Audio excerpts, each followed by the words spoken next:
All right.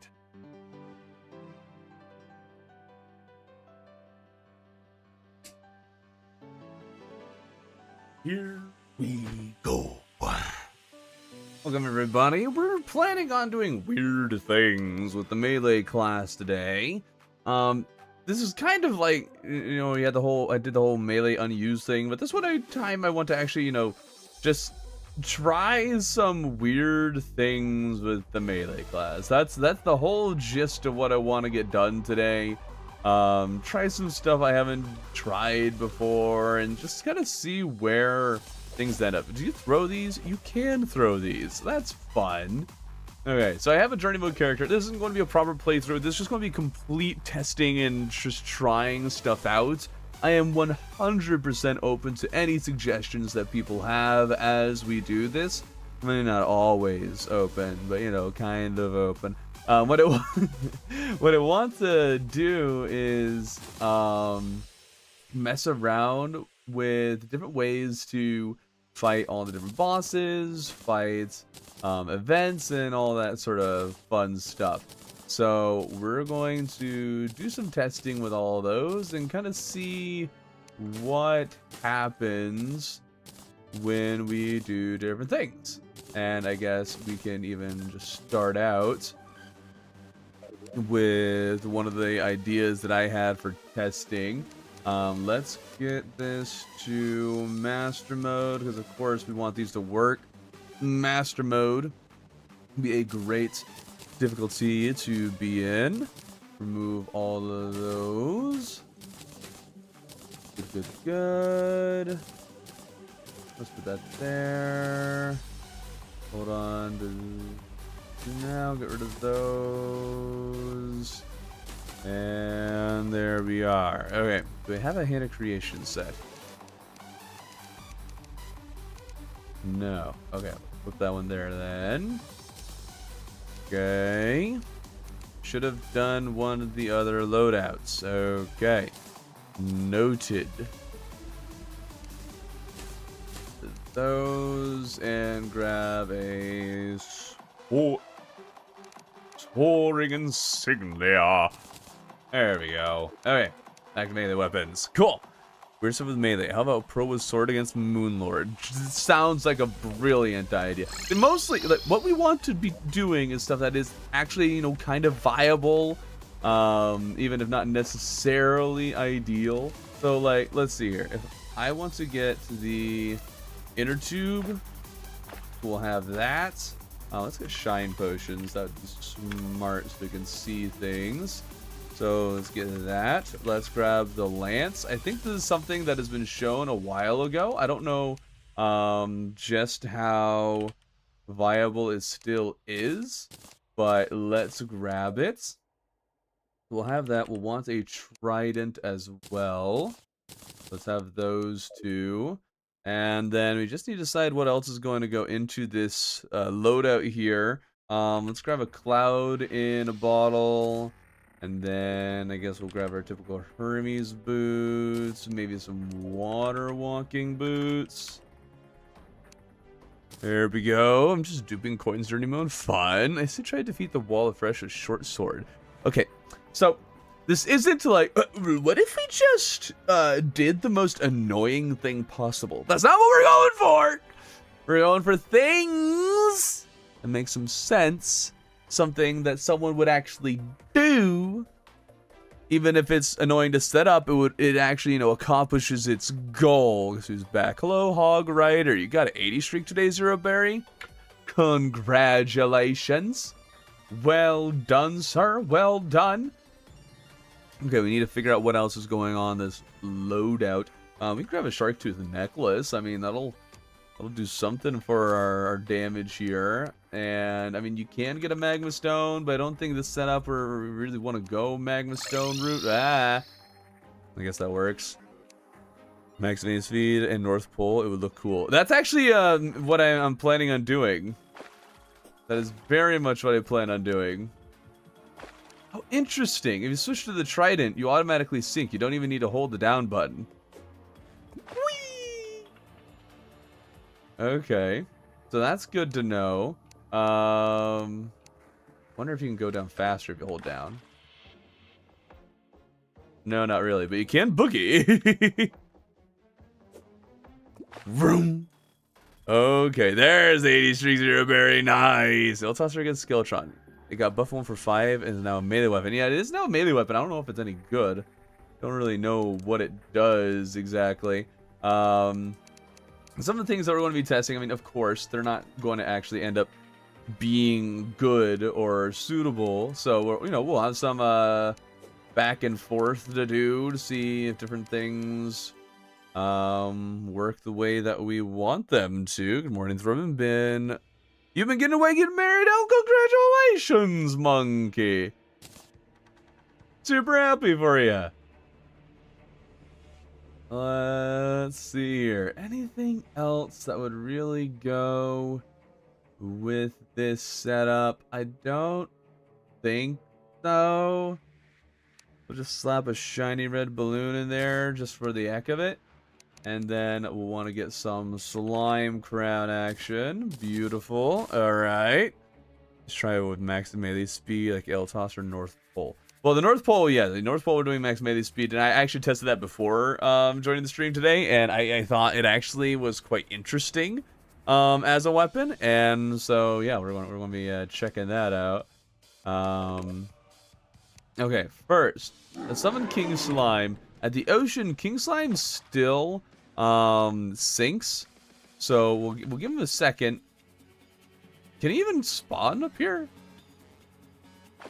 There it is. Okay. Too bad we don't have, like, I really like Dragon Lens's kind of Fate God mode where you are taking damage but you don't die and don't have to deal with a respawn timer. So if let him spawn kind of up here. Yeah, it's not going to do that much. I need a way to get real good momentum on him. And that was 100 damage and that was fun. Okay, we need a way to really set this up. We need to figure that out. Somehow King Slime sink. Oh yeah, it's kind of a weird thing, right? The King Slime sinks. Okay. And we go up now. Okay, that only did 180 damage. That was not very impressive. This pole is the strongest spear, but also worst designed item. I mean, you can have that opinion of it, sure. Okay, this is actually doesn't seem to be doing a whole lot of damage here. Okay. You deserve a mention on YouTube when you reach 100. Oh, do you now? Oh my goodness. Okay, so this strategy, this idea here is not panning out at all. Why does King Slime just keep going further and further down? Wee. Okay. Get over here, you. Now, one thing that you can do is that you can just use the trident. So you can just fight King Slime in the ocean with the trident. I think the trident... Yeah, the trident gives you the flippers effect, so you don't even need to use that. You do run into the issue of not having a lot of breathing power, and in this world in particular, King Slime really seems to like just going down the hole and now despawning, so that's fun. Just decides to go and do that. But max knockback, I mean, against certain events, that could be really fun. The real thing is trying to find kind of weird, interesting things that you can do against the pre-hard mode guys, because there's just so many fewer interesting options for what you can do here. So let's see if we can find anything else that's interesting. The ruler... Wait a minute, hold on. The ruler's a stabby weapon? Did this get updated? Hold up. The ruler you buy from the Goblin Tinkerers, so I don't imagine how this could be good in any way. But I mean, check that out. That's kind of decent damage. We'll have to try the ruler out on some things. Just see how we do. There we go. Okay. Are you actually doing this stream, or are you just bored and have no ideas? No, it's more that like my mom's visiting this week, so I only have time for a little bit of stuff to do. So I'm doing just probably only a one-day stream of just trying to test different things and see what we can do with them. As we can stream mostly, see if you guys have any fun ideas to add into the mix. So let's try now Stylish Scissors and Antlion Mandible.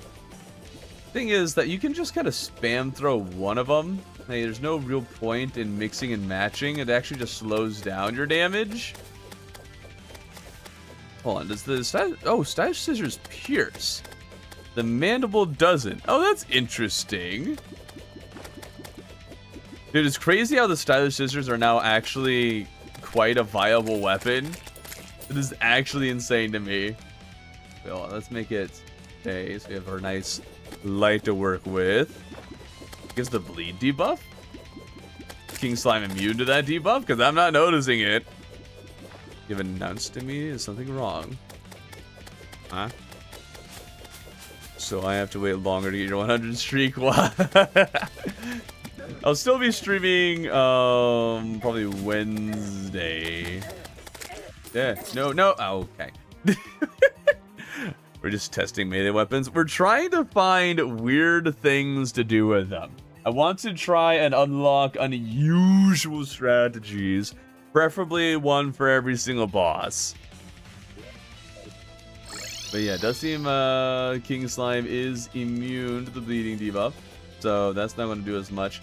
Ale Tosser I do find quite interesting as a weapon. We will have to give it a shot. The Falcon Blade, is that? This is a pre-hard mode weapon, isn't it?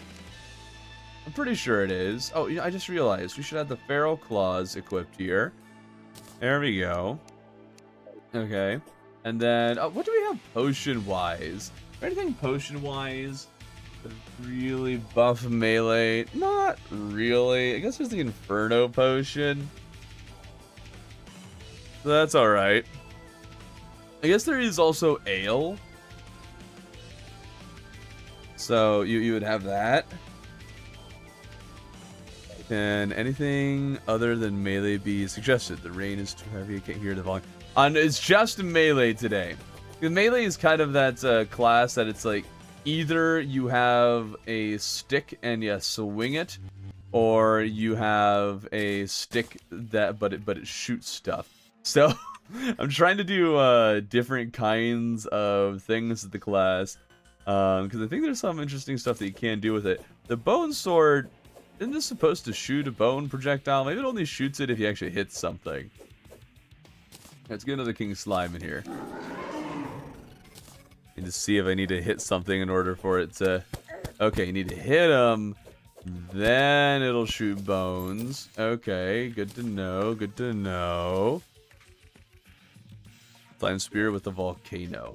The Volcano, I don't think inflicts that much of a debuff. It has the Out on Fire debuff, I think.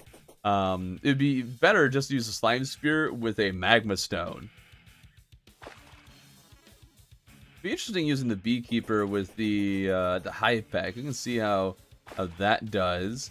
But later, we're trying to figure out something for King Slime here, but it's kind of hard to think of something.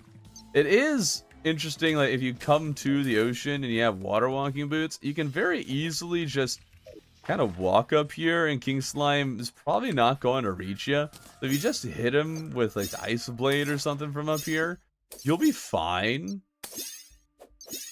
I guess the slime minions will eventually come up to attack you. But that's not that big of a deal. One interesting thing I found out is that at least on the Dungeon Guardian, you can stack the damage from multiple boomerangs. Yeah, that's something like you can throw out multiple boomerangs, and if you move fast enough, they won't catch up to you. So like, here, let's see if we can show that off. Let's get rid of this King Slime here. There we go. Grab the boomerangs that we're able to get here. This one. What other boomerang is there that we could really get at this point? Ice one. And the enchanted one. So if you equip all 3 of these boomerangs, yes, you can make the trimarang. We have that. Now, if we get a minecart track, let's try this out. Is Terraria Season 2 ever coming? I do want it to come, yes, but we kind of want proximity chat. It's kind of an important part of the experience. Where is the... Where's the rail I placed? Hold up, did I accidentally place an invisible rail?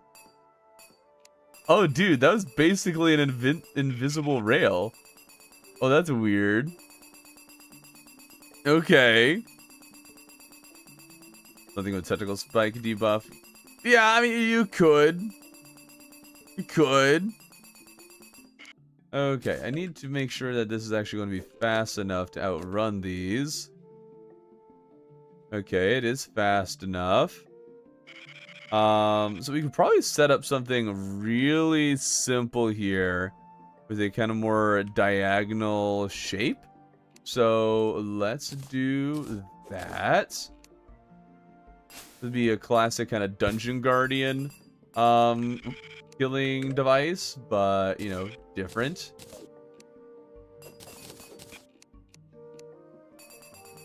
So we'll go up.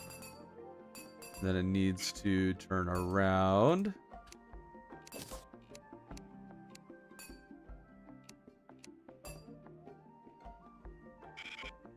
And turn around. Turn around. There we go. And I need a hammer. There we go.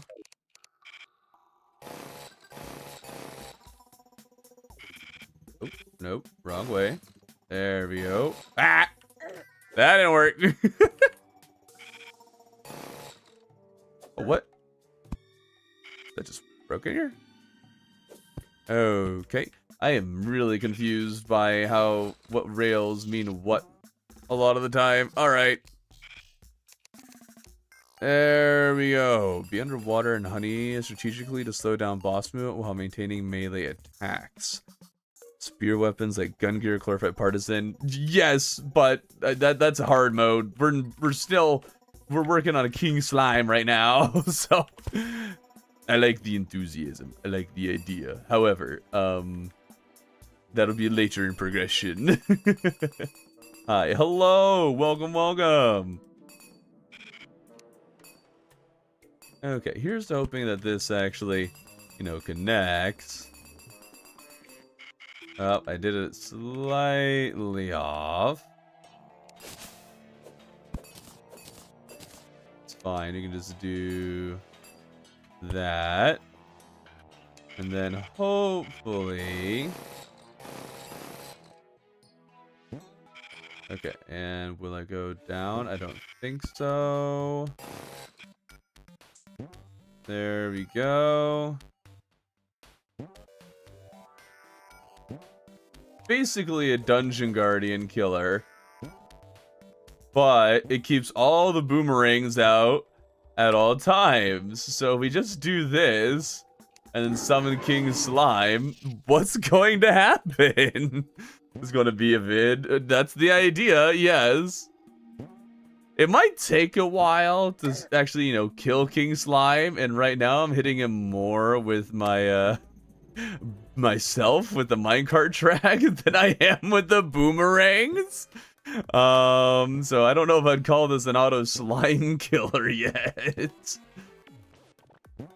It might even require a different design for this to work.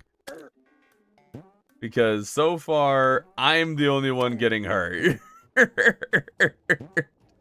Too small. I don't think the problem is that it's too small, as much as this really doesn't take advantage of King Slime's AI.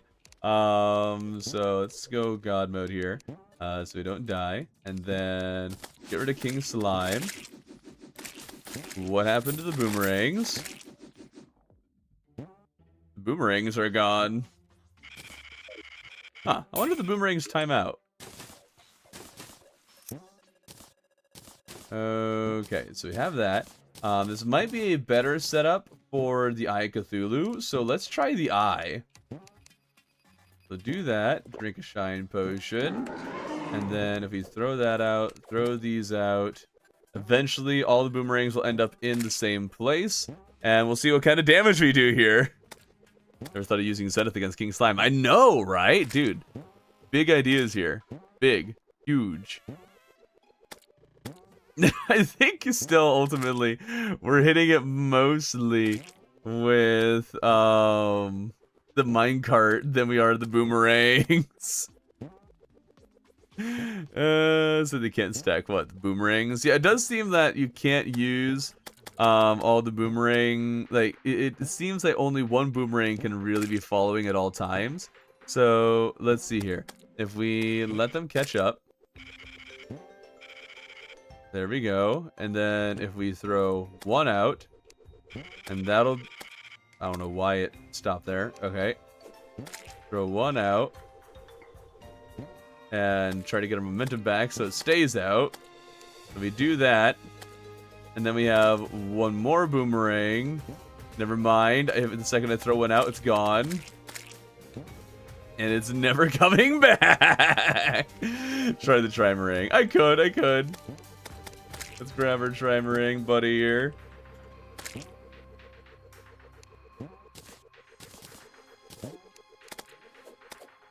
Does the trimarang stay out? Okay, the trimarang will also stay out. And now we have 6 boomerangs following us. Okay, so we have a good setup for having all the boomerangs just kind of out and doing their thing. But it's really not going to be adding a whole lot of damage for us. Yes, minecart boosters help with speed. This is pre-hard mode though. Thorn check. That's just another boomerang. I guess actually it might come back faster. We grab the thorn Thorn chakram. God mode is still enabled. Thank you. Zenith be nerfed. Nah. Maces in a similar way might work. Okay, so Thorn Chakram does in fact come back. So what I could do is like throw out a boomerang and and then you have one that's following you while you use the Thorn Chakram to attack the eye. Let's see how this works once we get to second phase, because now we have a free debuffing boomerang that's following us and could potentially do some real damage. Maybe not like a lot of damage, but a little something to kind of help you along. Just use every boomerang available. Yeah, just like simply use every boomerang. That's all you need to do. Keep in mind, this is a master mode Eye of Cthulhu, so I don't know, if someone is really struggling with the eye, they could do this. We should probably grab some regular healing potions.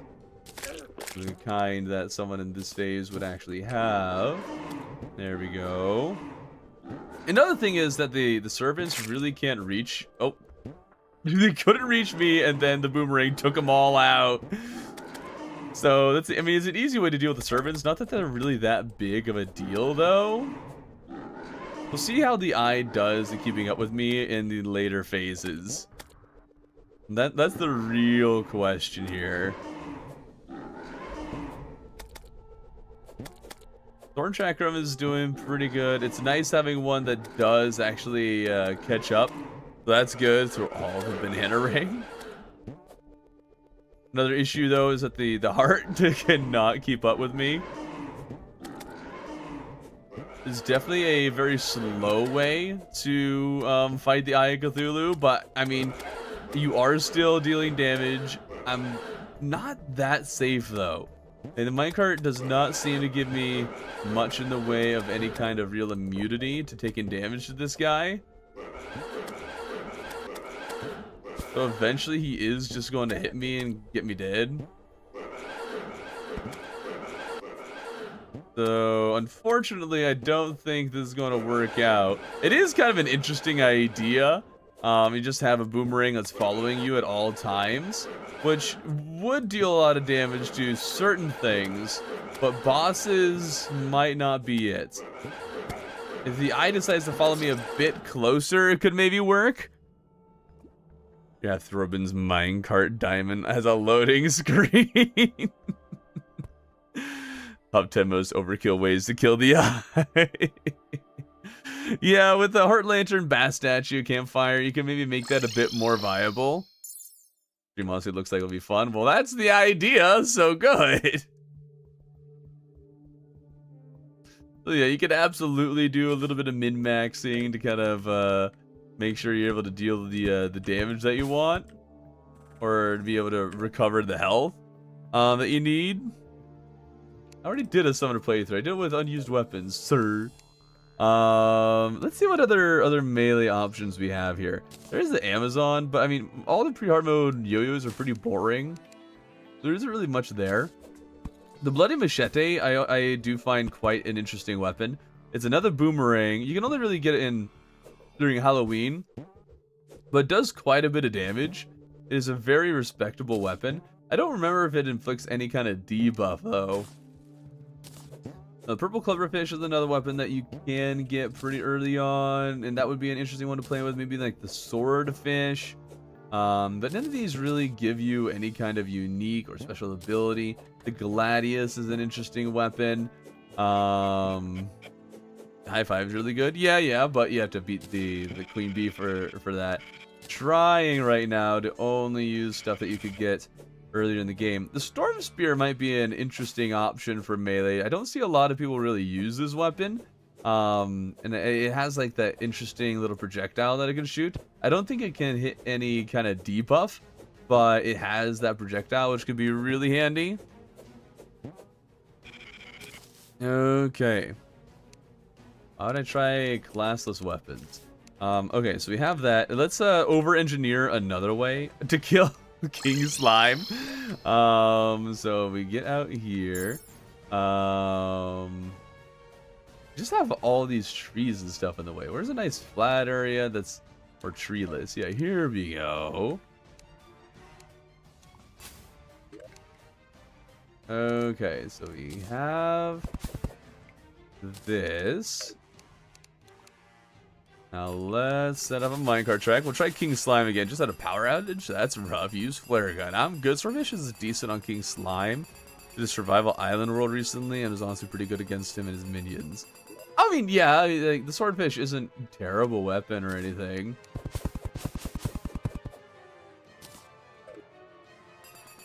It's just not particularly interesting or anything.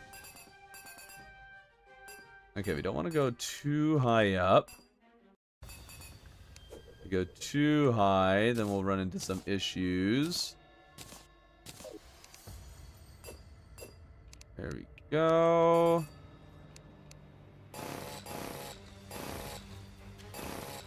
Perfect. Just need it to be enough to be able to turn around. To try the stronger minecarts, they would hard carry. I guess there's a few minecarts we can get. I genuinely have no idea how strong any minecart is. I know some of them are faster. I don't really know if any of them actually are helpful.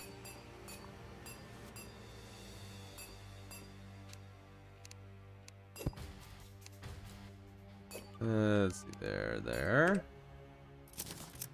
Perfect. And then this side.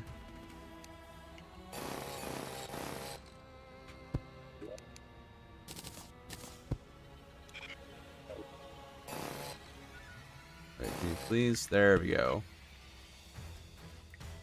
Get too close. Not as much. Perfect. A mechanical cart with the eye, it's faster. Yeah, I'll just do that. faithful here. Quick question on yo-yos. You say it's boring, but I know nothing about them as I never play with them. In what way are they boring? Well, I was supposed to say, in pre-hard mode, most of the yo-yos is just a thing on a string. They don't really do anything. They're all the same thing with different numbers. That's just what I mean. Okay, let's see how the boomerangs, if they'll stay out there. Okay, doesn't look like it. We'll catch them with this setup, unless we jump over them. What was that? Excuse me, you always work. And yes, we can use phase blades. However, generally that's post evil boss. Why am I suddenly? What is this? Hello? What is happening? The yo from Moonlord looks quite cool. I mean, sure, yes.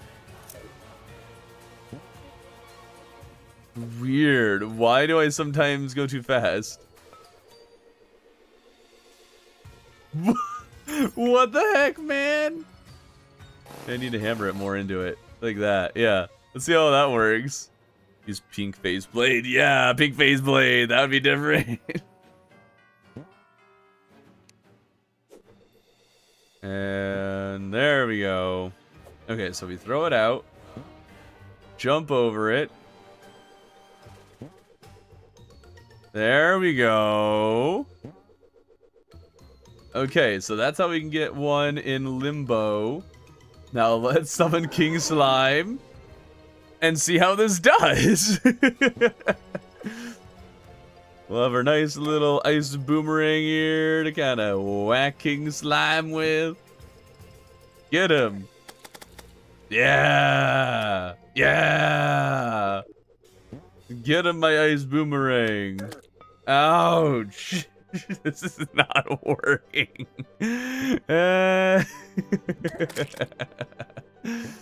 Okay. I'm thinking the minecart idea is just not the idea. I do like the idea of kind of mix and matching different boomerangs. Just rotating through them. Like, it's kind of interesting to me, though you can't just, at this point, get the trimarang.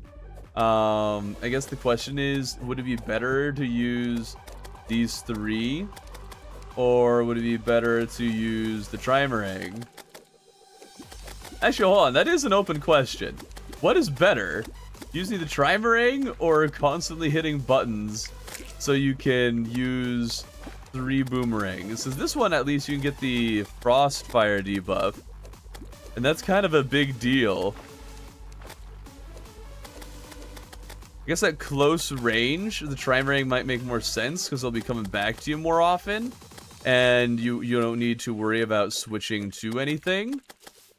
Actually, this might be better using all 3 of these just for that extra debuff damage. That might be it. Hold on. Now let's try a trimarang action here. Okay. Let's see. I wasn't paying that much attention to the DPS before. And it's very inconsistent because, you know, the phase of progression we're in. And, like, how often you're actually hitting the target.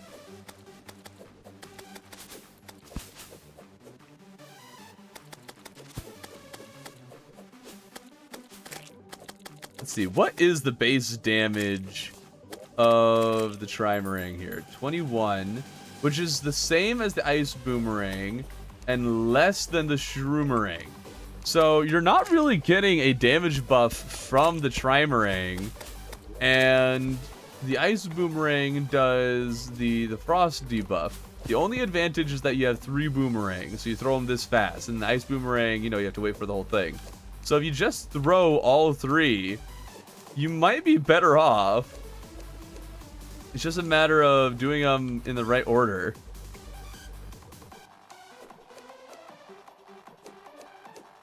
Yeah, it'll require more button pressing, but I do think this is going to do you a bit more damage. Yeah, we can try on a target dummy. I think it will depend a little bit on how close we are. So let's see here. Target dummy. We get this up. Now, again, target dummies are not a perfect measure, but it is still a way that we can kind of test this and see what is going to result from it. So we have the trimarine, and we are a pretty short distance away. We'll just say about 10 blocks away. Over here, we're doing about mid-60s. Yeah, about mid-60s with critical strikes. You can get up to mid-70s on damage here. There we go. What about the light dust thing? Oh, dude, light dust thing we're going to have to try. And then if we try just kind of mix and matching these, at a closer range, it does definitely seem that we're going to have a little bit less damage than the trimarine. Probably just because it is impossible for us to throw all three of them out at the same time. So if we come back out here,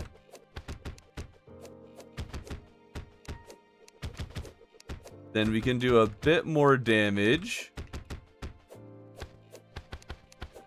Getting closer to about mid-high 50s, sometimes in the 60 range. Now let's see how the trimarine does after the Frostfire debuff goes away. I'm not doing all that for 70 DPS. So we do the trimarine. Yeah, we are doing more damage that way. So I think the trimarine, it's because it is attacking faster, it is going to do more damage overall. I think that pretty conclusively determines that this is just not worth it. 'Cause that's a lot of work to do. Well, actually, I mean that's pretty close. So we can get pretty close to it, but also have the debuff. It's just a matter of, are you doing it perfectly? You have to have perfect timing with it and also be able to move while you're doing this. That is a lot of work for equal. Why is this number smaller? It's a lot of work for maybe a little more damage. Okay, I swear it was higher before. We're back to like mid-60s now. Okay. Trimarine and Ice Boomerang. Sure, but then you would need to get 2 Ice Boomerangs, which I mean isn't the worst thing to try and find. It's not uncommon to get 2 Ice Boomerangs. I'm not sure you're adding that much doing this. Well, actually, this is not bad, not bad. It is interesting. It is interesting. Be nice if dummies... Would it be nice if dummies with weapons could attack? I mean, it'd be cool, I guess.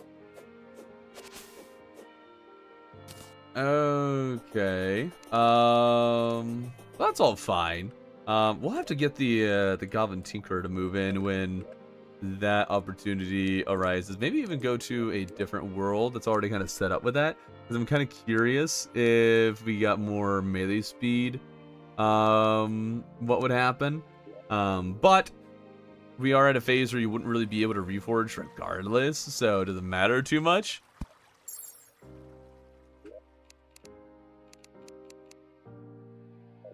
Okay, where's a nice flat? There's a flat area over here. Oh, the pillars are out. Okay, need to clear those out sometime in this world. And use melee win. Already did that a while ago.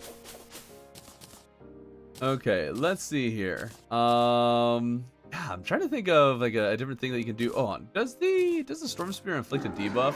I don't think it does. Yeah, it's just that. Nothing particularly special. The thing is, the Lance actually isn't bad damage against King Slime if you just jump. Literally just jumping like this is actually really, really good damage. Oh, I do need to turn off God mode so you actually know how close we can get. There we are. So yeah, we're just jump up and down against King Slime. We can actually do some, pretty good damage against him if we can get out of here.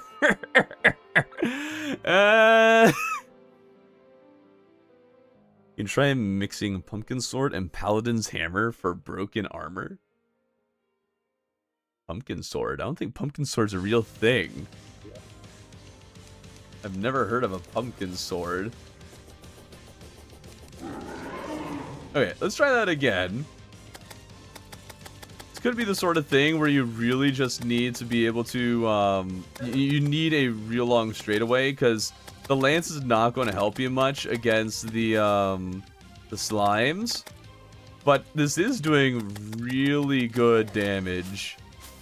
So literally just having the lance out and running away from King Slime is actually pretty viable. I forget when the lance becomes available though. So let's do some double checking on that. I think it's just when the zoologist appears. Let's check that. It's a hard... Oh, it's a hard mode weapon. Oh. Really? I didn't know it was a hard mode weapon. It's that weak and it's a hard mode weapon. Okay, well that's good to know. No wonder it does really well against King Slime. Oh, I meant the Horseman's Blade. Oh, yeah. First thing you can do with a melee playthrough is not use Star Fury. Try the new Anchor. You guys keep on suggesting hard mode things. Again, we're in pre-hard mode. Wow, did I used to make really bad arenas back in the day. This is an old world, guys. Okay. Yeah, I'm not really seeing much that we can do here to kind of make things a little more interesting. Most of the stuff just isn't really interesting stuff, because pre-hard mode made is pretty boring. There's still some things I think we can do. Rotted Fork. Use minecart because it's melee weapon. But I was already using the minecart. Okay, let's try the minecart with this mace though. Let's see what happens. Maybe throw it out. How hard of a time does it have catching up to me? And I definitely can't use another weapon while it's out. So, I mean, this is another way that you can just have a weapon that's kind of following you. But I don't think it's going to be doing much in the way of damage. I don't think it's going to be helpful in that way at all. Well, that time I didn't take damage. Am I in God mode? I have God mode on. Yeah, I don't think this is going to do much. Watching Stranger Things, okay. Yeah, it's really not doing much. I think ultimately, the only thing that was really a little bit different was using the trident, just bringing King Slime to the ocean. Blood Moon and Sun Fury. Blue Moon. Yes. Also a post-Skeletron thing. So we go out here. And then we have our trident. At this point, the inner tube does literally nothing. The flipper does literally nothing. Oh no, the flipper does do something. Or does it? Oh yeah, it's just because I was clicking on a separate thing. Oh no, okay, so the flipper was helping. So yeah, I guess if you like bring King Slime to the ocean and then use the flippers, then you can definitely fight King Slime in a pretty nicely generated ocean. The only issue is that King Slime really seems to like to go deep into the ocean. I don't know what his deal is, but he really wants to sink like a stone. And also, King Slime has this weird hitbox where even though it kind of looks like you're hitting him, you're not.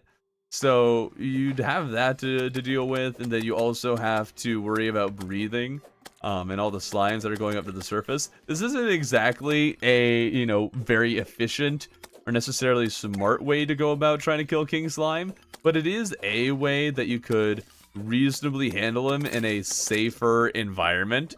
Not the safest environment ever, but with the trident, you will have the extra mobility underwater, and then the flippers will also give you that extra mobility. You also get the light effect from the trident, which can be very helpful. You can see what's going on, but I'm not sure this is really what someone would actually want to do, especially because it is so stinking difficult to tell where King Slime's dumb hitbox is. Stop jumping down. He's going off the map. And he's off the reservation. Bye, King Slime. So, I guess we see one issue with this idea. Oh, dear. Those pre-hard mode weird strat is actually using the World Evil axes as a weapon. I mean, that's not untrue.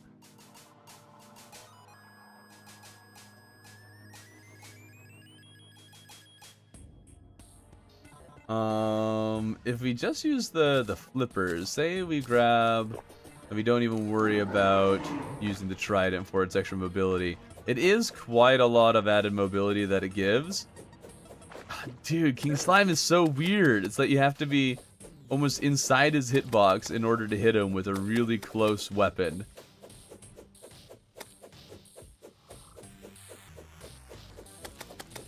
Man, this is rough. Okay, so it might actually be easier if you have less mobility to try and fight King Slime like this.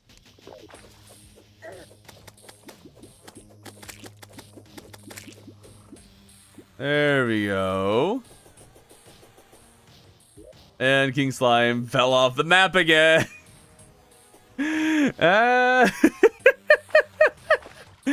Oh my goodness. Okay. So, King Slime being quite stubborn. Does the Swordfish do anything special? Anything interesting? I don't think it does. Oh, I need to pick those up. There we go. Okay, let's try the Swordfish. Yeah, the Swordfish does a pretty decent damage, and it actually has the reach to keep you safe from the King Slime's really weird hitbox. So that's actually really nice. This one actually makes it a lot easier to deal with King Slime. At least compared to a lot of the other very close range projectiles, very close range melee weapons.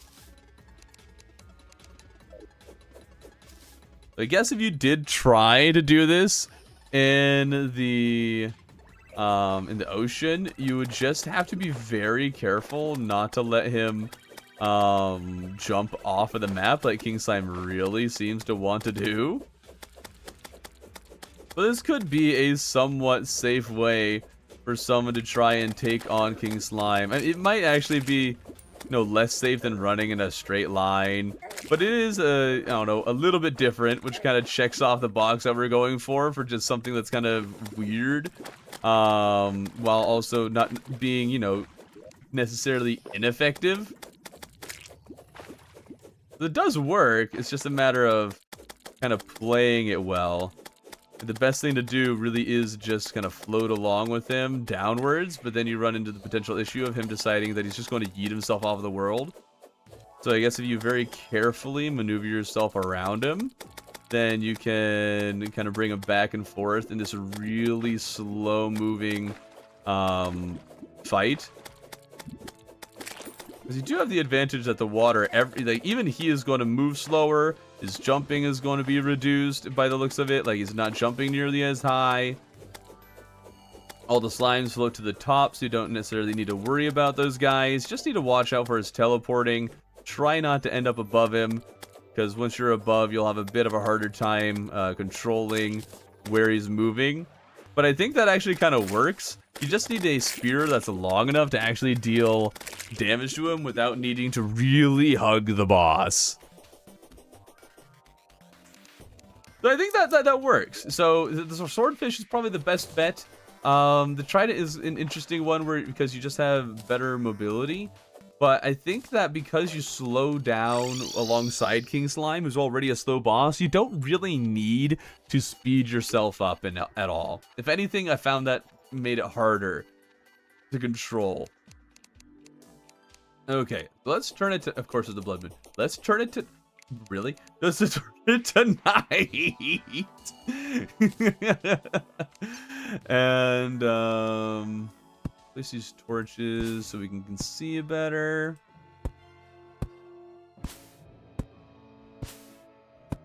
There we go.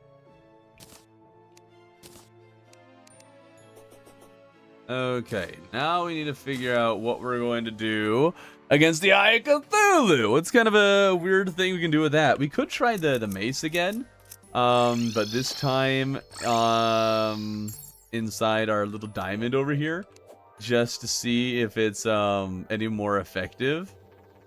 I doubt it will be.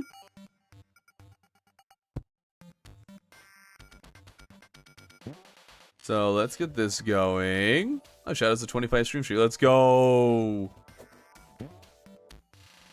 Oh, that's kind of funny, actually. You kind of just, if we throw it in the right direction. Yeah, definitely if you hit it a second time, then it's going to come back to you regardless.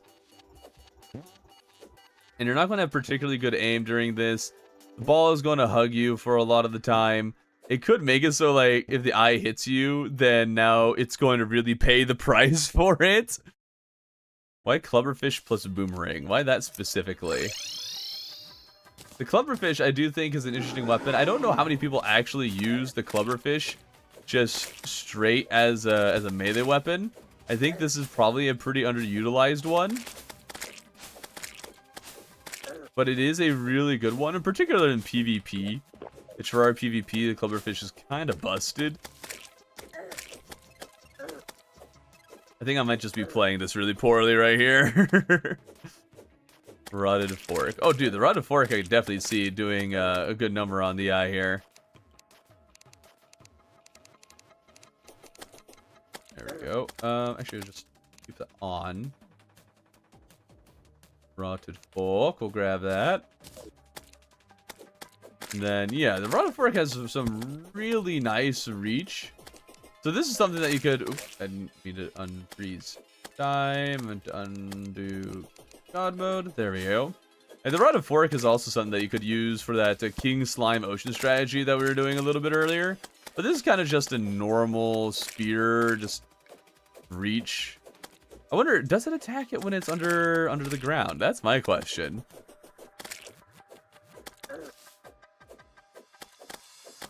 There we go. Flints, waves go up walls. Oh, that's actually a question I was going to... I wanted to answer. Okay, so this actually can attack into the ground. I wonder... Huh. Well, it wouldn't really matter if we did... because it would only really work in first phase. The second phase, I will act a bit differently. Okay, let's think this through. What other options do we have here for things that we can do that might be a little bit odd? I don't think most of the stuff that we have is particularly different or interesting. But let's grab the slime spear. There we go. And then we'll add the magma stone. All right. Weapons, magma stone. There we go. We don't need the flippers. If we do this, then we should have quite a lot of debuff damage. Now that gets us to 38, 36 debuff damage. So you could just do a real hard focus on debuffing with this. And then if you mix in maybe a little bit of the ice boomerang, then you could potentially deal even more damage with this. It's mostly just a matter of if the boomerang decides to actually hit it with it. There we are. Thing is, I don't know how the slime debuff works. I can't tell if the slime debuff, like, it only adds extra damage when the boss is... when you hit it at the same time as the fire, or if it's different. Main weird melee strat you know for pre-armor modes and mini block traps that allow one-way melee through walls. Sure, yeah. Yeah, Slime Spear, I mean, generally, it's just not a good weapon. It's mostly made for Skyblock, but combined with the Magma Stone, I do think that the Spear has a bit of a use here. Like, I have literally no armor on right now, and I just beat Master Mode, Eye Cthulhu with a pretty casual build. I guess some of it can be a little bit harder to get, but again, it's still no armor. So, let's get ourselves some armor here. What would be a good armor to do this with? We can just do like the basic like gold armor. No, nothing special. Getting the magma stone, yes, would be incredibly annoying in this phase of the game. Like that it's not that practical. Like get slime spear and then go for a magma stone.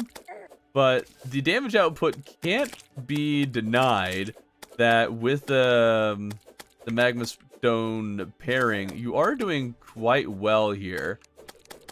There are definitely better options, but this could be a nice one just to kind of avoid some of the annoyance of the eye going underground, because you're going to still be hitting it with a lot of damage so long as, you know, you hit it every once in a while with the spear. So this one will give you very nice and consistent damage, and if you have the ice boomerang, you can maybe add in some frostfire debuff. It's just unfortunate that it's pretty inconsistent as to whether or not it's actually going to hit it with that debuff. If it was more consistent, it would be much better. There we go. There's a good debuff. Awesome. So tungsten silver is too low for that level. What now? This is master. Yes, this is master mode. There we go. If you're in tungsten and silver, now, I don't know very many people who just go tungsten and silver, or at least I never do. I guess I shouldn't say I don't know the people who don't. I always just go straight for gold or platinum. Maybe make tungsten if I just happen to find it. But yeah, if you're able to run in a straight line, this can deal quite a bit of damage for you. And the thing is, with the magma stone, the ice boomerang will also hit with that debuff, with the hellfire debuff. So even if you're not able to get it with the spear, you're still able to at least hit it with that debuff every now and then with it. So this is pretty nice for doing some consistent damage while also playing it quite safe. There we go. So for people who are not really big into face tanking and want to be able to just run away, this is really not a bad option. It works out pretty well. These gladiator armor, tentacle spikes, and trimmering. Interesting idea. Why that setup specifically? Are you mage? I am always mage! Okay, let's grab the gladiator armor though. I mean, it's pretty uncommonly used, and it does give you a very nice knockback immunity. I wonder how the tentacle spike would fare against the Eater of Worlds. Gladiator plus Gladius, so just use Gladiator. But why? Yes, I remember Rost. You can Destroyer no-hit. I've already no-hit all the bosses before. It's fine. Mage is an awesome class. Yes, it is.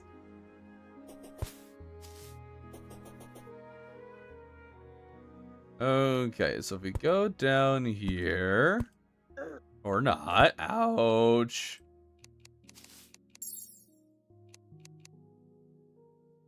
Grab some worm food.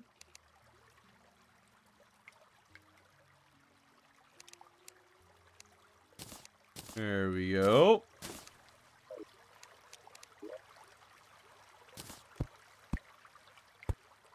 You consider do you consider cheesing bosses? I mean, cheese would be fine, but ideally we're not just going to do things that people already do all the time. Let's see, we test what? Reduce the head before hard mode? You can't. I guess you can get a Medusa statue. Huh.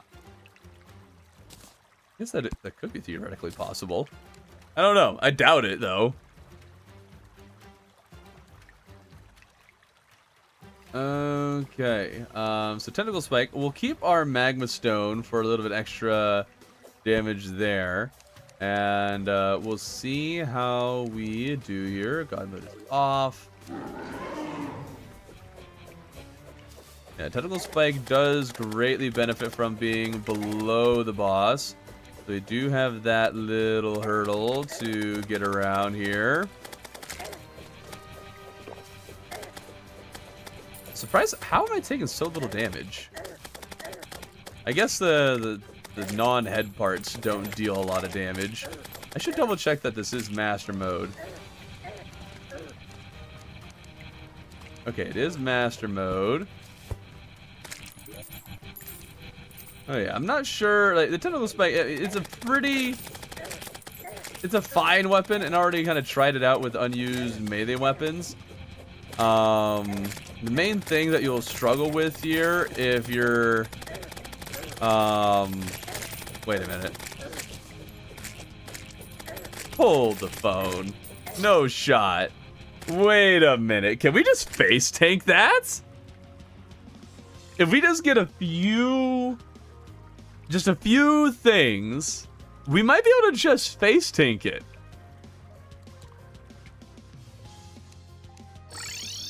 Let's do that here. Question is, what is the highest? Like, it might make more sense to go with the purple cloverfish. Just go for really high single target damage.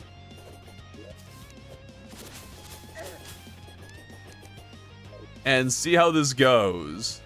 9-year-old son is a massive fan of your channel. He beat Moonlord a couple weeks ago on console and is now learning to play on PC so he can play around with mods. Hey, awesome!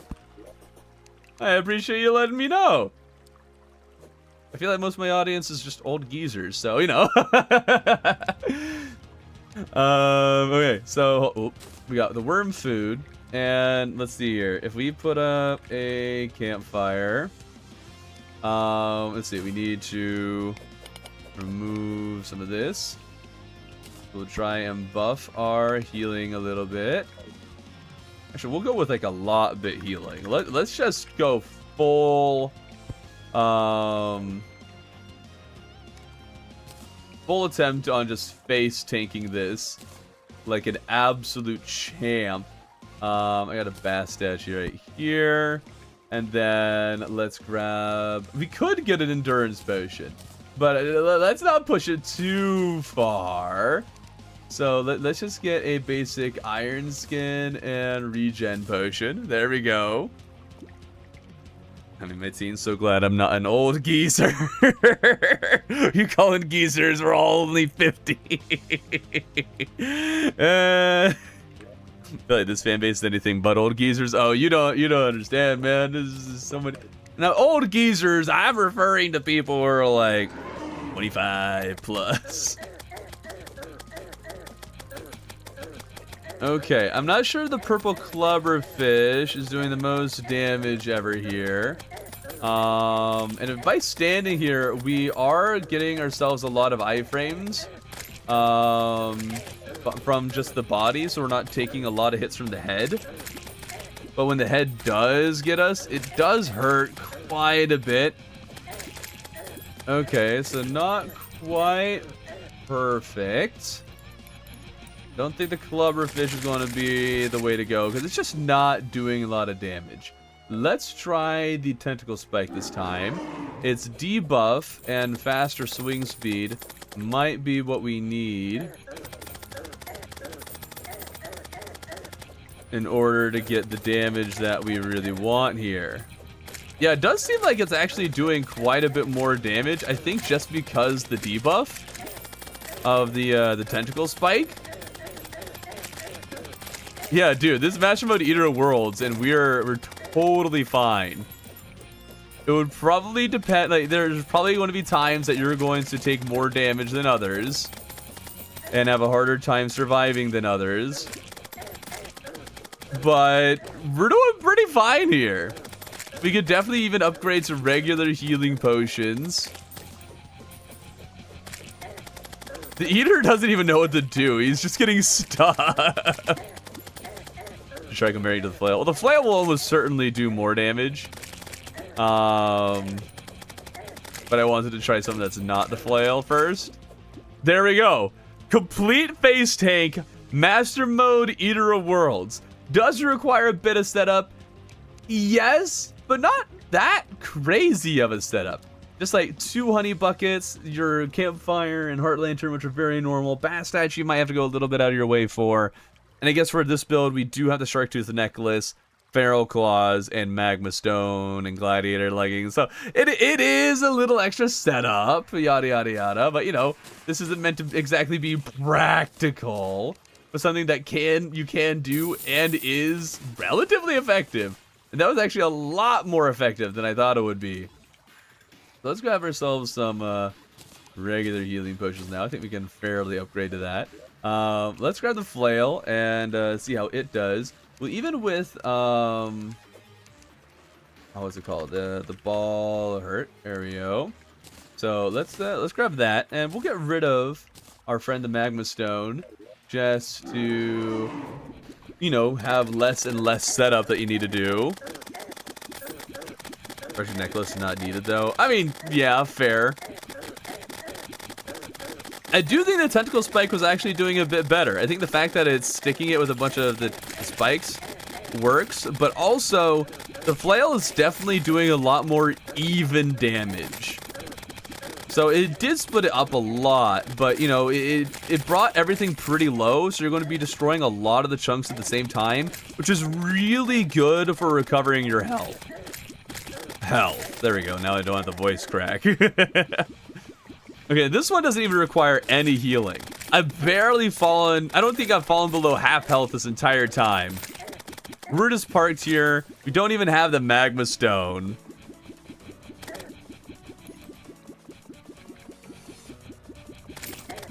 Yeah, that was absurdly easy. Okay, gladiator armor, doing great.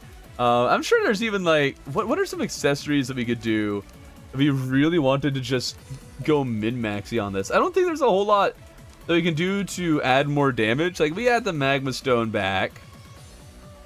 What else could we really do to add more damage here? That we could get a band of regen just for the heck of it, just so we have more, you know, regen. We could say we could fight deer clops before this. That can add a little extra damage. Yeah, I don't know if there's really anything else to add more to our DPS. So we do this. What are our results here? Ever heard of Plantera? What the heck is Plantera? Oh right, Thorns potion. Let's grab a Thorns potion. Okay, let's clear this out and then do a Thorns potion. There we go. Thorns.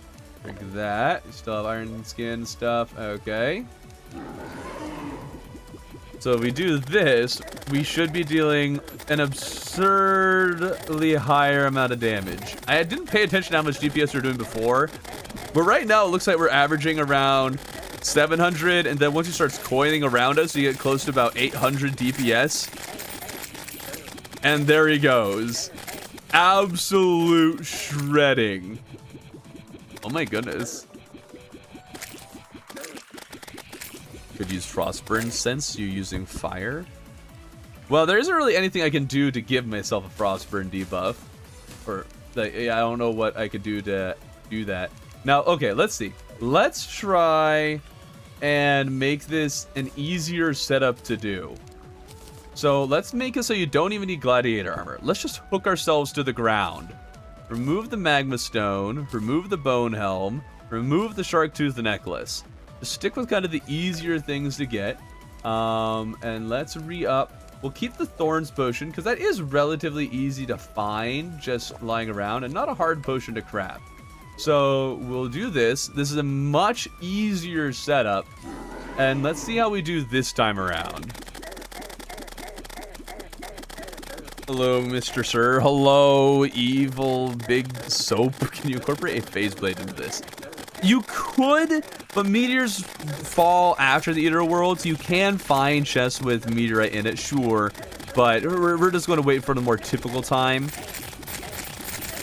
Okay, so you, like, with all the over-engineering that we do, like, there's ways that you can make this even stronger, yes. But I guess, like, a hook is all you really need. You don't even need the gladiator armor. And there you go. Eater Worlds killed, no time at all, very minimal setup. You just have basic gold armor and some very simple accessories. At most, you might get annoyed trying to find a bass statue. But bass statues can be pretty easily found in the desert because usually there's one or two just kind of out in the open. You can look at your buffs up here and see if it's nearby and make it a lot easier to find the thing.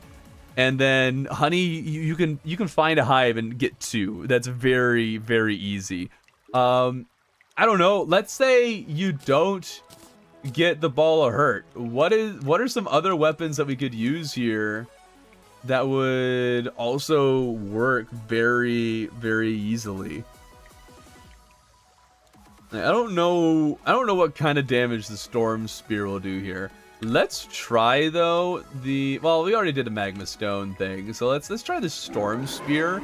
It gives us a little bit of range, which really isn't necessary, but we'll just try it out. Everyone uses the Blade of Grass. That's nothing special. The Slime Spear with Magma Stone, we use that against the Eye of Cthulhu, so you know, want to try doing some different things. So yeah, the Ball of Hurt will almost always be your best bet no matter what.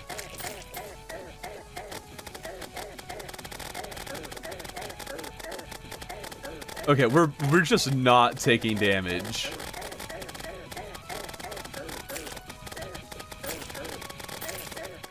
We should make, hold on. Let's make this even easier. Grab a Zenith. Let's make this even easier for people to do. Remove the Bast statue. No longer have the Bast. We'll no longer use the honey.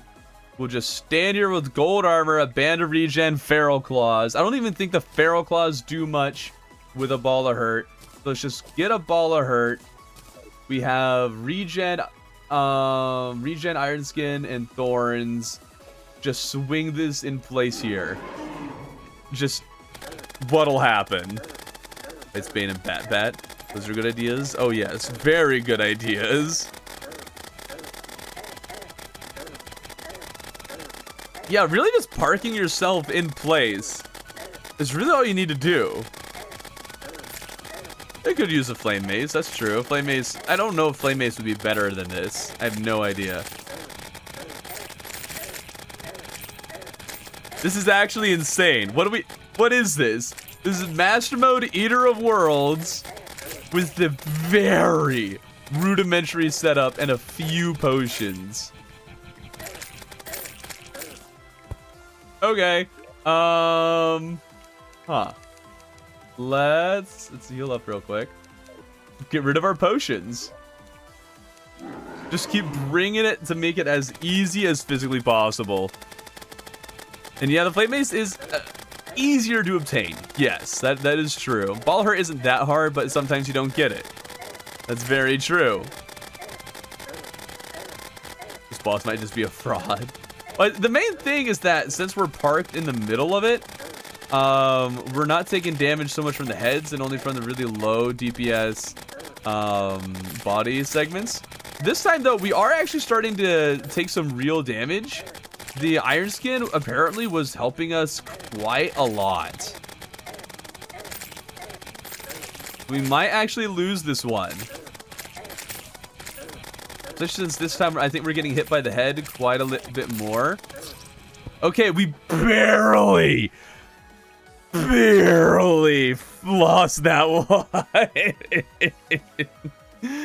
Oh my goodness. So you could absolutely do that. It's just, you might lose. You might. And yes, honey is quite easy to obtain. We're just trying to find the absolute minimal build here. And we already used the tentacle spike a bit earlier. It worked quite well for the eater. Let's grab the flaming mace. Let's see how much. Ball of hurt is 30. Flaming mace is 18, so considerably less damage.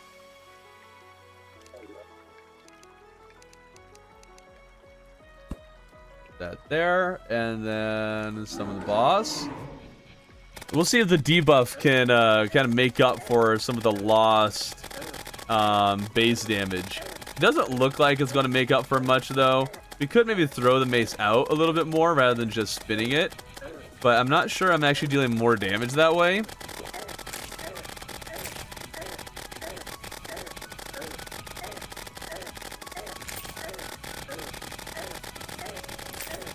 Eventually, I think the flames are kind of helping out here a bit. But yeah, we're doing too little damage too slowly. So that's not going to work. So there are some limitations.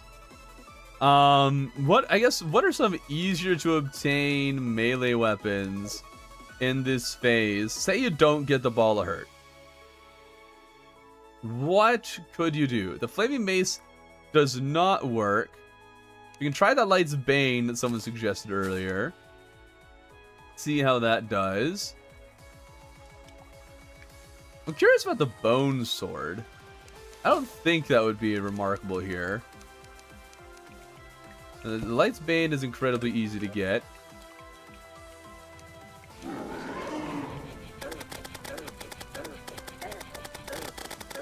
The Light's Bane is going to benefit most if the Eater decides to get onto the right side of us.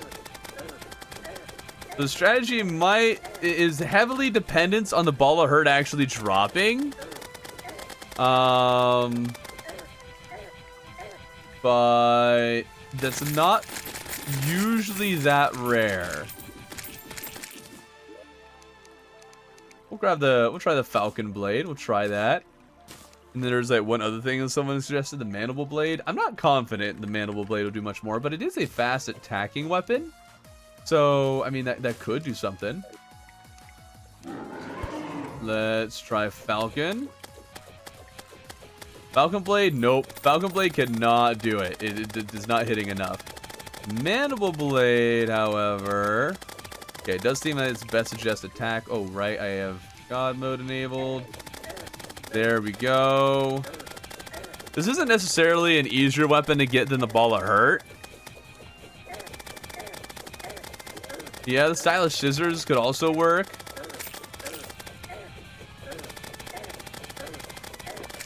We are taking quite a lot of damage, though. So I think ultimately the ball of hurt might be the only one that really works by dealing enough damage. We'll grab the stylish scissors and give that one a try, and then we'll move on to the next boss. We convinced him to make an insta-kill high-speed floating device with water from bottom to top jousting lance strat. Well, jousting lance, you have to wait until hard mode.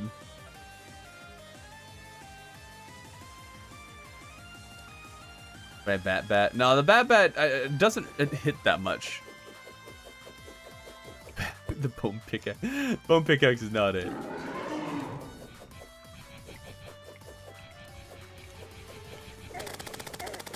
There we go. Okay, yeah, this is a bit of a faster attacker. This could work. Terraria is a pet you can buy from zoologists after Terraria has been defeated. I'm not sure I know that one. Have you tested any spears with the Eater World strat? We tried the Storm Spear and didn't really get anywhere. True, the bat with face tanking could work. The healing is very minor. I don't know, we can see. So if we put this here. Okay. Make sure to turn that back off. Try the bat. See how its healing does for us.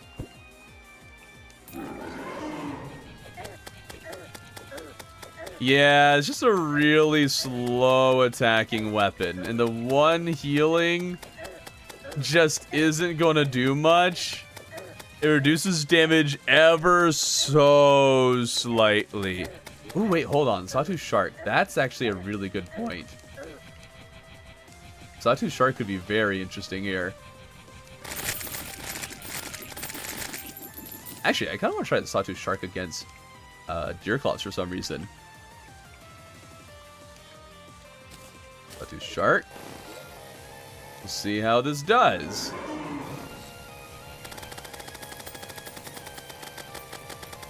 Actually, not crazy.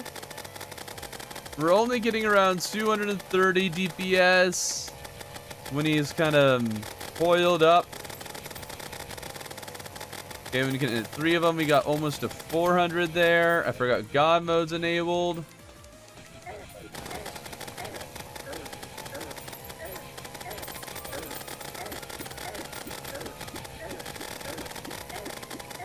I mean, it can do some substantial damage when there's a bunch of eaters on top of each other. But it does have pretty dang low base damage, so it's not spectacular. Extra regrowth and axe ring. Yeah, those are great. Have we done Sharkcore? That's a very good question. You try grenades. We already know grenades are good.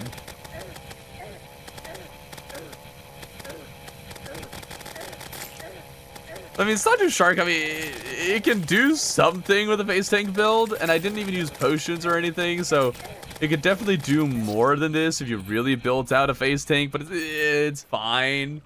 Not going to do much for you.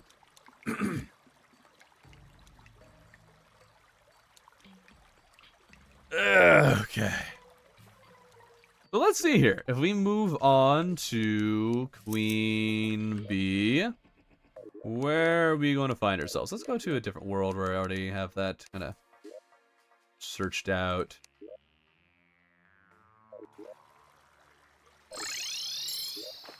What are some weird things we can do with Queen Bee? Lucina. I mean, Lucy is something we could try. I have an arena. I should have an arena. Queen Bee versus single hive block. Alright, yeah, this will be good enough. Let's equip some of these accessories back on. Okay. What's another accessory here?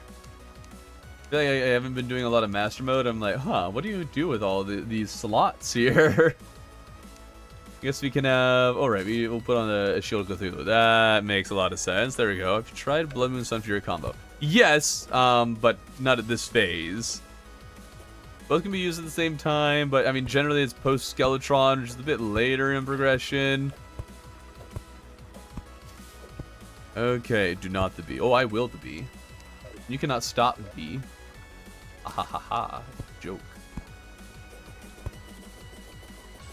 Okay, we do have some more options though now. Because, you know, more bosses have been defeated, generally speaking, by the time that you get to Queen Bee. The Ale Tosser would be an interesting one to do. I just don't know. Does the Ale Tosser inflict any kind of debuff? Any at all? Wait, it can inflict Confused? Interesting. It inflicts the Tipsy debuff just by using it?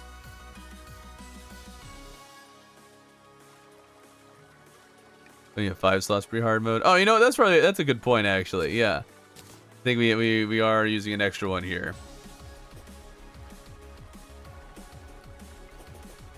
Okay. Let's see. Ale tosser. Is there any reason to use the ale tosser? Grab some ale.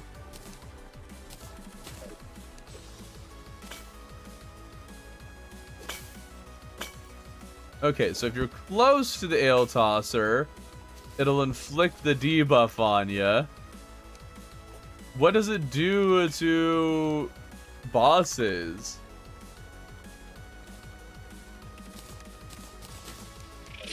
It doesn't inflict bosses with any kind of debuff? Doesn't look like it. All we're really doing is just throwing ale. Which, I mean, it's not doing terrible damage. But not really good damage either. Yeah, I don't know why you would do this. Let's grab some phase blades. We, of course, got to grab the pink one. And then we'll grab a yellow one. That'll be fun. Here are the bees that are right on my face. Get rid of these guys real quick. There we go. And, oh wait, at this phase you'd probably have the, what's his face? The dude. So let's do some reforging here. Let's get, violence on all of these. And I guess we could probably upgrade our accessories. There we go. Grab a... We'll do the white horseshoe balloon. I don't know. We're gonna do something a little bit better. There we go. Not you. Not you. Violent. Thing is with violent is that it usually gives you a farther throwing distance with things that you throw. So... Oh, darn it. That was violent. There we go. Behold, a melee weapon. Yeah, right? Oh, stop! Yeah, Phase Blade is definitely better for invasions, for sure. But, I think... Oh, for crying out loud. I think we can do something a little interesting with this.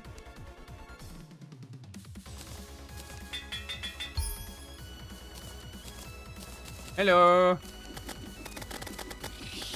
Be gone. Ha ha ha ha ha ha ha ha. Get the joke. Get that joke. Violence.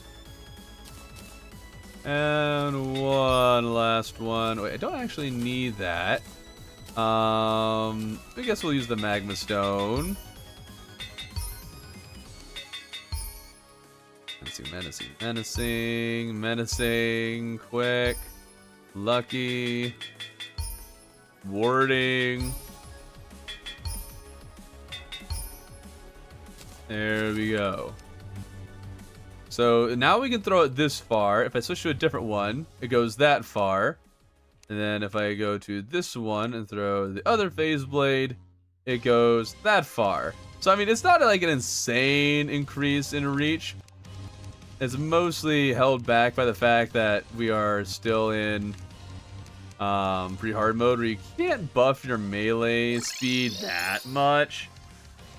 So we have some of those limitations. Let's grab ourselves some Demonite or Shadow Armor. Gonna upgrade ourselves a little bit. There we go. Timu version of the Zenith. Get rid of them. No, you only have 5% pre-hard mode. Get rid of the magma stone. What are you talking about? Yeah, we only have this many for master mode at this phase. Okay, let's give this a shot. Need to remember Why is it not attacking? I mean, this does require quite a bit of extra work. You know, clicking on the right weapon over and over again. I guess I could use the mouse wheel. That might be a bit... Oh, darn it. We were actually doing pretty solid damage there, though. And that was nothing to sneeze at. You turn God mode off.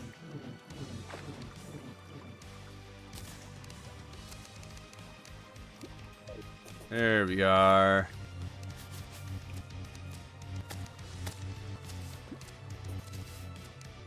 Come here, you stinking bee. So this could be, I mean, melee often struggles with having very good range. So just simply crafting 2 relatively easy and cheap to craft phase blades is a pretty solid way to deal with this boss. And I mean, if you just run back and forth a bit, you can also deal with the bees pretty simply. You could even set down some solid blocks if you wanted to really park one of these. But I think you're going to find it's much more effective when you throw it out.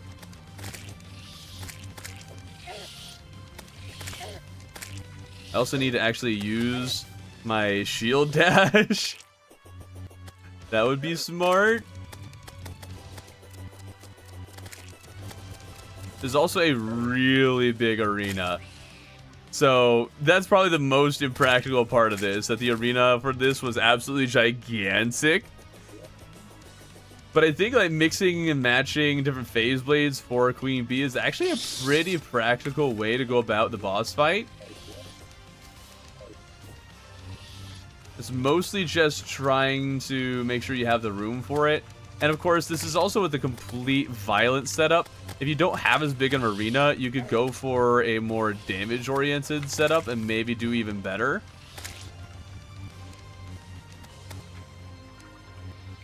The bees, of course, are a little strong for just like one hit from the phase blade, so you gotta be careful of that.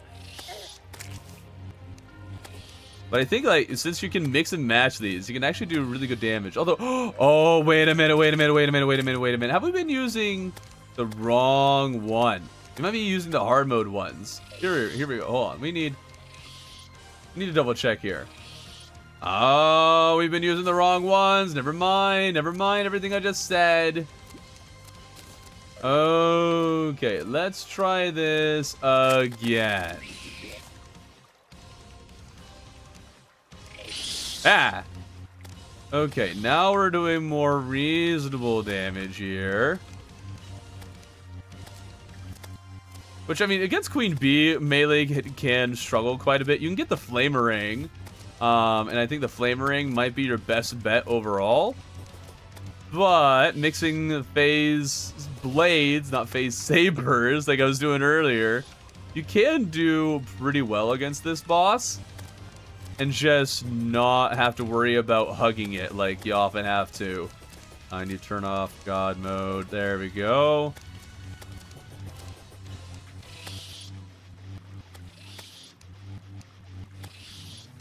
It does require, of course, a lot of mixy-matchy if you want to really maximize your damage by switching so you can have 2 phase blades out at the same time. That is a really big deal.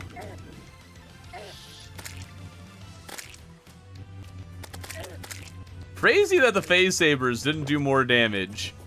Absolutely insane to me. I think the Trimarang would be better. I'm not convinced. I think this has more range.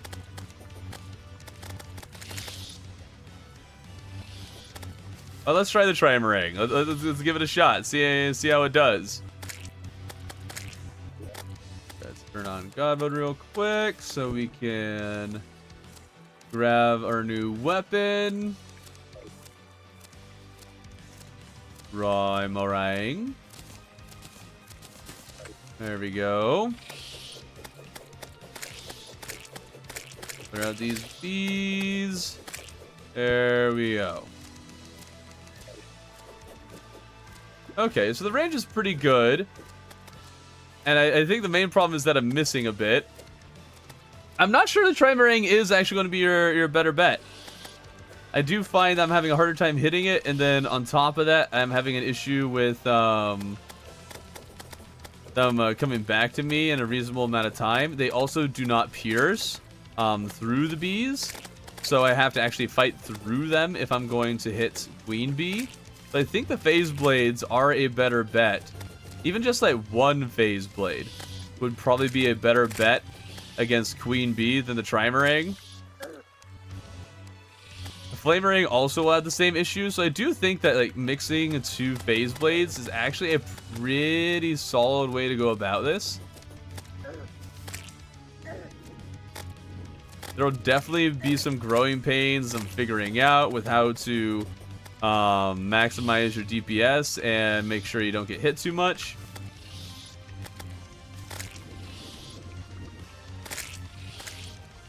Queen Bee is one of those bosses I think melee in particular will struggle a bit more against. Yeah, I think this works pretty well. Starfree doesn't work. She doesn't move much during the shooting phase. Well, sure, but she doesn't always have the shooting phase, or isn't always doing the shooting phase.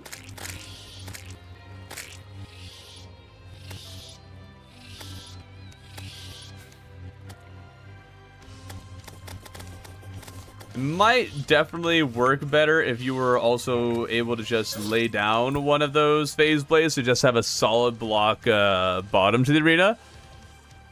This way to fight Queen Bee is still a high block. You'll find that Thorben is a hardcore mage defender. Absolutely.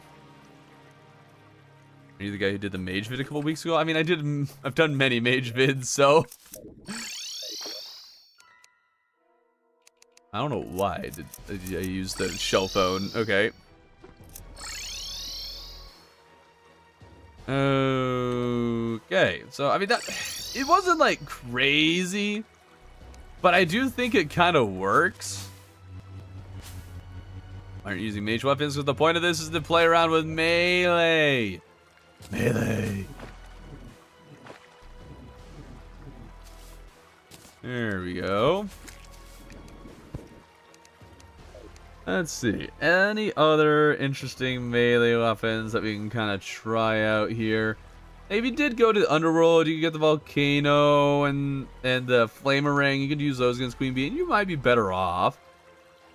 But I think that worked pretty decently well. Okay.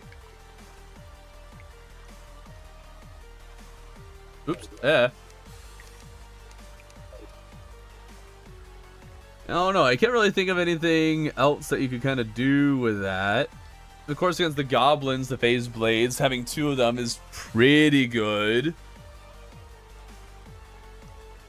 Oh, fish. We actually were doing that earlier. Pretty easily, actually. It was not a problem. Let's think here. Anything else that is kind of, I don't know, different? I wonder if there's a way that we could actually utilize the umbrellas in an interesting way. I mean, umbrellas are a melee weapon, technically speaking. Hold on, let's grab a slime crown. There. And then... if we get... a cloud in a bottle... and a blizzard in a bottle... and Hermes. Just focus on our mobility here. There. Oh, I want to try this against King Slime. We have an umbrella. And then we use something with range. We can start with just the Trimarang and see how that goes.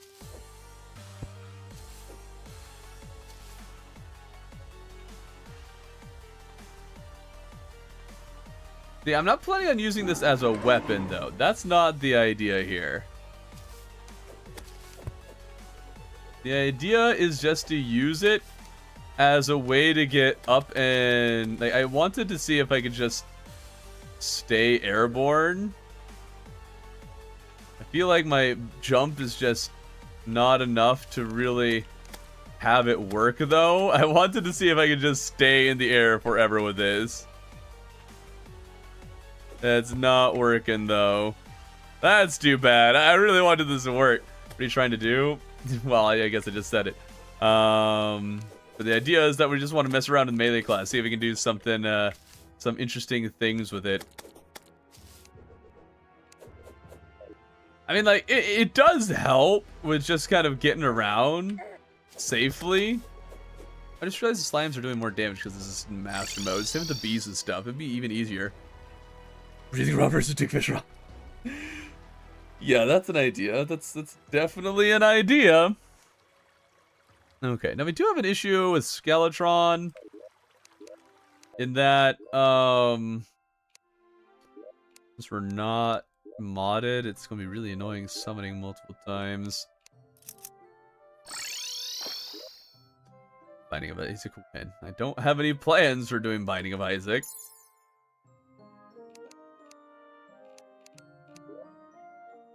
Let's see here. Okay. Overall would be called as an easy game lance and not a poke weapon. What? The Empress drop did that to the umbrellas, give them infinite flight. I mean, they don't fly though. So okay, let's bring ourselves over to Skeletron. See what we can do against that guy. We'll need to set up an arena. I'll use a different kind of block just because.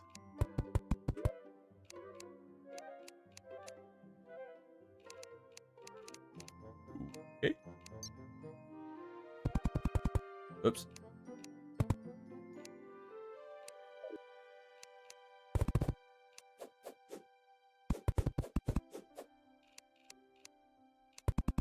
There we go.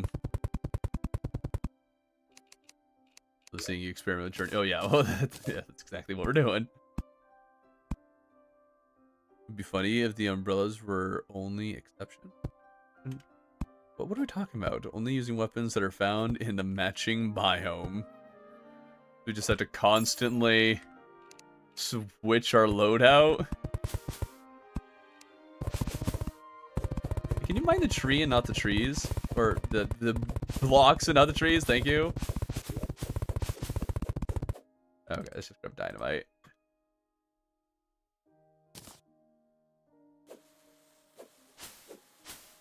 There we go.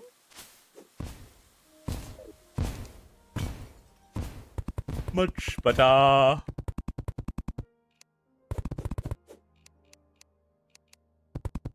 There we go. Boomerang versus King Slime, Trident versus Duke, Ice Blade versus Frost Legion. What?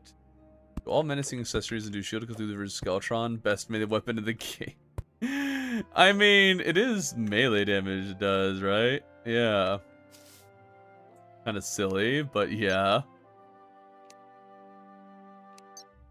There it is.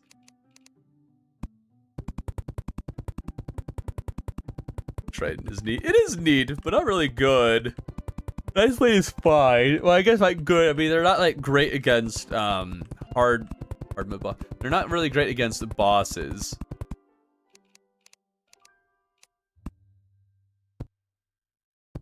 So they're just kind of fine. And yes, we used the slime spear with the magma stone earlier. We're just trying to do a different thing for each of the bosses.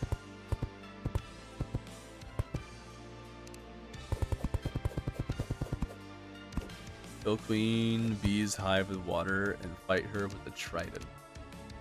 I don't think that would help anybody. Oh yeah, we need to fight Deerclops.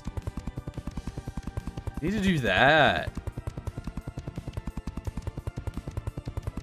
I think as Deerclops, you could probably do another face tank setup pretty easily. Probably. So you weren't going to be able to stream this week? No, I am able to stream this week, just not that much. Today is going to be... Today and like one other stream are going to be it.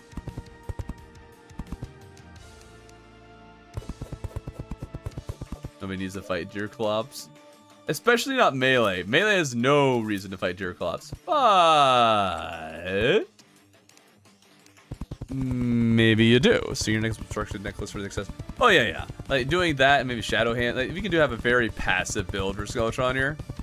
Definitely allows to win. Well, it's a hard mode weapon, so later. That's when. Snowball cannon, maybe? That's not melee. This is melee.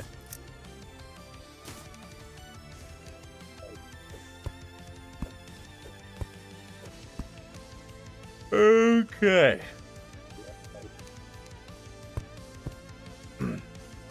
Have this set up. And we don't want to have to fight this guy too many times. Shadow hands are very, very beneficial to melee. Are they? Let's see here. If we grab ourselves a stinger necklace. We have that. And let's grab a hive pack. Maximize our bee damage. And get the beekeeper.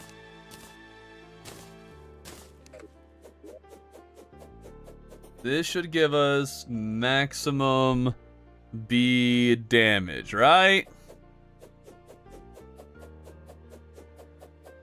Only question now is whether we sacrifice something else for the bone helm. Not sure we have anything I'd want to sacrifice unless we do go for more of a face tank build. If we get rid of the lightning boots and we just rely on our movement like this, we can maybe do something. It's nice having the shadow armor because that's kind of giving us a lot of extra damage. We could just move with a hook. We could just do this. For Strats stream, well, I'm glad you're able to join. Hello. But we could do this. Let's think here. What else can we do to make this a little more interesting? Put some of our basic stations here. There we go. Tech of the bee cloak, not the bees. Feather fall to replace the balloon. We could do that. Maybe have that instead of that.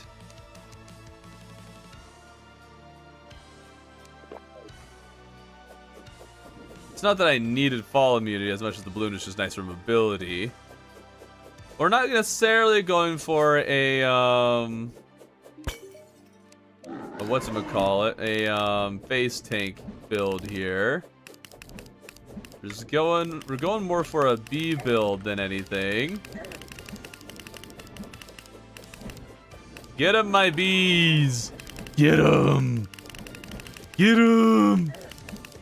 They really are not doing a lot of damage. We're definitely struggling a little bit here.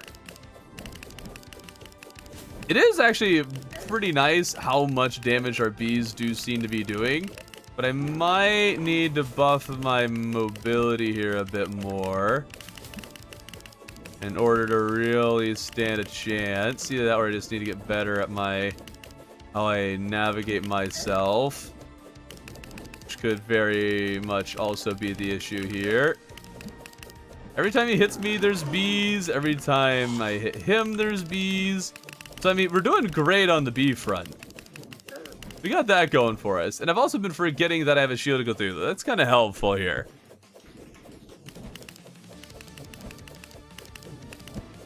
So let's get some of the Shield Cthulhu action helping us out. Definitely having a hard time getting close enough to the hand without dying. Having a lot of issues with that. Roller skates might be a good play here. Let's take off lightning boots. Also the ribbon. We might need to buff our movement speed. Well, I'm well aware of the issue. We were trying. Actually, we have lightning boots on. Get out of here. You're the issue. Okay, let's get the old man back. Become the cube. Slime mount. I don't think the slime mount would actually... Wait, dude, it's been like the second day on this world. How are we getting a meteor shower? Buddy.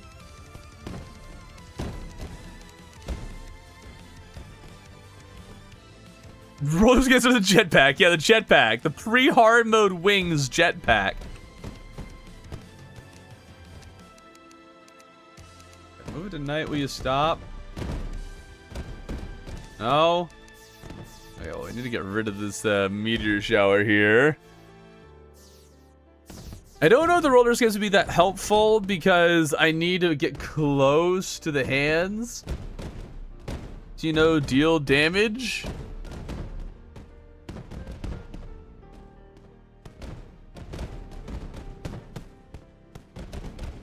Come on, meteor shower, end already.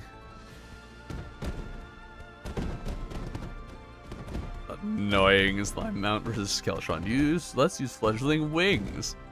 It's a celestial star mount. What the heck is that? Meteor shower, you can end any time now. Blood moon make it end? No. Okay. Funnel balloons, roller skates with it, maybe amphibian boots. Oh yeah, just have all the best stuff, which I mean I guess we could do. Let's actually use, or at least check amphibian boots. Okay, apparently we're getting all the events now.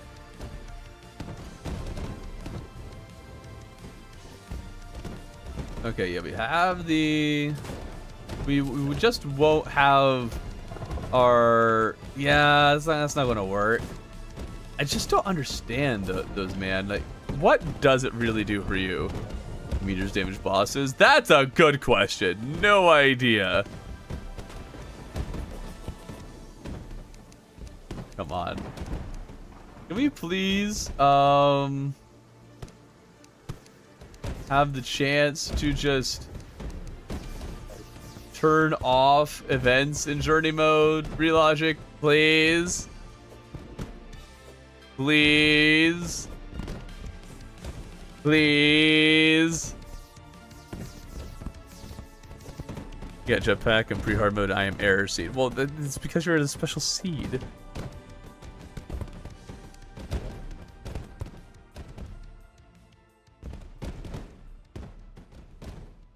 Come on. And we got a slime rain. Why is the meteor shower still happening? Dude, this is the longest meteor shower ever. Come on.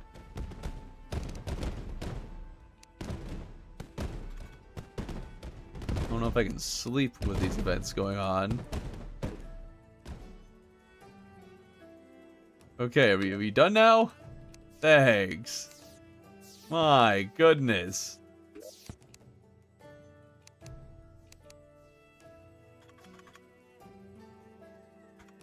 Okay, we'll grab another Featherfall Potion. Let's just see if we can play this a little bit better this time. Actually, remember to use our Shield Bash. It's kind of a helpful thing for not getting hit too much. Also getting close to the hands. I forgot I have God Mode enabled. There we go.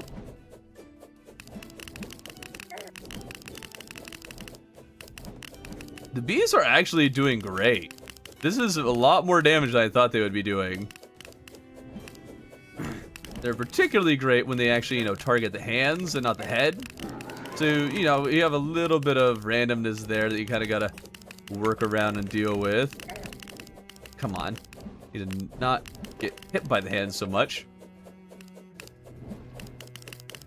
I'm actually quite surprised how well this is doing. It's nice having the bees, you know, dealing damage when I'm not able to get very close to the boss. So you don't have to rely on range or anything. Now we just have to actually get close again during this phase. There we go, much better.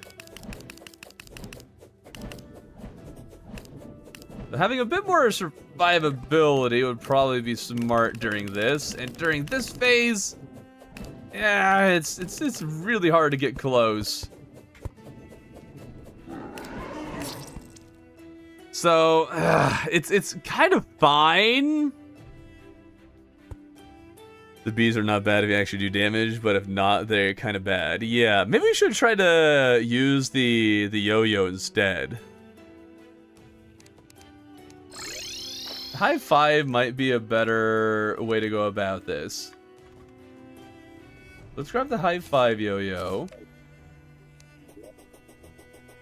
See if we can do a bit better with that. I don't think that's really irony, James.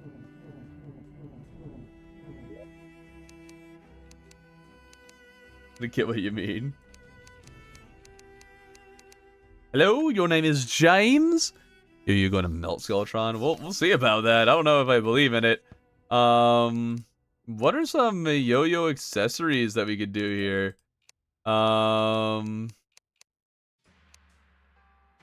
Let's see. I think the glove is a hard mode thing. You can get a counterweight with a string. I think that... What is that called?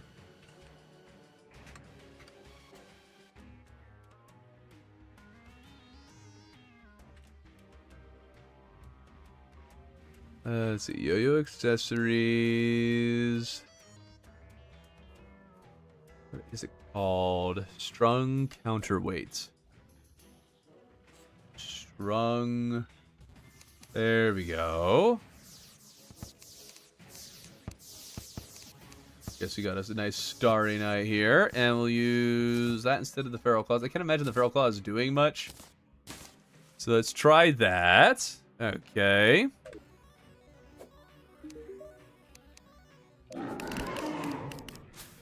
Wait, could I have more counterweights? Okay, isn't this thing supposed to shoot bees? Oh wait, what am I doing? Does this thing only do like release bees on hits? I thought it did release bees just by kind of leaving it out. Did that get changed? I mean, this isn't bad. Not at all. It's not great. I'm able to hit it a lot more consistently and a lot easier. The Beekeeper definitely did more damage, but came at, you know, much higher risk of myself.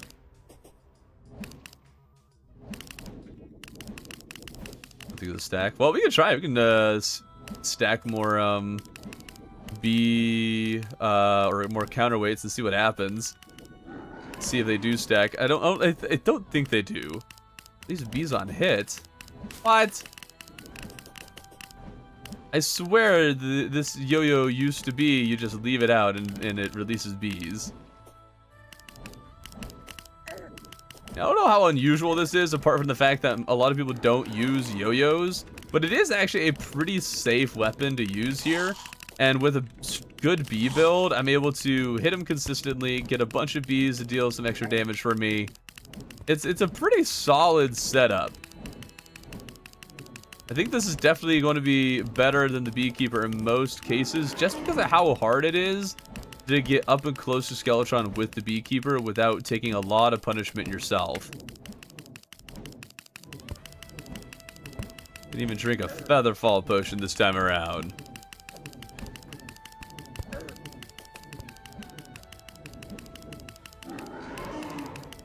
The only issue I'm seeing is that sometimes I think I am hitting the boss with my yo-yo when actually it's just the bees hitting it. With the shark tooth necklace / stinger necklace, I do think the bees are, like, I'm pretty sure that's how you do extra damage with them. So, I mean, that's a pretty big help having that as well here. I'm not like, wow, this is the best damage I've ever seen before in my life. But it's fine. It's relatively safe. Right, let's get out of here so we can summon him again. A bit easier. Range is what it does for the high five, otherwise it's not great. Yeah, the range is basically the only thing it really has going for it. And then with the Stinger Necklace and extra B power, you can actually deal some decent damage. And that's fine.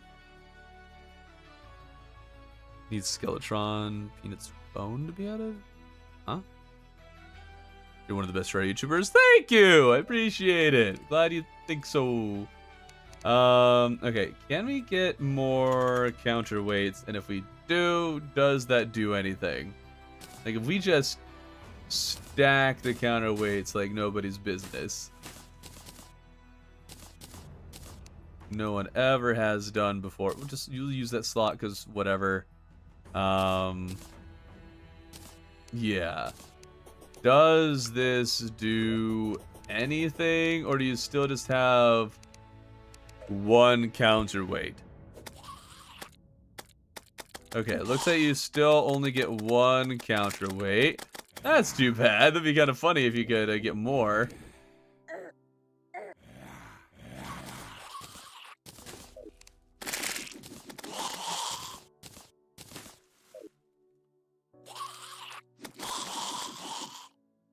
There we go. Limited 2 with the yo-yo bag. Yeah, Flask of Fire would probably help a lot. True, we can, like, there is the Flask of Fire to deal some extra damage here. So, I mean, let's try that out. We won't need the Magma Stone with it, and that's kind of one of the big deals. So if we get the Flask of Fire, I'm pretty sure it only hits with the on fire debuff and not the hellfire debuff, but I'm not sure. I guess we'll find out here in a moment. Fire, poison, fire, definitely. I'm not sure that Skeletron's head can be poisoned. This time, Trevor can only use items from the GOG. What? Flask of Poison plus the Magma Stone debuff would do something. But without the benefit of, I guess we could get rid of the Bone Helm. We could do that. Okay, let's try getting rid of the Bone Helm. Go with a flask. Oh, not Cursed Flames. Flask of Poison. And then we'll use a few basic potions that you can usually get at this phase very easily. There we go. And let's try it with the Beekeeper again.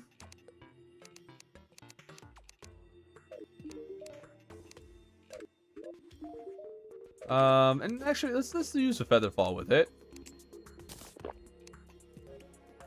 You usually find a Featherfall pretty easily around this part. So yeah, I'm not sure the Flask of Poison does anything to the boss here.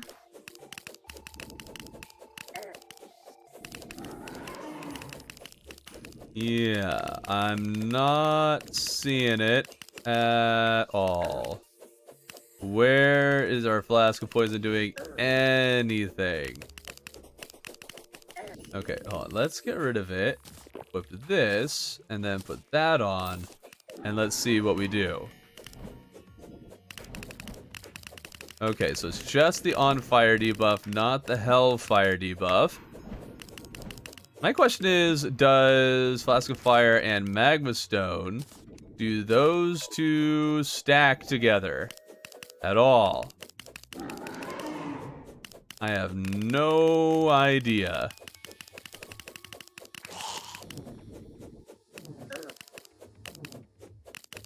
Okay, but this is doing considerable damage. Mostly just a matter of when it's just the head, being able to hit him consistently.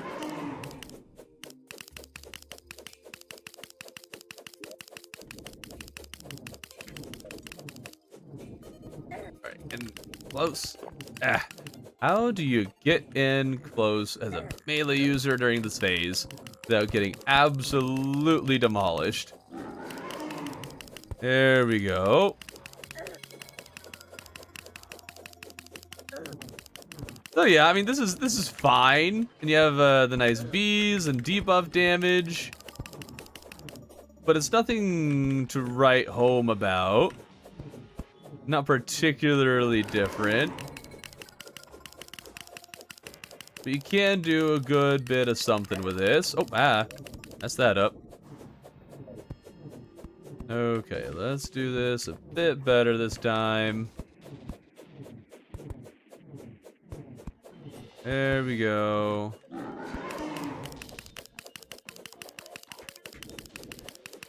Yeah, the only issue is that you just really can't hit him during the skull phase here. If you try to, you're just going to get whacked yourself. But if you play it right, then you're just not going to take much in the way of damage.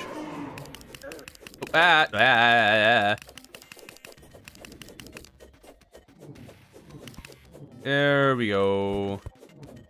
Nope, well, didn't do that right.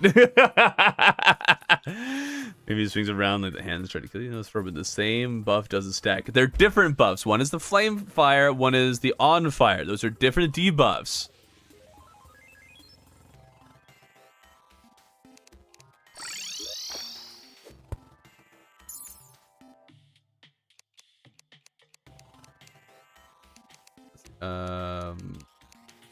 There we go. Fire and hit with slime sphere. We already used the slime sphere strat with something else. As you're doing 5 damage a second instead of 1 with the flask on fire. Huh? What? We're doing 5 damage a second instead of 1.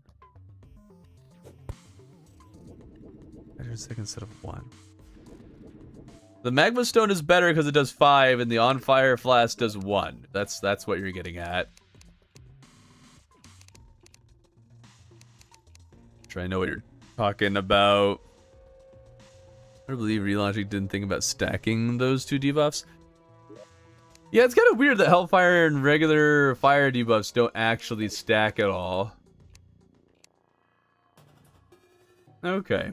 I don't know if there's really much else that you can do with this.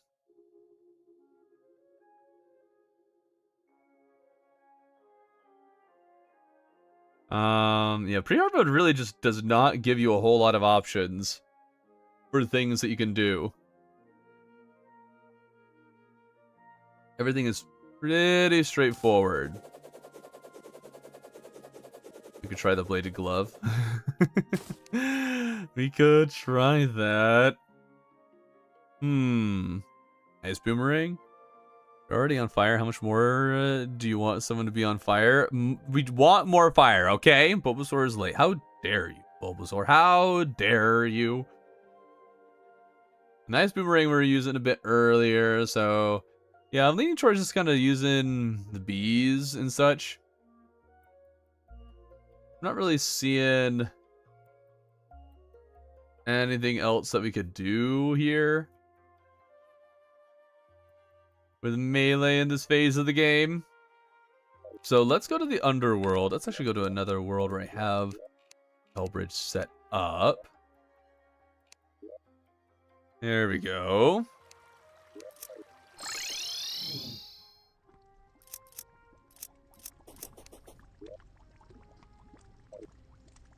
Okay. Now let's grab... If we use the Sun Fury and the Blue Moon, I just want to see how well these do against the wall. But the thing is, usually I see people use... usually people use the Knight's Edge and such. But I feel like this might actually be an underrated way to do it.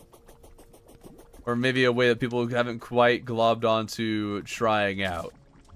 So let's try it. We should switch to Molten Armor now. So let's get that going. There we go. Let's see how this goes. Ouch, ouch. Okay, so this absolutely tears apart the hungry and kept me safe the entire time. That was... wow. Okay, this is even better than I thought it would be. With a bit of extra setup and maybe, like, I guess we should probably get some knockback immunity or something. You know, that might make sense. Who's your favorite boss? King Slime, Cthulhu, Sofa King, or Skeletron? Sofa King, for sure. This one ablaze magma stone, flask of fire, hellfire, and the daybreak. Exactly.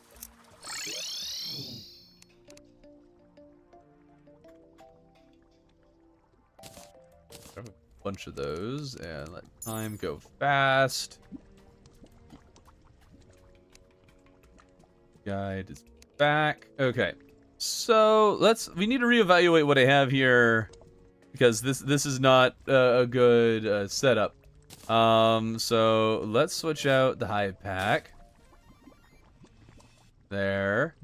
There really aren't many ways to buff melee's damage in this phase, now are there? I just can't seem to find things that make it a bit more interesting. So let's go with the bone helm again. Like so. And then if we drink a Titan potion, we can probably keep the wall really at bay. Or the hungry is really at bay. So let's try that.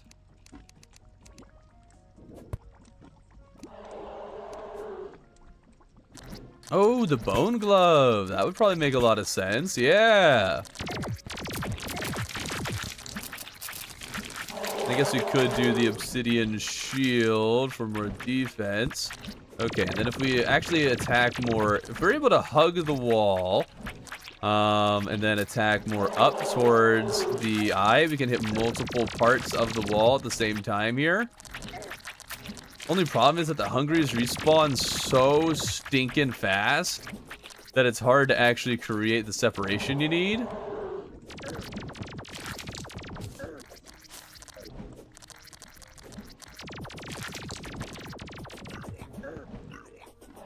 Okay, so not a great showing.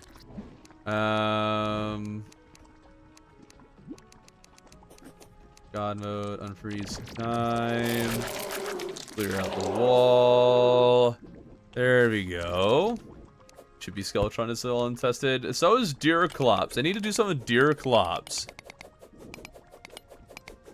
I know you do more damage when you throw it, but also there's a balance you have to do. And like the hungries are around me. I need this in order to keep me safe. Let's grab the bone glove. And go to the magma stone. I don't think that's going to be doing a lot for us like this. Yeah, so that gives us some more range. As well as just another thing that's attacking. We can do that.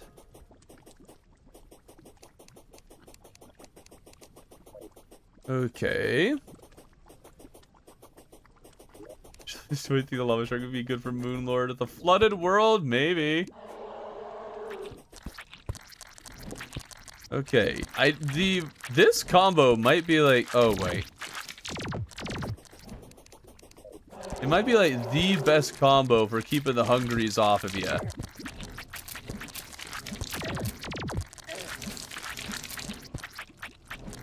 Okay, and if your bridge is low enough, you can deal quite a bit of extra damage to the wall by hitting all three of the eyes at once. Dude, the hungry.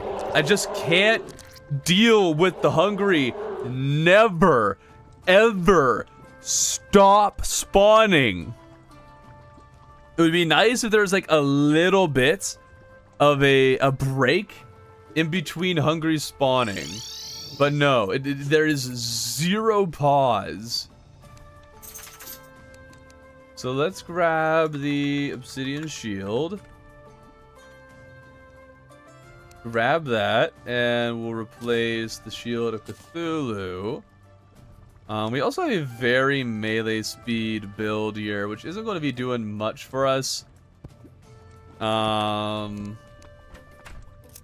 let's go with a more... I don't know if I want to go damage or defense here. We'll take damage. Even maybe a critical strike might make more sense, because we're going to be aiming to attack more and deal less base damage. What was the accessory that I had? Let's go with a lucky build.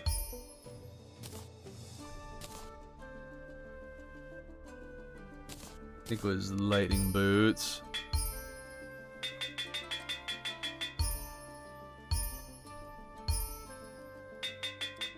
I would buy a Terraria, man. I would if I didn't know you could too. It's not an expensive game. Glove don't do anything. Glove does do something, but maybe not as much as we need. Come on, give me lucky, man.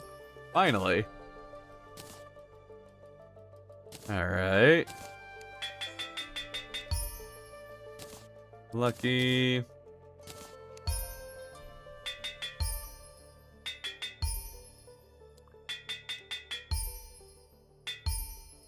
Lucky. And one more lucky. Oh, What I get for not paying attention? Branding Confusion could be good here. That's true. Branding Confusion could... That or the Feral Claws. Come on.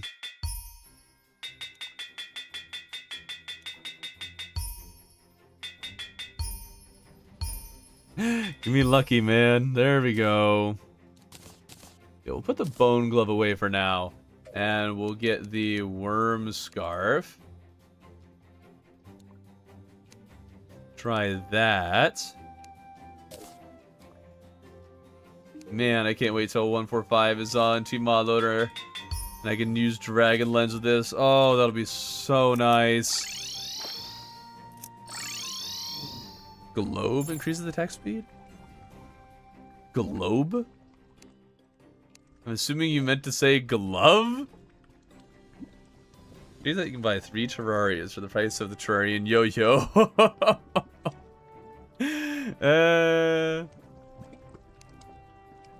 Okay. Let's try this again. Might still have God mode enabled. No, I do not. Okay, good.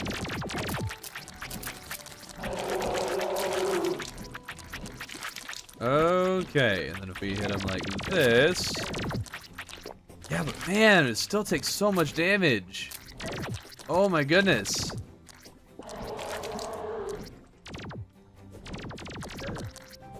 Like, we can beat up the hungry and that's fine. But I just can't get close because the hungry will always kind of go up and around. Maybe I need to play a very specific way. I heard lucky modifier is worse than menacing with math. I hear that is 100% I don't believe true. It very well could be. I'm not denying that. However, I think what I have come to the conclusion, I've not tested this. I can't say for sure certain that lucky will be better for fast attacking low damage weapons and menacing is better for slow attacking high base damage weapons. That is what I think. Because imagine you have a mini shark, you give the mini shark menacing. What, you've buffed 1 or 2 damage per shot, but with critical strike, that's probably going to do a bit more for you. And yeah, I did forget my potions. So we can add those to make this a little bit easier on us.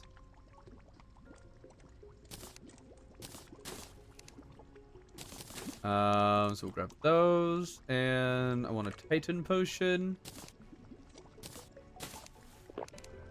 Drink all of those. Oops. Okay, if we try to play this a little more carefully, can we just keep the hungry off of me completely? Just never throw the maces, because the second you throw them, the hungry will get you. So we just play this where we hug the wall and never stop swinging these. We might be able to just do this. Do need to be careful that I don't accidentally get too close to the wall. At some point, he's going to go a bit fast.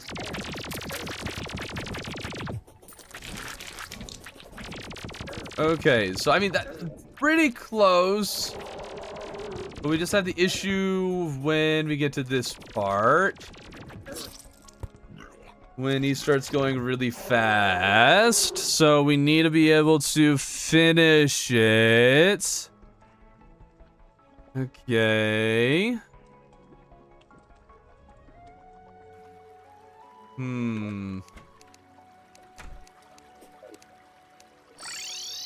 Autocorrect is only useful when you're using English language, but not so much for other language like mine, or get annoying.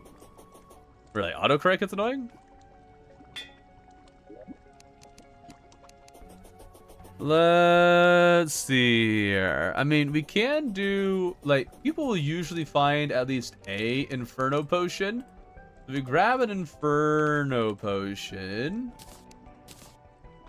we might have an even easier time here. A BBQ reply pack. We were already doing that against Skeletron, though.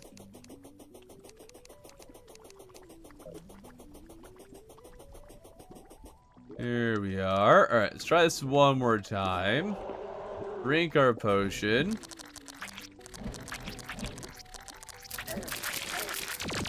God, that's not enabled. The main thing is just making sure that we don't get too close to the wall, that it starts hurting us with the, you know, the fleshy parts. Those do an insane amount of contact damage.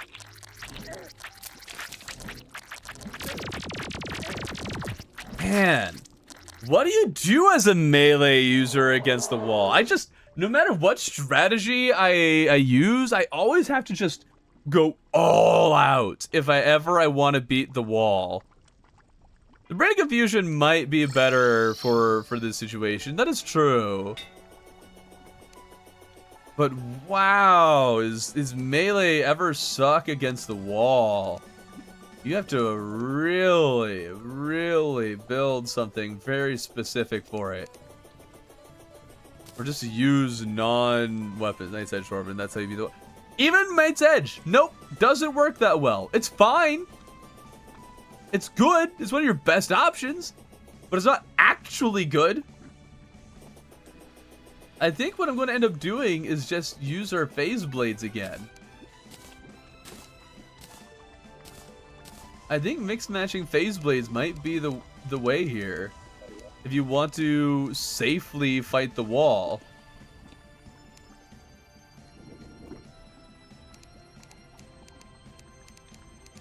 It's pretty lame. Beat the wall afresh every single time with the Knight's Edge. What do you mean? What difficulty are you playing? This is Master Mode. And I mean, again, the Knight's Edge is what almost every melee player is going to use. It's the only thing you have. But dude, I die every time. Every single time. I cannot beat it with the Knight's Edge without having an absurd number of potions to back me up.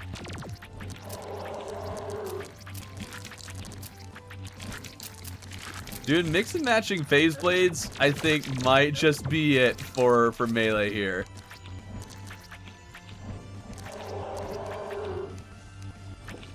Because this way you can actually be safe from getting hit too much. Only issue is that your damage is decreased dramatically. So, I mean, it is going to be a slower fight, but at the very least, you're not getting devoured by the thing. You got that going for you?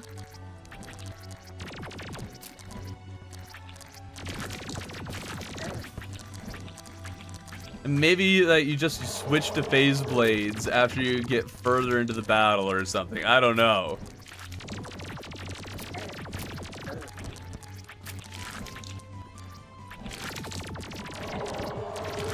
I'm actually getting a good number of hearts from the wall and such.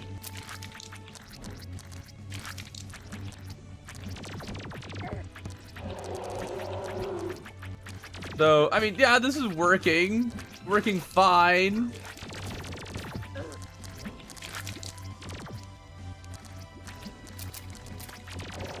Nothing to write home about. But it'll do its job.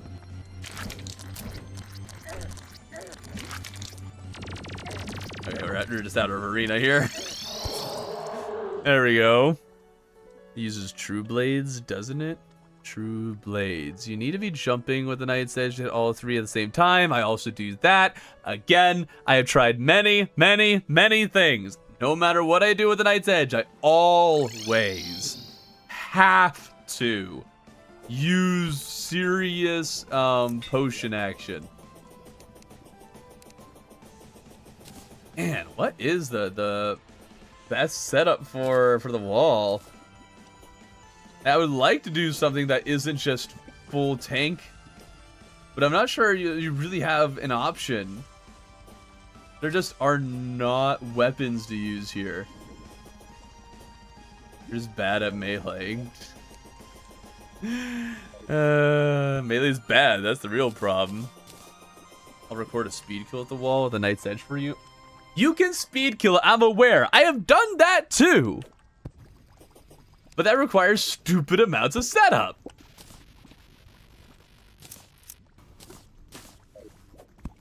Let's see. Flamer Ring. Yeah, Flamer Ring's fine. It just doesn't go through things. It doesn't go through the hungry. That's the problem. Let's see. Okay, maybe we just do the warding build.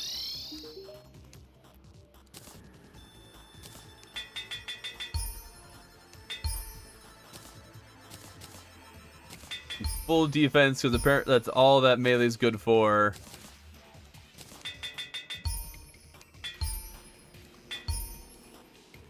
And throw multiple boomerangs at the same time. Sure, but there aren't really any other boomerangs that are worthwhile.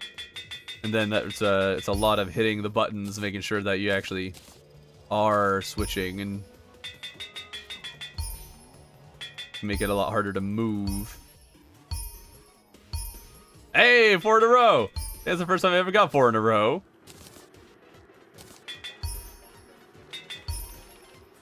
Yeah, melee is new player friendly in a number of ways.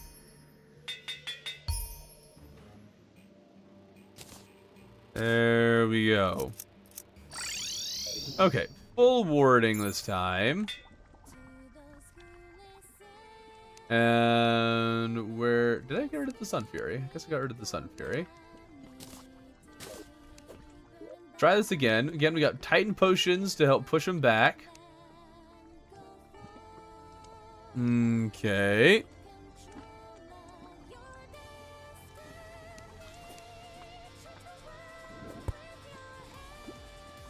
Oh, okay.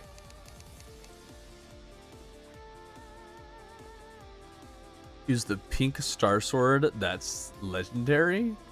No way, dude. I guess that is a safe way to do it, but wow, that'd take forever.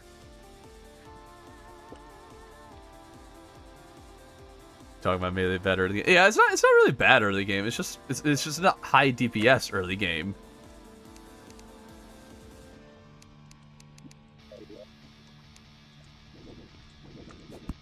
Okay, try this once more. Make sure to keep the hungry off of me, and also make sure not to be touching the wall.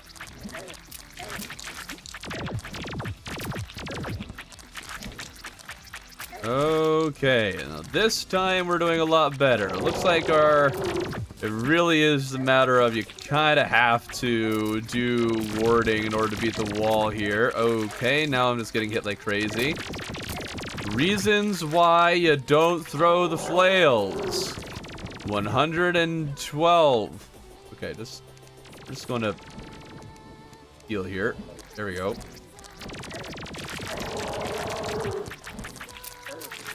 Pretend like we didn't make a mistake there. Throwing the flails is nothing more than a mistake.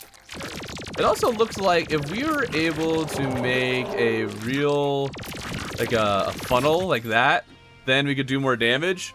Still doesn't work. Blade of Grass and Fire Great Sword are amazing pre-Skeletron weapons to kill anything in its way. Blade of Grass, I mean, it's good. But that's about it. It's good, but it's not high DPS. Okay, we still died, like, about as easily as before. So, what am I doing wrong here? And yeah, I could do the Tipsy debuff, but the point of our build right now is defense.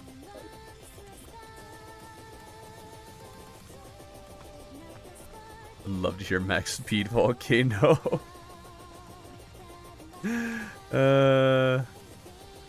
Run away while the laser attack is happening? That would be a really dumb idea, because that lets the Hungry come back. And then I have to contend with the Hungry over and over again. Oh, we got James the Clothier. That's fun. Max Collector. Oh, the guy's already here. There we go. Use Star Veil. Yeah, in pre-hard mode, we could use the Star Veil. Genius! It's the Bone Helm. It's not defensive. You don't know about it.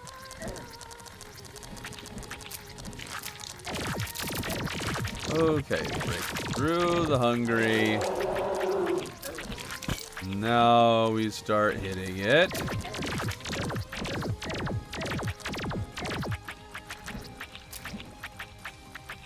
Okay, so long as there's no Hungry here, we're fine.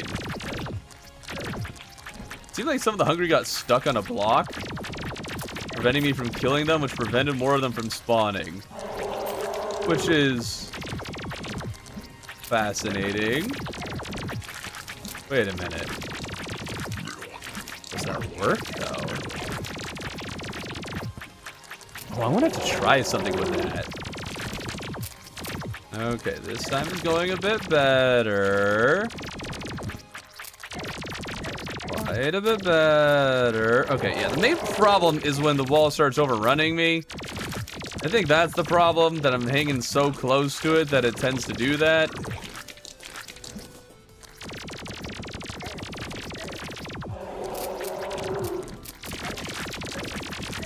Yep. Knight's Edge seems like it would be good. Yes, the Knight's Edge is good. I'm trying to do something that is not what everybody does.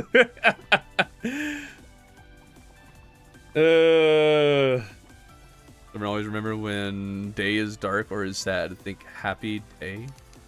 What? Almost had it. Yeah, that one was much closer. If I hadn't gotten eaten near the end there, then it would have gone a lot better. I'm going to try and create a wall to see if we can keep some of the Hungry there. The wall doesn't really have a second phase per se. Yeah, roller skates could make sense.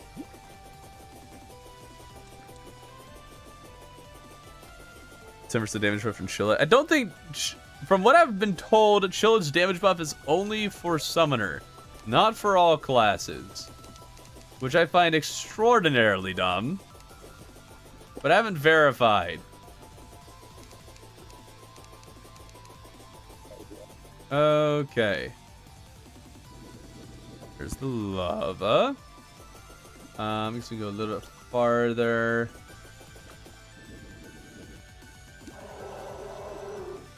Okay. Drink our buffs. And what we need to do is get the Hungry to attach and then not kill them. We need to get a few of these to detach, like so, and not kill it. I need to try this, see if it works. Okay, we need to do this super carefully. And I'm not doing a very good job at that.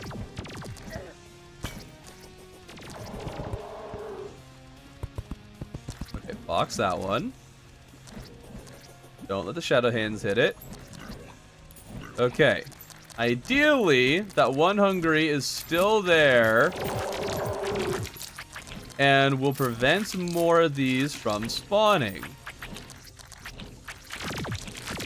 It also could have very easily despawned, as quite possible.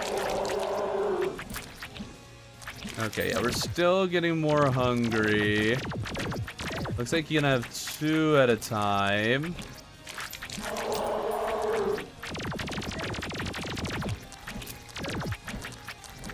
Okay. That didn't work. I thought that was so close. Shield damage buff is universal. Is it? The dash is summon damage? What? Why?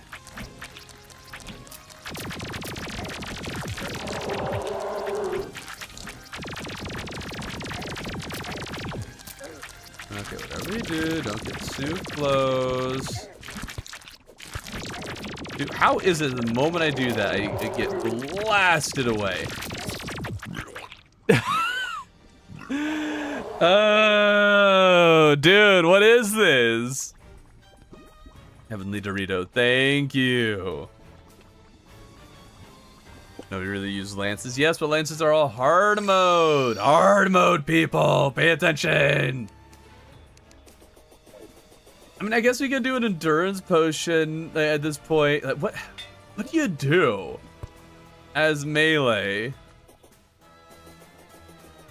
I would not have beaten him if I had thrown the maces. Were you paying attention? Did you notice how when I threw the maces, I immediately got nailed? The maces are what are keeping me safe by spinning them around me.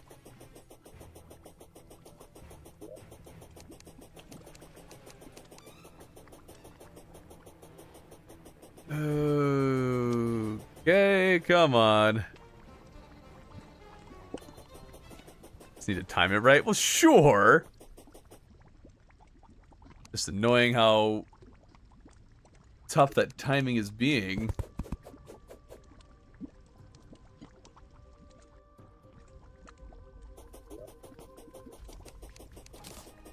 Let's see, we should have, yeah, we have a guide. Okay. Yeah, we can try the Brain of Confusion instead, but ultimately you wouldn't really have much of a choice. Like, you could be in a world where you don't have access to the brain.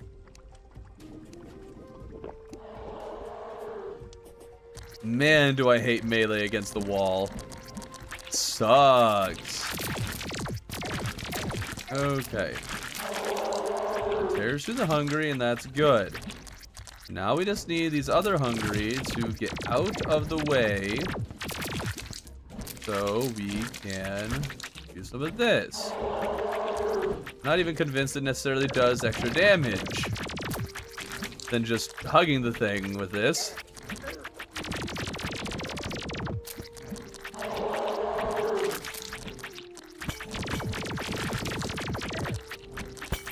Keep up the meat grinder. Keep up the meat grinder. Thank you, Brain Confusion. The best thing about this is that we get the hearts from the hungries that we kill almost all the time. That's a really big factor. Okay.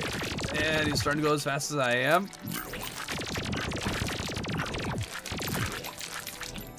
Hungry are still being an issue.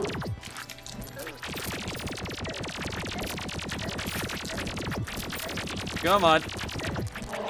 There we go. We got it that time. That was awful. I think that's fine. There's just not a lot you can do with melee in pre-hard mode. So let's just move on. I have an idea for Queen Slime that I really want to test. Our hollow is over there. Let's go over there. There you go. Yeah, but annoying.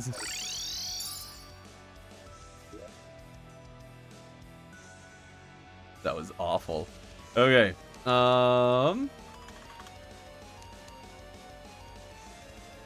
Gelatin crystals. And I have no idea if this is going to work, but I want to see if it will.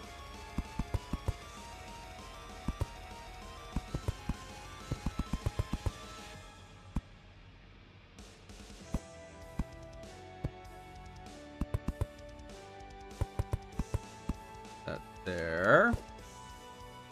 Keep it going. There. I know they're not symmetrical and whatnot, but it doesn't matter for this. There's yo-yo. I'm good.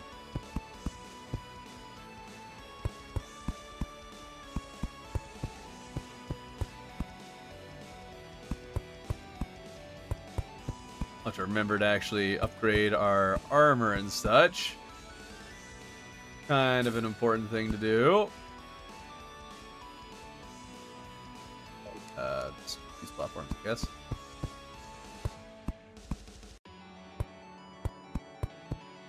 There we go. Now we just need to hammer them all.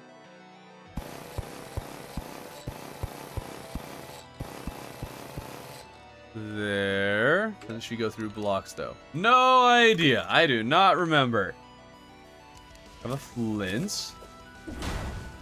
Yeah, the flint will go up and over. I have no idea if Queen Slime is going to go beneath these or not. So we will see. Why am I so weird today? I don't think I'm any more weird today than I am any other day. Like, if we do this, will it keep me safe? I have no idea. Let's get titanium armor. I think that would make most sense here.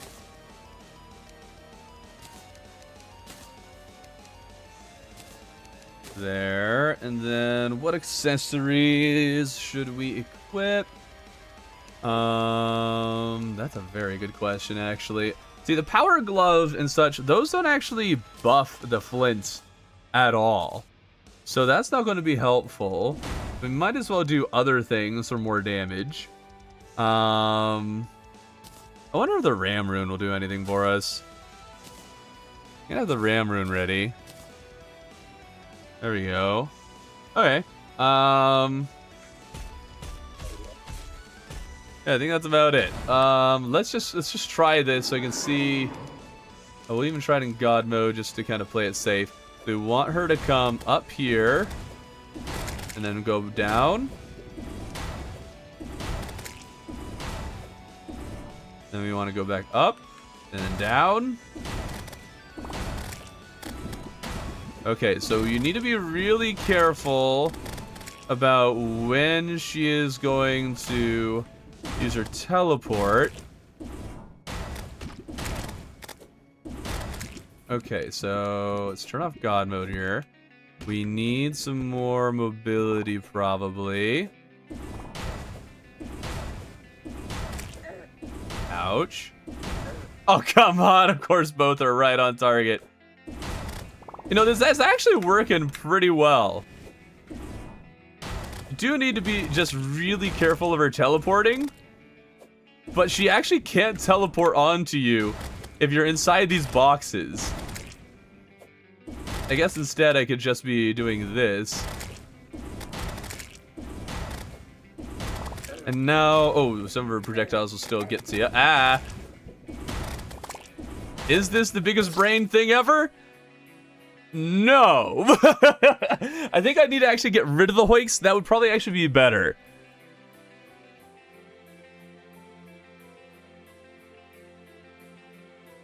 Was the ram rune good? It's really good for mobility. And I was thinking of maybe using it to try and just block some of her or keep some of her minions away. We get rid of these. Now her projectiles will not be able to get through.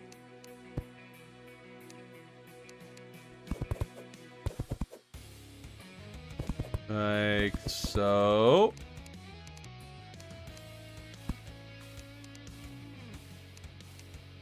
Okay, actually, here's a question. If I did doors, how would doors work with this?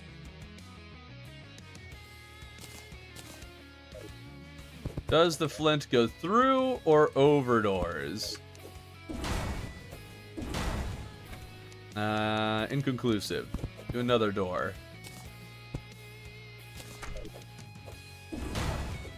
Okay, it's going to go over the doors.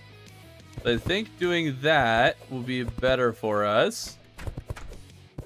Now we can freely go through those, and now her projectiles will not go through them. I think this will work. I think this will work.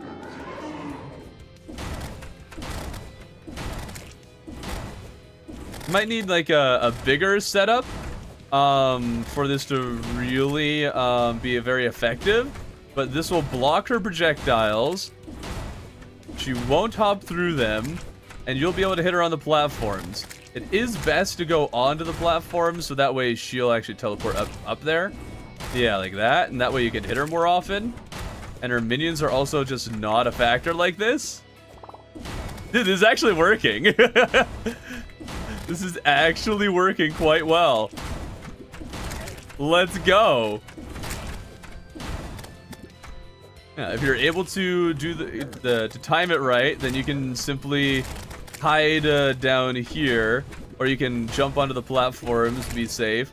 If you don't get the timing right, you can just run through the doors, and that'll push her away. You want her to jump up. There we go. Oh, okay, we gotta watch her slams. Those will hurt a lot. And you might want to have some more mobility, like frog boots might actually make a lot of sense here. And yeah, you gotta really watch for that stomp attack and her teleports. That actually kinda works. This is made by Terraria. Hey, awesome, let's go! I joined and my ears are getting blessed with this there.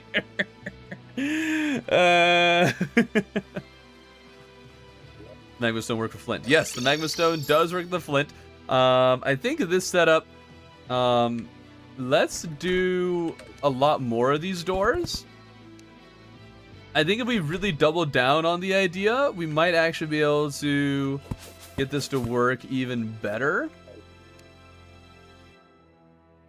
The main issue, as I see it, is that once you enter second phase, I don't think this will do much for us. And yeah, maybe making the doors a little bit taller would work. I don't know. I'm a little nervous to do that because it's a little harder to get out.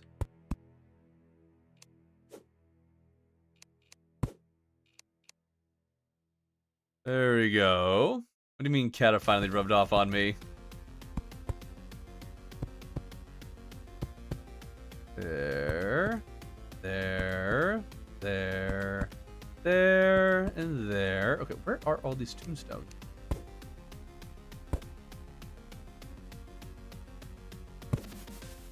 There we go. Okay, let's get a sharpening station. And we might as well use some of the buffs. We didn't use any of them in that fight.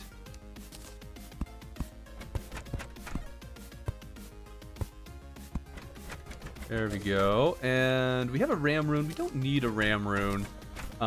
So having a dash would probably be a greater benefit for us here. I'm considering this to be post-mech, because otherwise you have...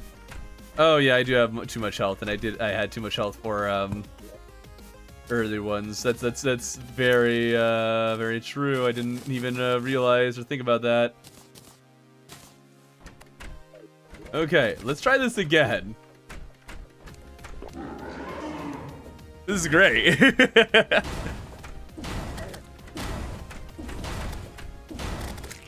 Okay, it does seem like it is still hitting her, even if she is inside of the thing. Inside of the door matrix. It's just probably not as much damage as it could do. Okay, yeah, you go. Really, okay, I need to actually use my dash here. Okay, she is really doing a good job at getting me this time around. This is far from foolproof. And sometimes she really likes teleporting and jumping. It seems, I think if you hang out close to her, she is less likely to teleport or jump. So hanging a bit close to her, not taking full advantage of the space until absolutely necessary is probably the best way to go about this. There's my mouse. Lost where my cursor was for a bit there. There we go. Beautiful. Almost second phase here.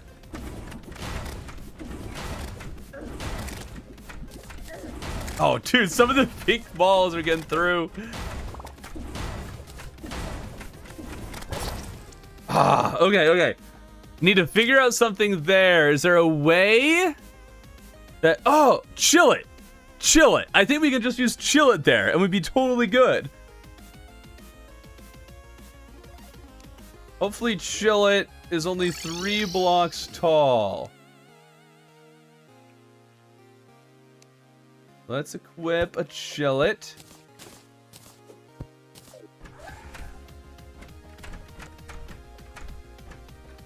Okay, chill it runs into an issue with the doors. So what if we hold on. Might be a solution to this. Use a tall gate. Oh, that's 5 tall. Oh, okay.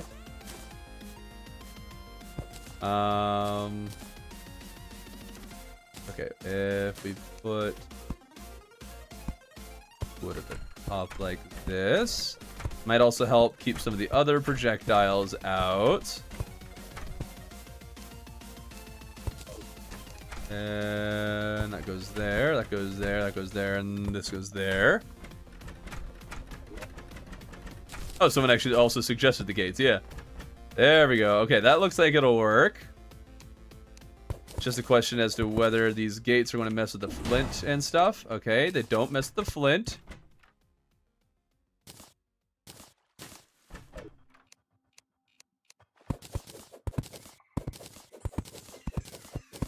There we go.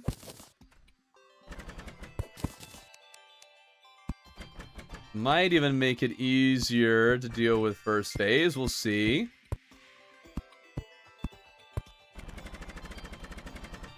Okay, you can only really do 1 dash. You try to do a second dash before you land completely, you might run into an issue. Okay. We'll put, I guess, the band of regen, just put that there for now. Okay. Why am I stuck? Why was the door not opening? What the heck? Oh yeah, I guess I can't actually use that accessory slot now. Huh. Why was the door not opening? Can't you actuate blocks at the top? Why would I do actuated blocks? How would that be helpful?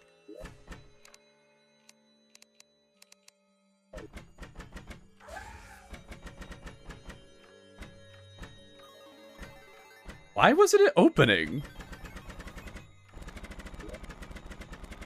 That was weird. Okay. Really weird. It sure seems like tall gates have are not nearly as responsive as anything else. So we'll have to keep that in mind. Let's get a cross necklace and just add that to our build here. And we can also get a flask.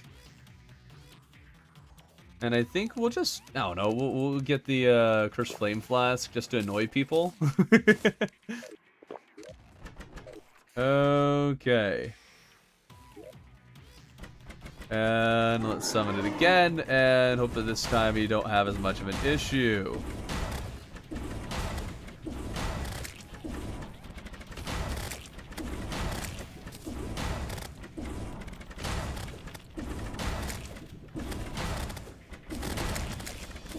Okay, Chillet's dash is not perfect through these. It might struggle a little bit. So far, we've gone hitless. Then again, I might have God mode on. I don't. Oh, okay, good. That looked like I had God mode on for a second there. Okay, this seems like the perfect height to have these platforms at. Because it still will hit Queen Slime even if she's inside our little contraption here.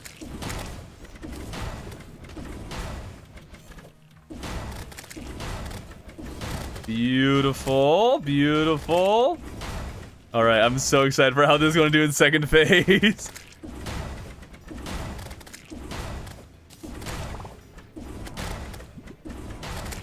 Oh, okay.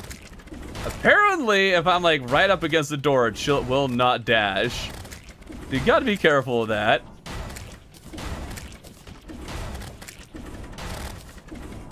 There we go. And our doors will stop all the projectiles, make them bounce around enough that they don't go through anything. The minions are still being dealt with handily. We don't run the risk of her teleporting on us, so we're able to go back and forth and very reliably dodge. This is working quite well, actually. I like this. Only issue is that sometimes Chillet will stop dead in its tracks on the tall gates. I'm not sure how to prevent that from happening. And also sometimes the gates get left open. I think that happens when you open them, but then one of the summons happens to be where the gate is. So I'm guessing that's what's causing that issue. And once they're open, there's a bit more of a problem. Okay, we need to be a bit more controlled here. We got a little out of hand there.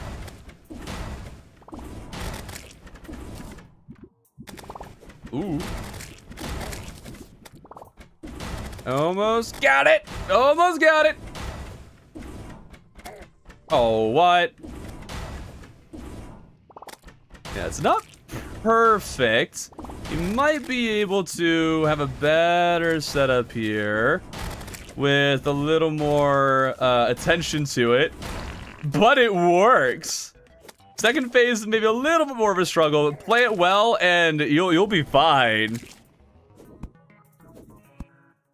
Nice thing about them opening vertically is that they don't get stuck when something on both sides. Are you hitting your head? I might be hitting my head a little bit on the blocks up here. That's very possible. I have an idea if it tested to work. I don't know if it would take wooden boomerang against Moonlord. Yeah, that's, yeah, Actually, the blocks at the top of the gate when you dash through the top of the doors. Well, if you actuate the block, then the door goes away. You can't just actuate the block and still have the door there. This isn't Minecraft. Oh, but hey, I think that's a really interesting way that you can fight Queen Slime. Okay, now I have a very, very simple one for how to handle Destroyer. We're going to create another melee build here. This one will be our damage focus and probably make the other one more defensive focused. Because, you know, we'll kind of flip between the two. Let's see if we can get rid of, oh wait, wrong thing. Get rid of some of this stuff. There we go. Goodbye, goodbye, goodbye. Okay. Against the Destroyer. Now, this is something that you'd have to defeat at least one mech boss first for, but it's going to work out really well. I think titanium armor would be the best combo with it. No attack bonus is helpful with it. And then, of course, Destroyer's immune to most debuffs. So we want to do anything to increase our damage output, including from taking damage. We can absolutely add the Star Veil. We'll add the Stinger Necklace. Where's our Star Veil? There you are. Okay. Anything else? You know, I didn't even have the Warrior Emblem for Queen Slime. That would have been helpful. Okay, so we have a Warrior Emblem. We will need a knockback immunity, so we'll use the more simple Obsidian Shield. Actually, we might not need the knockback immunity, but we do want lots of survivability, so I guess, you know, that works. Let's grab a Brain of Confusion. There. We want, like, a good mix of damage and survivability here. What's some other good damage we could do here? V-Cloak is kind of tempting as another addition. We don't get extra stars, but the bees and honey could be good. I actually do need some decent mobility, so we do need our Shield of Cthulhu. We'll need that. What mod are you using? This is vanilla. We're just in journey mode. Okay, so we have that, and we'll need some wings, because we'll need to be able to fly over to the destroyer. And yeah, menacing is a fine one to have. Don't want defense. We'll use lucky and menacing. Both of those are fine. Menacing. Okay, I guess we're having a menacing build. Not warding. Menacing. I guess we'll take a little more critical strike and reforge our Sleepy Octopod. It's a very cheap weapon to reforge. Godly apparently is the best one you can get on it. Okay. And so Mooncharm are all around accessories. Yes, can you get them at this phase? I guess you could get the Moonstone, right? Probably. Okay, let's get some better healing potions. There we go. And now let's do a destroyer. Because I think there's an interesting thing that I discovered in 1 Year, 1 World. That you could do this. We definitely want to drink our potions. And rush over. Oh. There we go. The Sleepy Octopod can do insane damage to the coil. Against it afterwards, you might as well just switch to the flint at this point. Why did I take knockback though? I must have dashed into it. That must have been the problem. The only real issue is that it does kind of require the destroyer's coil to be on and stay on a platform. That's the main thing that it suffers from.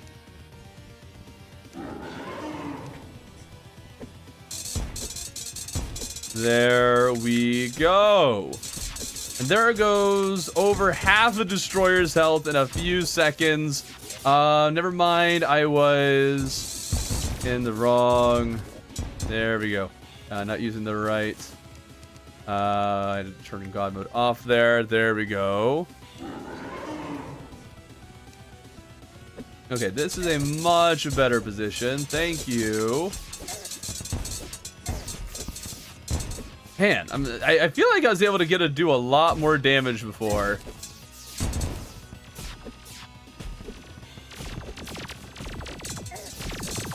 So it's not an awful weapon to use against Destroyer, but I mean, once the coil's gone, yeah, you just use the flint.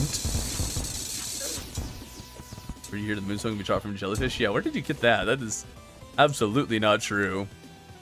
Okay, how do we get some, what would be some better damage here?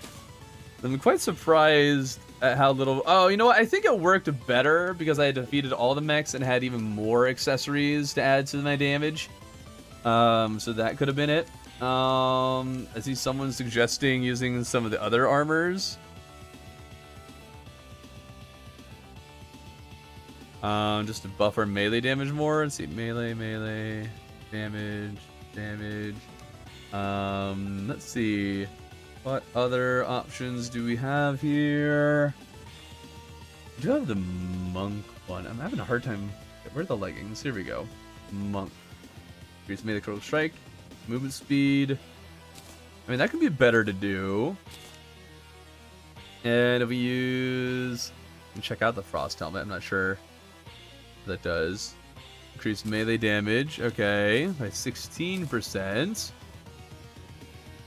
You lose some of the critical strike, but that's also kind of made up for with the monk's pants.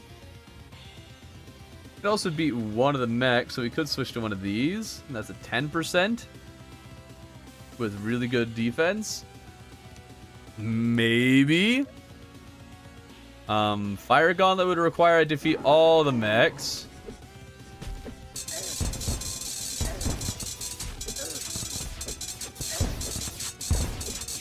There we go. That's what we're talking about. So it is very destroyer reliance. You know, having a destroyer that'll kind of behave.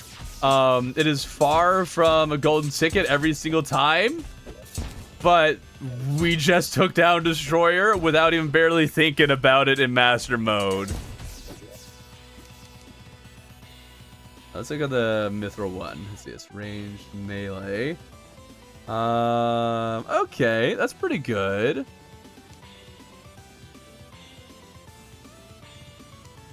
I wonder if there's a better chest plate we could have here.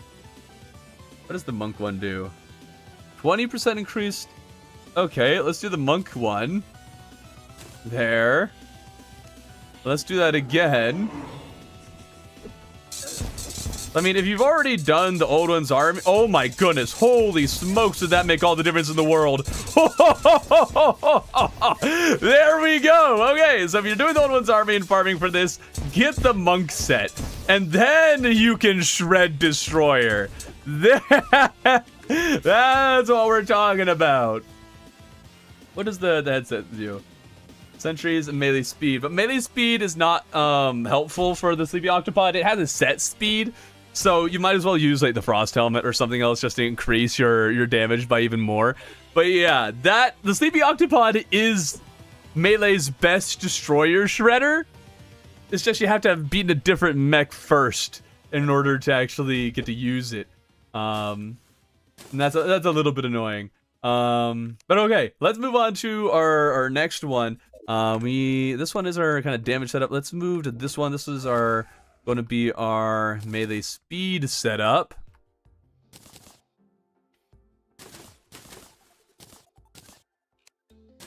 So let's get these reforged. If any of them are not. Oh, actually, we should also make sure we have all the accessories that we want for melee speed. We're going to assume that we didn't have a chance to get any anything special from other mechs. We're going to do a pre-mech one here. Where's the power glove? We have power glove and feral claws. There. Then we need to decide what else we want to do with this build. I do want a magma stone, absolutely. Get some wings, we'll need the mobility. I don't think the cross necklace will be the best choice. Oh, and actually we want to do frost armor for sure for what I'm about to try out. So let's switch to that.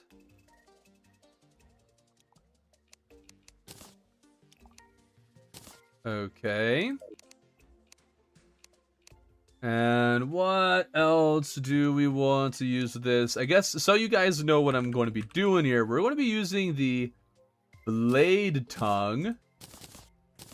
and a bunch of target dummies. And I guess we'll probably do that against Prime. There we go. Boost necessary. I think they are. Berserker Glove also boosts melee speed. Yes. Can you get that? Yeah, you can get that. At this phase. Yeah.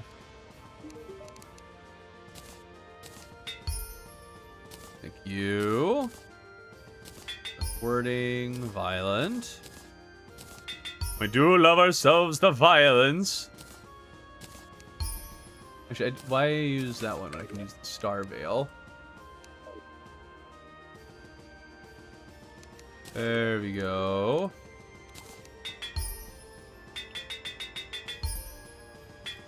Little bit of survivability with that. Though it might be better to get the...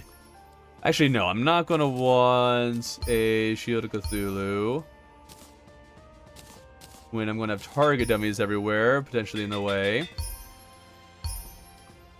Instead, maybe we'll use Chill It. Okay, now we have an insane amount of melee speed, and then we can inflict 3 different debuffs. 3 different flaming debuffs. Curse Flame, there we go. Do you need 3 gloves? Yes. I feel like 50% damage would be better. Maybe it would be. Maybe it would. I'm sure there is some way of finding out what would be better. Having, like, at what point does melee speed kind of stop being helpful, and you should just do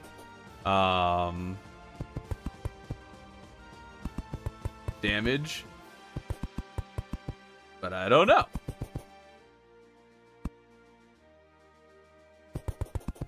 Okay, we don't want these dummies everywhere, because we do need some areas where the projectile won't get stopped. There we go. Oh, let's get the sharpening station going. There we go.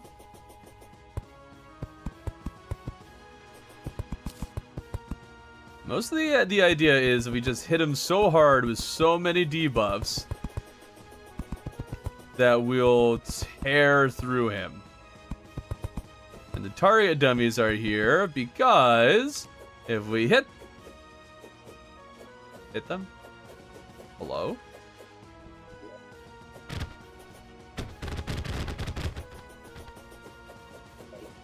What the heck?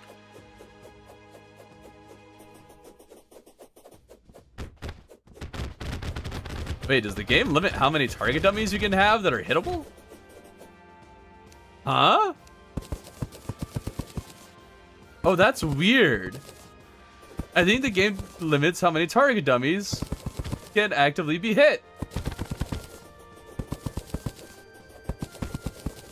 Maybe? I don't know. That's weird. Something is happening here. I don't know what it is.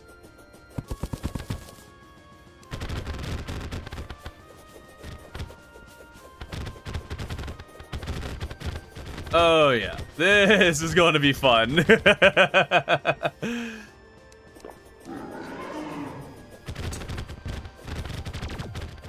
And then, since it's the Blade Tongue, it's also going to hit Skulltrump Prime with the Ichor debuff. Which, I mean, probably means that we wouldn't have the access to the Cursed Flames. But you could set that up. Okay, we'll use Chill It, because I think Chill is kind of going to be necessary for this. The only problem right now is that the Blade Tongue does not seem to change directions based on which side you're facing. So you gotta much more actively change where you're facing. Okay, this isn't going as well as I had hoped, just because we're not able to get the buffs or the as many dummies as I was hoping for.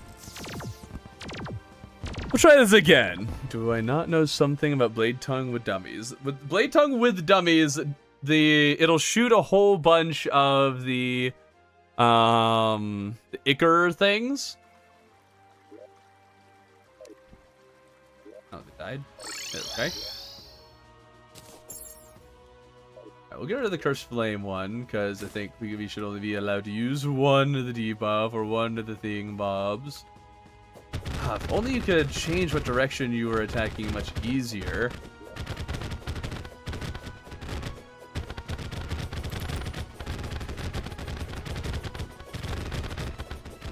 Okay.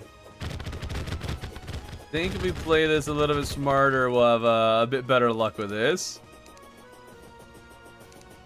And then back off and go. Mostly here that we are adding a whole bunch of extra projectile potential with the blade tongue. Our only issue is that it's really hard to change the direction that we're attacking in. Isn't ideal for which direction we're targeting. Oh, I hit the wrong button. Start it! Okay, what's this run about? It's not so much a run as much as a whole bunch of silly experiments to see if we can do some weird things with melee class. I need to switch back to chill it. There we go. I think we might need to do a better setup with these dummies. I think I might have them more horizontal than I need them to be. I should probably also just switch out of wings, stay on chill it, and use a double jump. So let's switch to that here real quick. Also has melee speed, so that's good.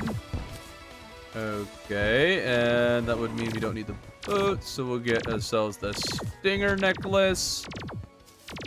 Think that makes sense for us. Apparently I can't jump that high, or maybe I can. Okay, let's get this going again. Ah, man, yeah, it's just turning the, turning around that's the hard hard thing. Trying to make sure you attack in the right direction with this. Oh, whoop, wrong buttons. Wrong buttons. Ah, it's not working that great. We are getting good debuffs in there, and like the damage isn't awful. Oh, what? That stupid laser, man. The stupid laser. And yes, it's solo. Our pillars already. They've been active for a while. It is an endgame world. We're just trying things out. Strat super mega sucks. I think what I need to do is set it up a little bit better. And again, these aren't necessarily meant to be ideal strategies. Just ideas that, or strategies that work technically.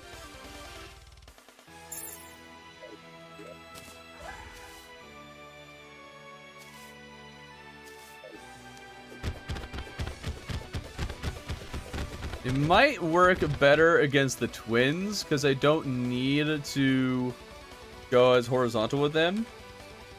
So let's try those guys out.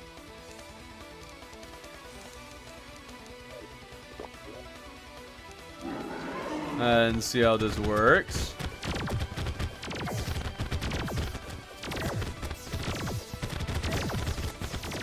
If I could stop getting hit by Rhett all the time, that would be awesome. I think I need actually probably fewer dummies for this. Fewer dummies in a more concentrated area.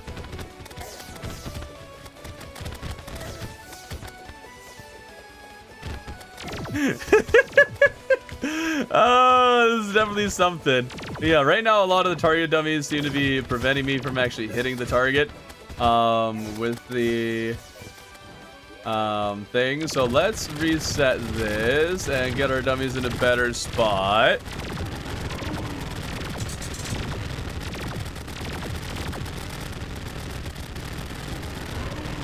There we go.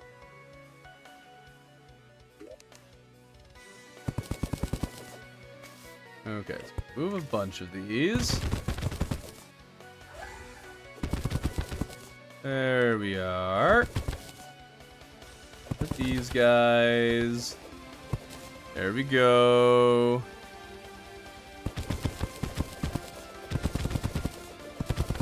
We need them in a much more concentrated areas. And yeah, I already like knew that the dummies would be stopping a decent number of the projectiles.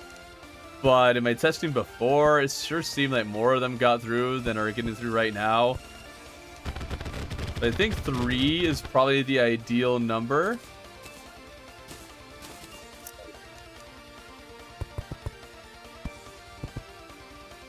We have them in stacks of 3. We can probably maximize how many there are dealing damage.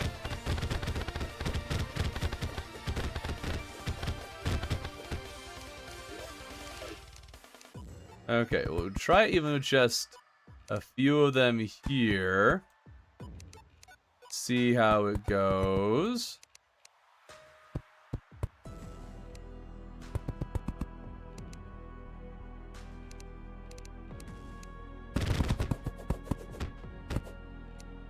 There.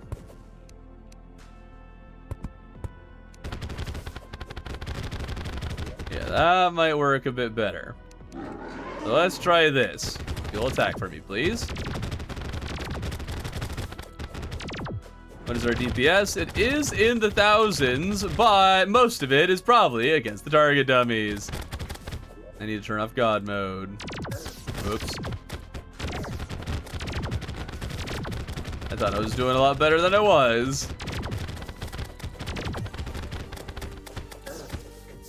I mean, it's not awful. I don't know if I would ever choose this strategy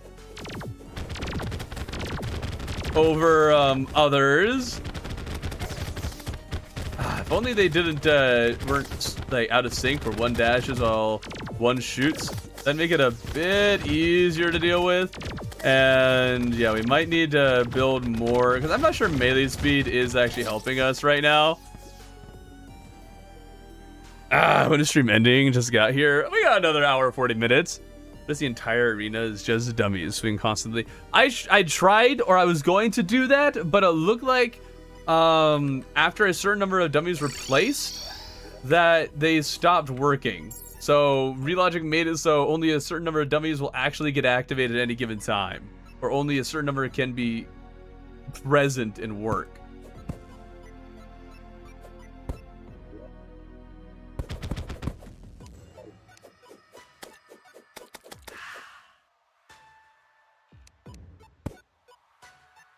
Okay, we'll try it again, but we'll do a more damage / defensive build. Guess we'll just use our third one here.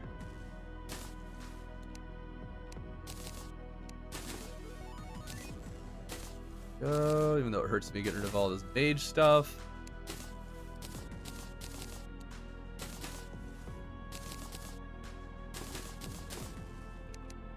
Okay, so this is our melee speed. This is our melee speed one. Never mind. Melee speed. This is damage, critical strike. We can make this one our more tank-focused build. So if we do a tank, what will we grab? We'll have that. The Berserker's Glove goes a good bit of defense, so we will grab that. We'll use our brain. Of course, a Star Veil. Wonderful. Okay, what other accessories should we use here? We could use a Charm of Myths, just, you know, further boost our defense.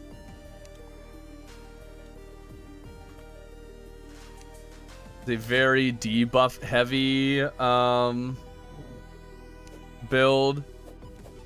I do want a little more speed here. Yeah. And then we'll want the frost armor.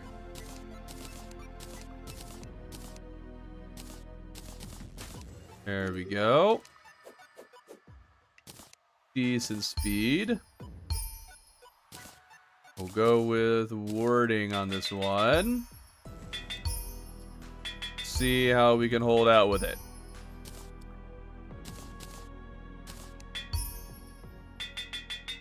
Just try it with Prime, but with roller skates.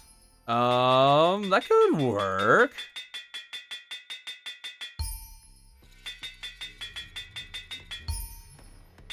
And yes, I know the Ankh Shield is available pre-mech. It's just annoying getting, so I'm just not bothering with it.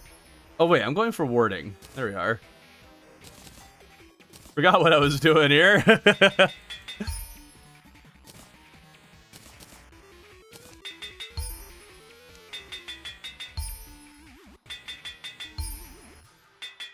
Warding. There we go.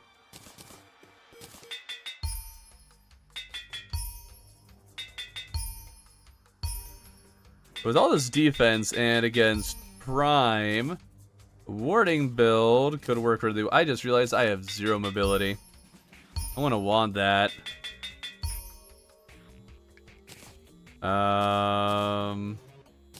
Get rid of this. And we'll instead go with a balloon. And we'll go with the Blizzard or the Sandstorm one, just because it's a little bit better. And I don't want to redo my whole arena.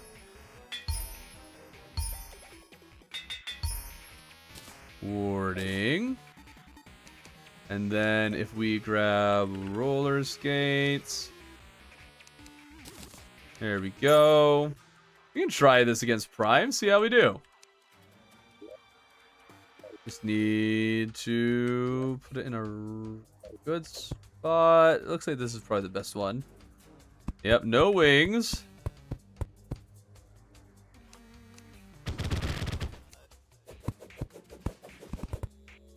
Guess you just right click and that'll be easier to get rid of the torches. There we go. Try Sergeant United Shield. I do want to try the Sergeant United Shield. Maybe we'll see which of the mechs here this whole blade tongue strategy works well with, and then I will use the Sergeant United Shield for the other one.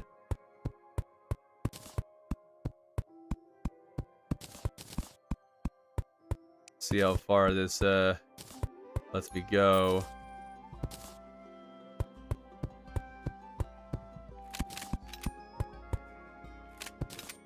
Don't want to hit the stupid thing. Okay, there we go.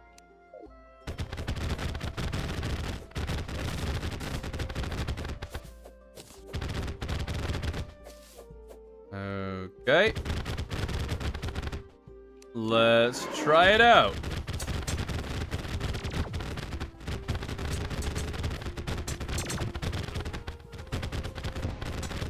We just do need to slow our movement whenever we're turning around, which isn't ideal. Remember, this is our highly defensive build. I don't think it's going to work very well though, because I think the dummies are stopping most of the projectiles. Not sure this is the play here. Is good on all 3 mechs, but it's best on twins and destroyer. No, it is. There's no way it's best against destroyer. It's a single target weapon. What are you talking about?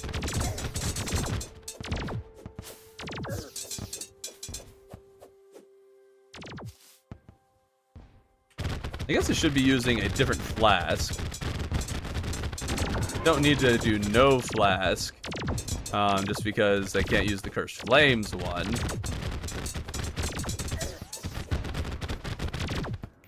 Okay, I mean, this isn't awful. It's not great. It is slowly making its way through Destroyer. And you'd probably want to set up a longer line than what I got here. Maybe change where the dummies are or something. Maybe. Do have a little bit of an issue here. Pierces 4 times. What? Since when?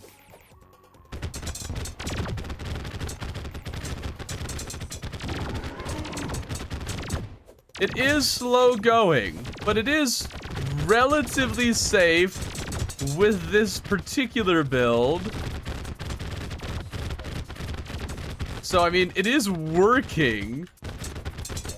Let's see. Let's grab this real quick and get a... What flasks can you get at this stage? I think the flask of fire is the only one that's really actually allowed here. Okay.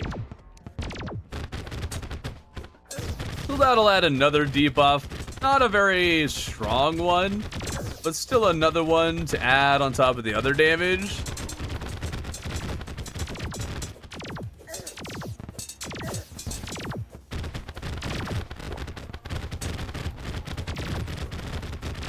Huh. Okay, I think this works. With more melee speed, you could do more damage. The only issue is that this isn't the most dodge friendly strategy, so I'm not sure how well you could stay alive. It's not the worst dodging setup. It's not a great one either. You're also not going to be able to really target anything, so that laser hand might be hanging around for a while. Certainly, once you get rid of the some of the hands, you'll have an easier time with it. Okay, let's keep it going. Try and finish it up here. Leave the space between each dummy. Leaving a space might allow you to do more damage. There's probably some... There's definitely tweaking we could do to this setup to make it more effective. I'm quite certain of that. I'm also getting a little frustrated with how hard it is apparently to just turn around which way I'm facing. Okay. It's actually proving quite simple dodging around the head whenever we get off of the arena. There we go. Oop, ah. Okay, let's go up and around. Okay, can we finally get rid of that laser hand? It's almost dead, man. Come on. Finish it off. Finish it off. Of course, I also have time frozen on this, so I have no idea how long this has taken. I'm sure it wouldn't have been a full night. Okay, we got rid of the laser hand. Is it an ugly strategy? No, I think it's very pretty. However, is it an effective one? Nah, there's definitely, yeah, again, there are ways we can improve this. I think if we mixed in a little bit of extra melee speed to increase our damage slightly more, maybe if we left gaps in between the dummies, we might increase our output a bit. Maybe. A mage weapon is the best for mech bosses. You're struggling a bit. The Spirit Flame is a very good one. Sky Fracture. You can use the Meteor Staff. What are some other ones here? Life Drain. Clinger Staff and Nimbus Rod will be great options for some extra free damage. What else is there? You can also do... Dude, I'm blanking. I am blanking.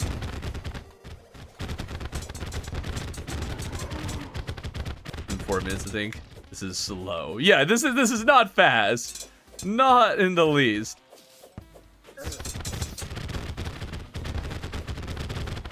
I'm actually surprised I haven't done more damage to the head than I have done. I am quite surprised by that fact. I would have thought we would have done a bit better against it at this point. Okay, now there's not much of a... Okay, can you please stay down here, sir? A place where we can hit you reliably. It's really not that great at hitting the head or really any single target a lot of times. does have some range though, so we can still hit Prime while he's kind of floating up and out of reach, without him also kind of just yeeting himself on out of here. There we go. There's a little bit of damage. There we go. Thank you for that dodge, brain. Get over here. Flower of Frost. Flower of Frost is pretty good, yes. Oh my goodness, he still has 6,000 health. Dude. Die already. Blade Tongue really just does not do a lot of damage. Okay, but hey, we kind of got it. We did beat it. It took forever. But that is a strategy you could do. Mech boss so far. So we've done Destroyer. We've done Prime now. We're going to try the twins this time. All the books are recommended. True. Cursed Flames. I wouldn't recommend Crystal Storm. I think it's bleh. Yeah. Okay. Maybe do a damage build with some extra melee speed for the Sergeant Shield.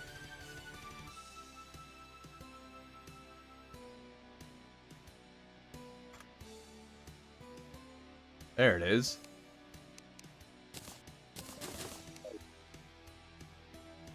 We're not doing it against Destroyer. I already showed something far more effective against Destroyer. Granted, it is a post one mech option, but I am more than happy with it.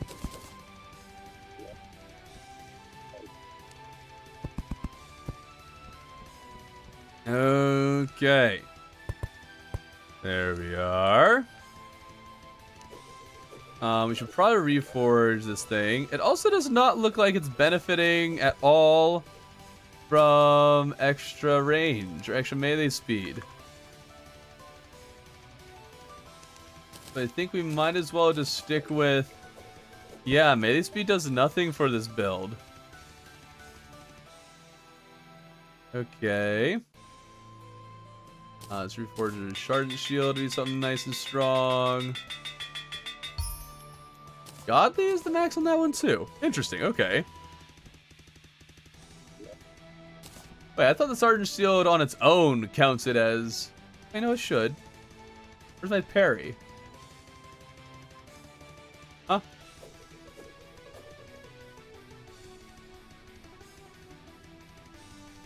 Parry. Why can't I parry? Huh?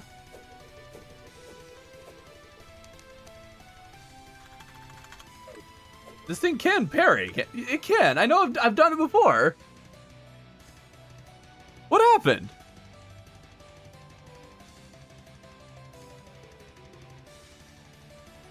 Why is there no parry?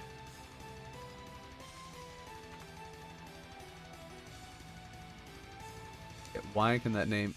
Sergeant Shield.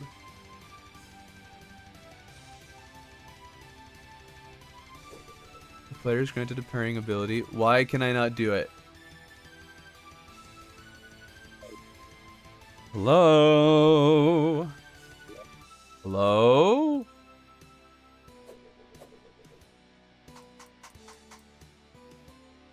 What is happening?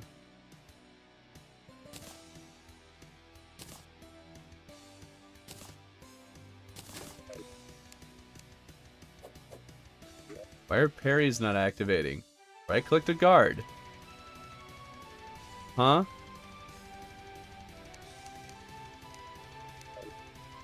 Why?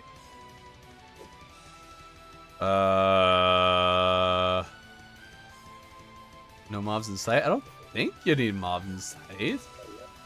Oh, we can go off of that, I guess. Try it out. No, the parry is still not working. Why does parry not work? Wow, this is actually a lot better than I thought it was. I like this homing. Very nice. It's not like great, but with some added debuffs and such, it is pretty nice. You can even add a flask of Ichor here. There we go. Cool. Take off the skates. What? Why did the skates prevent that? Huh? That makes no sense. Why did the skates prevent you from... What? Okay, yeah, this isn't particularly interesting or unique. It's just like, it's a light disc, but different. That's basically what this is.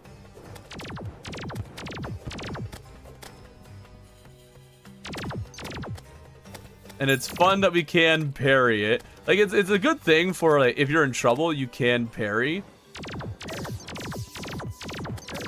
It's just really hard to time it. Really hard. I'll try this against destroyers. I'm not based on what I'm seeing right now, not a very big believer. Yeah, let's heal up after we did all that nonsense. There we go. So it's nothing to laugh at. It's definitely an adequate weapon. Just nothing particularly unique either. And the parry effect, I mean, you can dodge a little bit using it. But otherwise, it really doesn't benefit you at all. It also is apparently very good at killing both twins at the exact same time. Make of that what you will. I don't know if I'd say that's necessarily a good thing. But it's working out.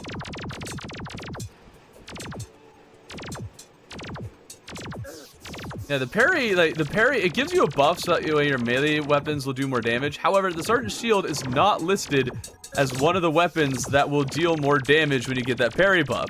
So there's hardly a point really to it other than just a little bit of invincibility that you'll get. I mean, the homing is really nice. I mean, that I would take this probably over the Shadow Flame Knife. Probably. Only thing is that the Shadow Flame Knife does also give you a very nice extra debuff and will be a bit more targeted, so we're not going to be in a situation like this where we have both mechs active at the same time and are just kind of skating by. Oh, I almost got him. As you focus on dodging, I guess. Yeah, so it prevents you from... You can focus on dodging. It's really weird that you can't parry while you have a mounts. That's really strange to me. Really, really strange.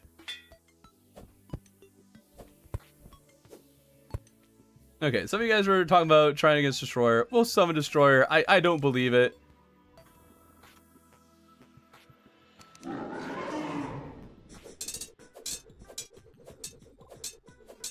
Yay. It's fine. But that's about it. Just fine. Yeah, this is really not going to do much for you. I don't know why you thought it was good against Destroyer. At best, you can say it's homing, so you don't need to think about it that much. But that was really bleh. Use the Shadow Flame Knife. Better than twins? Almost anything is better against... Anything that pierces will kill Destroyer faster than you can kill twins. That is not impressive.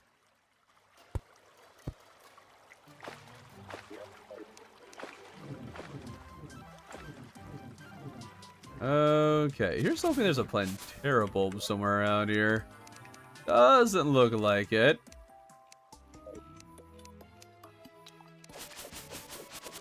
Wow, the frames have been lost.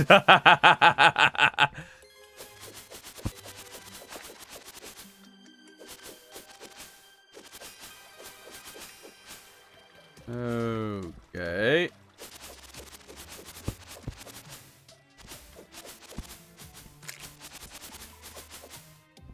The frames are gone.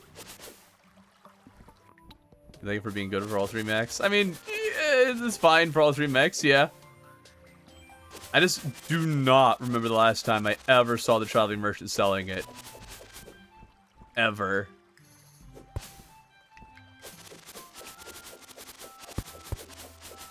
My 1 year 1 world, I still haven't gotten it.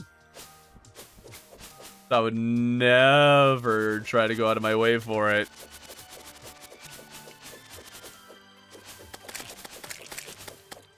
Come on, get out of the way, bees. Come on, Planterra. Come on. Come on.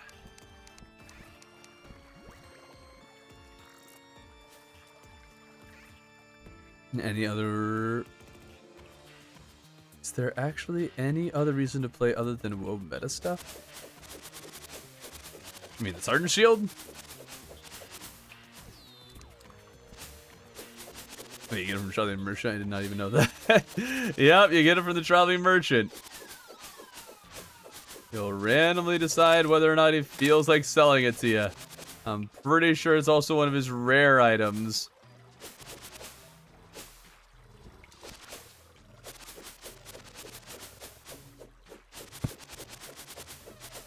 Come on, Planterra. Where's the Planterra?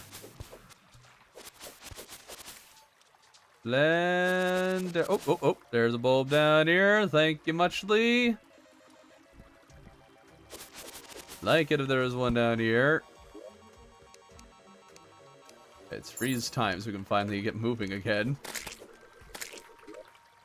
Okay, let's get the golf cart.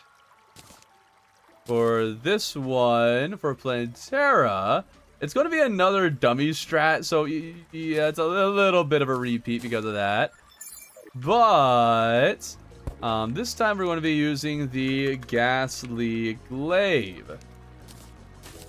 The Ghastly Glaive, it uses attacks that are homing, so I have a wonder how well it can do against our Planterra friend. What do we have for our melee speed build? Defensive build. Here's our melee speed one. And we can also actually upgrade to a number of more gloves. We can get the mechanical glove. We'll get rid of the Star Veil. We'll just focus completely on melee speed. Let's see, we'll get rid of those. And let's see, that's summon melee damage. Damage, movement speed. The strike. Okay, so we need the fire gauntlet. There you are. Place that. And then armor. There is a frost armor that gives melee speed. 10% melee speed. And then monk. For melee speed. And now I'm pretty sure there's some chest plate that gave more melee speed. I don't remember which one. Maybe we'll just use the frost one, because it's a good bit of range damage and whatnot that it increases. But let's check the chlorophyte one. Make sure that one isn't better. And that one's just a generic one. Okay. Actually, the monk one, that's 20% increase in melee damage. So maybe just do like almost full monk with a little frost leggings. Drink all the water in the lake. I'm good. Never gotten Sergeant Shield before. I mean, don't blame you. It is so rare. So stinking rare. We've gotten it twice, and these are both times. I loved it because it's usually They have a separate weapon for destroyer. Let's see, though, that you have the flint. And the flint exists now, and the flint is really good for destroyer. Oops. Okay, definitely don't need the stinger necklace. That is not going to be an ideal accessory for this. Maybe use the star necklace, give herself a little extra evasion capabilities. I don't think I need to reforge this one. Oh well. Warning, quick. Menacing, menacing, quick. Warding, violent. Ooh, a 5 in a row. Stop.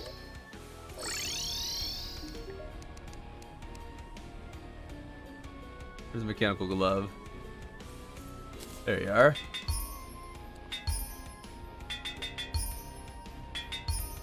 Okay, so we have a good bit of stuff giving us some extra damage. We also have a good bit of stuff giving us some extra melee speed. So now we have a stupid fast glaive to work with.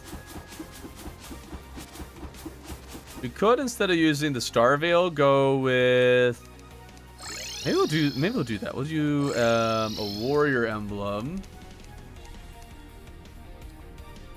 So that way we can get 15% extra damage, and that would be great.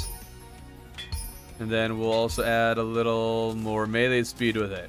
Nope, not you, Star Veil. There we go. Okay.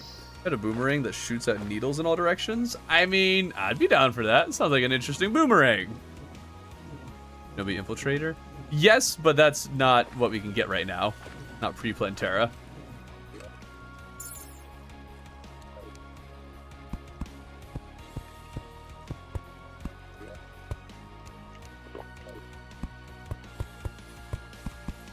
Build faster, darn you.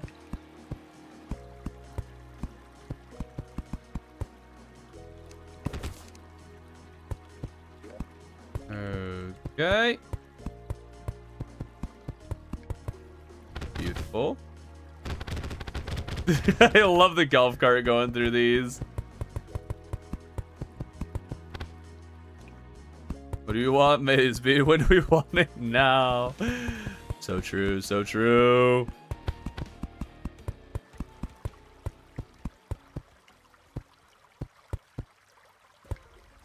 Okay. This will be interesting to see how it goes. I have no idea how well this will do, because the Ghastly Glaive is a very low damage weapon.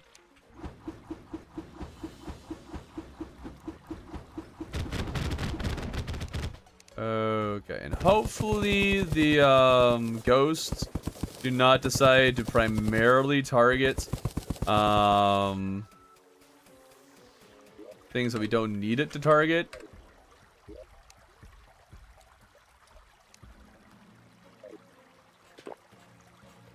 That being the other dummies. Hopefully it focuses on attacking Plantera. Okay, get up here, you filter plant. Get up here. Need to get within range. There we go.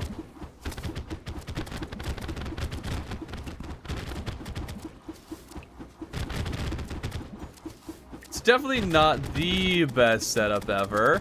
I guess actually we can just target the plant like this. Yeah, well, this is much better. Is this a lot of damage? The thing that it has over something like the true hollowed sword is the fact that it is, you can actually aim it. So I can choose, I don't have to be below it really to hit it. And then on top of that, the only real thing that it's got going for it, like, if we could probably, if we buff damage rather than melee speed, maybe this would go better. I have no idea. Okay, hopefully we can get these to target the little tentacles a lot. There we go. Not sure what the ghosts are targeting primarily. Wait, do I have God mode enabled? I might have God mode enabled still. That's why it seemed like it was going so well. Gosh darn it. Worse for playing Terra than Sergeant's Shield. Okay, enough of your Sergeant's Shield propaganda. I think like we could try this again, but with a damage build rather than a melee speed build. But the dummies are kind of here specifically for the melee speed. And the damage output isn't like, it's not the worst ever. It's not great. And it is kind of nice how casually we're able to take care of a lot of the tentacles and such. Ouch.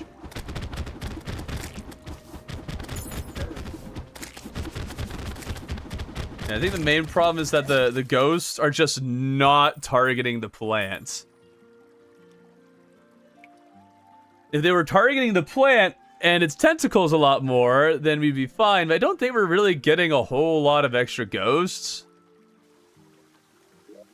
I guess what we should see is if we actually are getting more ghosts because of the fact that we have more melee speed, or if we would have the same without that extra melee speed. Like, we can attack a lot like this. That's not a very big difference there. Really isn't.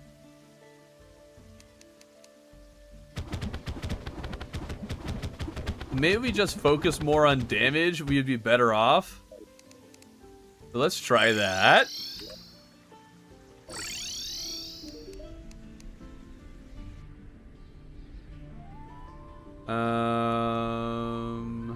Right, I need armor.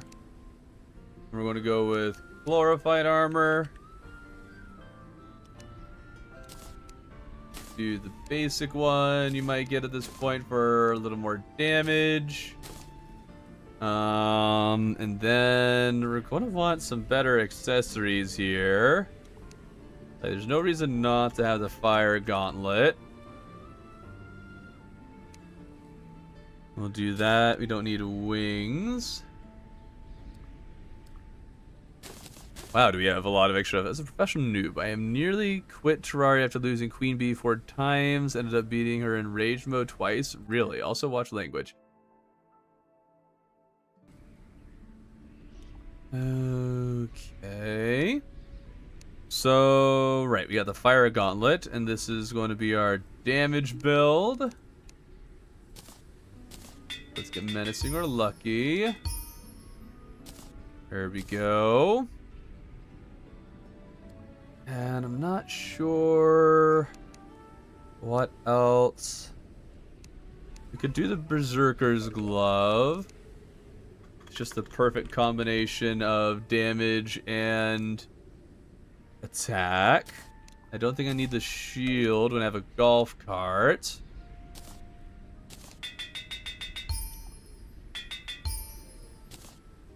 There we go. Okay, we'll see how this goes. Hopefully there's another bulb somewhere in the vicinity. Autocorrect into... I believe you. Sure. Okay, we could get a Planterable, please. On a YouTube featured stream. Yay! I got the meaningless title. Yay! Thanks, YouTube. Will you push it to more people? Oh, you just felt like putting a little thing on there saying, "Yep, we approve."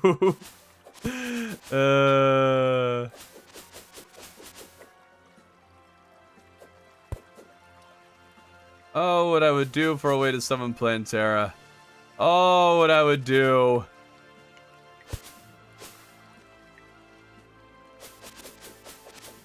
Come on.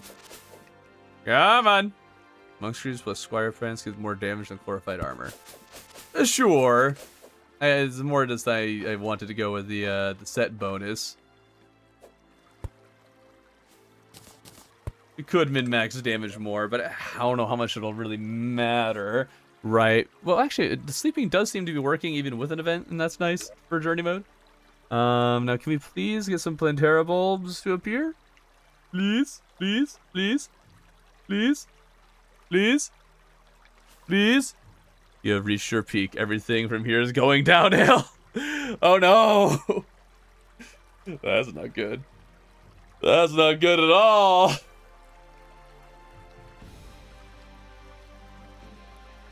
Yeah, man.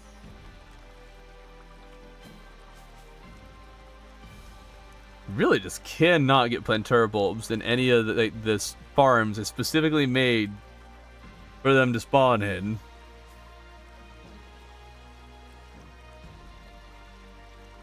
And yes, I sped up time.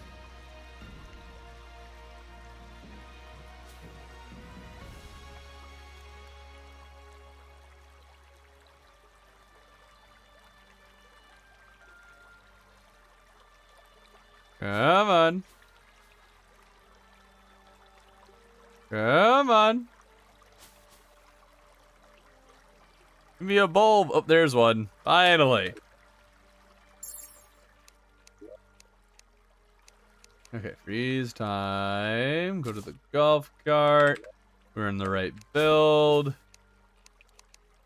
Let's see how it goes this time around. For buffs. Oh, right. Golf cart.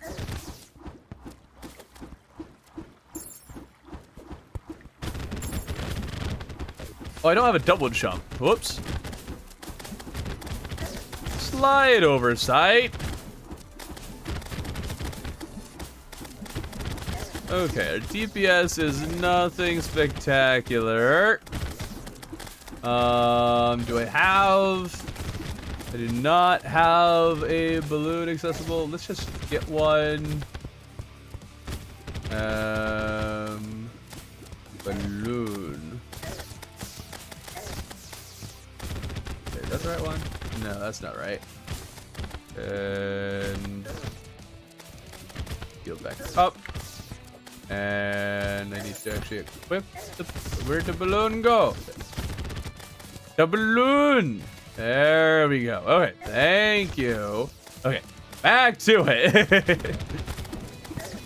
So I don't know what happened to my Ichor flask. Want to drink that, please? There we go.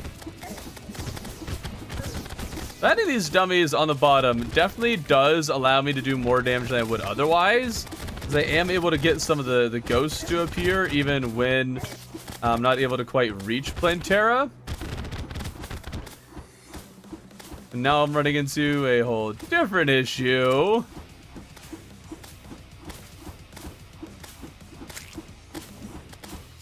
There we go. Okay. Back over here. Those things who please attack the plant. That would be great. It is at least a relatively safe weapon to use.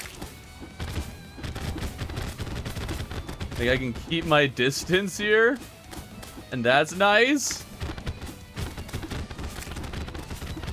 I do think it did a better job at keeping Plantera off of me when I had more of a melee speed focus, but that might just be because I played it better that time. That really could be it. Okay, yeah, just let the ghosts deal with it. Is our DPS anything great? No. Is this easy? No. Is it weird?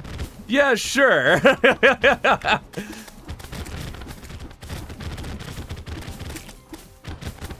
I think it kind of works. It is at least like a use that you could really get out of this thing. And when we're able to actually get closer to the plant, we can deal more damage. It does seem that I've actually removed all the tentacles just about without even targeting or really trying. They just kind of disappear over time. So it is definitely a war of attrition with a not very defensive build.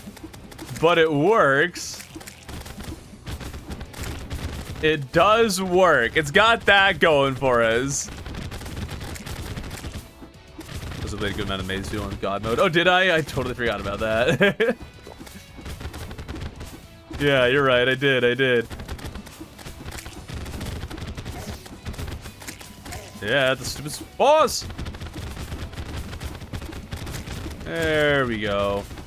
The real problem with this strategy is that you feel like you're doing a lot more damage than you're actually doing because you hear yourself hitting all the target dummies. You're really not doing much of anything. There we go.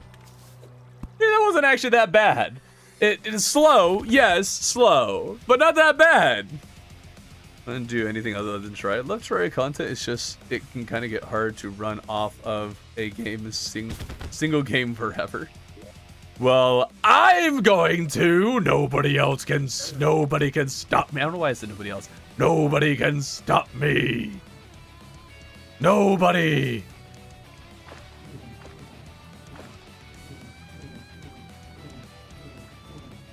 I currently have no intentions of stopping and have no shortage of ideas, so, you know, we're good. With the Fatigue, Banachnox, you could kill 20 plants. Yeah, I've never understood the Fatigue things, though. Every time I try them, it just doesn't work. Never, ever doesn't work. Okay, so we got Golem here. I want to do the Christmas Tree Sword. And we can stick with our melee speed build because then we can use more of these. Actually, oh, there we go. Hold on, it shoots it farther. Okay, so this is our melee speed build. And the main thing with it is that we can shoot an insane number of these little dudes. I think at this point... Wait, is it at this point or is it post Golem?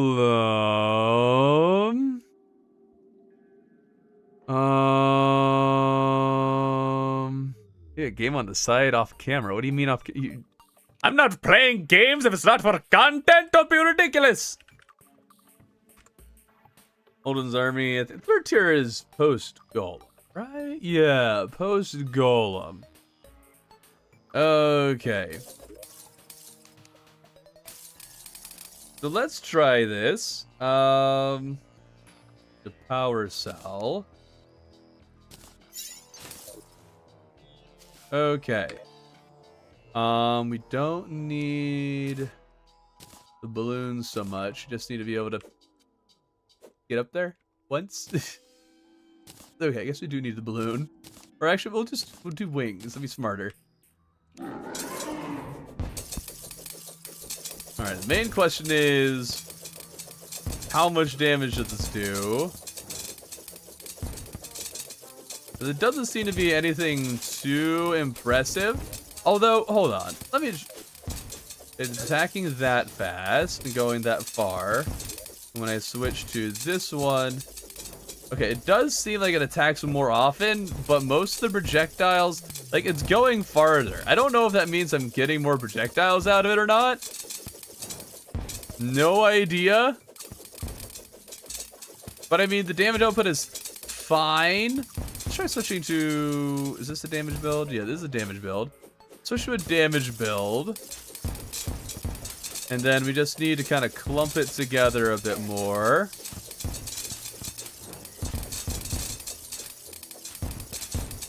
Need to remember that the fists are accounted differently from the core in pure damage. We removed the fist in no time at all. I think this is actually working quite well. It does benefit a bit from having a golem arena that is actually quite tall. But I don't think this is anything to sneeze at. This is actually not bad. Now we just need to actually, you know, dodge it well. Oh, I have a Shield of Cthulhu now, right? Because the damage build is different. It's mostly just a matter of trying to get the golem to stay underneath all of our ornaments. And that's not bad. All right, let's show you. I need to see what the Terrablade does. Like, compared to the Terrablade, how is that? Now, that is without any reforges, and the base damage of both is the same.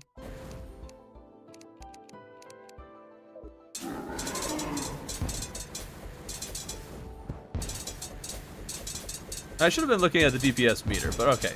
We have first form Golem, and with the Terrablade, we're hitting it with a pretty solid 18 to 2,000 damage.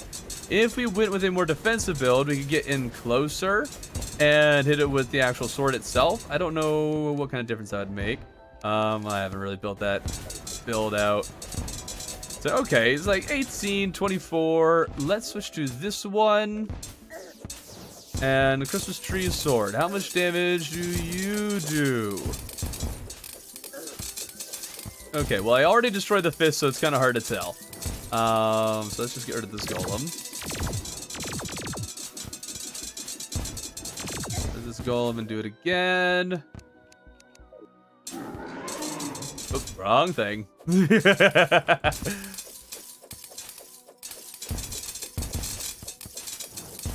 Okay, it does seem... Oh, wow. Okay, yeah, Christmas tree sword, definitely. I got up to 3,000 damage with this. This is definitely much stronger than the Terrablade. With this setup, there's probably ways that you could make it so it does more or less damage. And it's also probably going to benefit more from having more targets. While the Terrablade might do a little bit better against single targets. Right now, we're averaging closer to... Oh, okay, we did get a 2,000 damage for a second there. That was pretty dang good. Okay, if we do the Terrablade, what is our damage output? With the Terrablade, you get a pretty consistent 900 to 1,000 damage. The Christmas tree sword was able to get up to 2,000 damage at one point. So, yeah, Christmas tree sword is definitely higher DPS than the Terrablade. I just love that that's the case. That is amazing. That's almost double the damage of the Christmas tree sword compared to the Terrablade. Now, I think there might be one or two ways to make it do less damage. Horseman's Blade and Paladin's Hammer wouldn't be a bad idea. Yeah, let's try it out.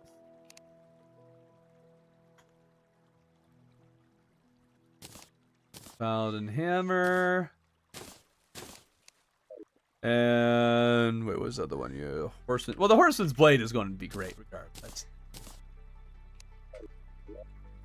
No, the Horseman's Blade is good. With the Horseman's Blade, I'm probably going to want to do a more defensive build. There. Get our Fire Gauntlet.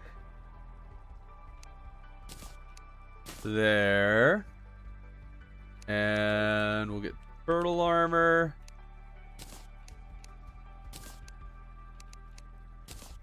Okay, let's try this out.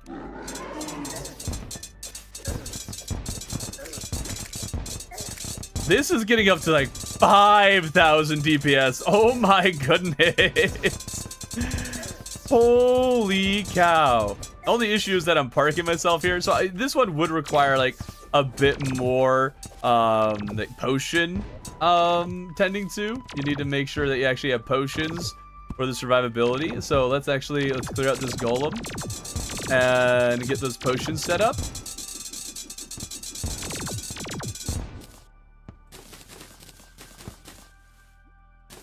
Let's see.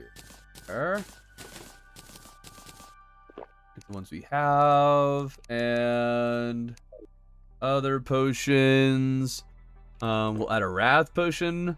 We will add a barbecue ribs. We'll add life force. Where's my endurance potions? There they are. Okay.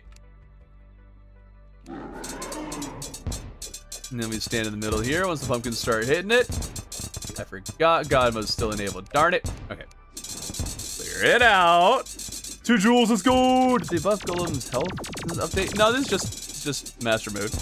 Most of this laid to also be esoteric, but decent choice for the concept. Oh, yeah. I guess I must have read that late. Okay. So, God mode off. There we go. Yeah, you can get up to like 6,000 DPS with this. You are going to get punished pretty hard for hugging Golem, though. And then once those are down, it slows down a bit. So I am having a hard time surviving, even with all those buffs. But that damage output is absolutely insane. Okay, in second phase, we might have a little bit of an easier time with it. Thank you, Brain, for that dodge. I needed it. Probably should have just done the ninja gear here, so I could have also had a dash. A dash would have been great. We still ended up taking care of it very well. So there might be slightly more risk. I think the other one required, like the Christmas tree sword required a little bit more understanding its pattern and being able to dodge that. And now we'll pull out, oh, there's a Paladin's Hammer. There we go. Paladin Hammer inflict a debuff?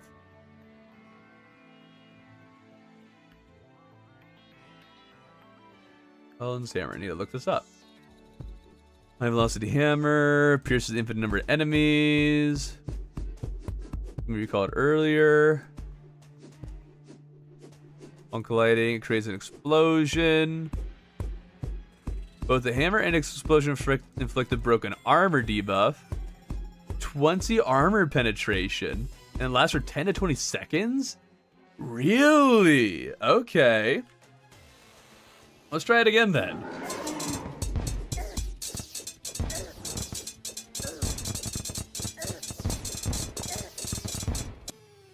Oh. Honestly, I'm not noticing that much of a difference in the DPS. Sometimes I'm not so sure about how much armor penetration really does, man. Yeah, I don't know. I'm not very impressed. Let's get rid of it. Okay. Phase 2 had alone something else for low risk speed kill? Yeah, it could be, yeah. Sudden honey. Oh, yeah. I mean, we could definitely have set it up a little bit better. Things that we could have done. But it still worked as it was, though. Okay. Now, I'm going to do some fun stuff with the North Pole. Because the North Pole with melee speed is actually a lot better than I think people realize. Why is Godly the one, the reforge I'm always getting? What is this? And yes, I did full warding. Okay, let's get our Shinobi set up. We summon a melee damage by 20%. Let's say speed. No, it's just damage. Summon damage and melee speed. Summon damage and criticals, or summon damage and melee critical strike. Okay, well, a 20% increase to melee critical strike does sound good. Gosh darn, stop it! So when you do this, you can rain an insane amount of snowflakes down.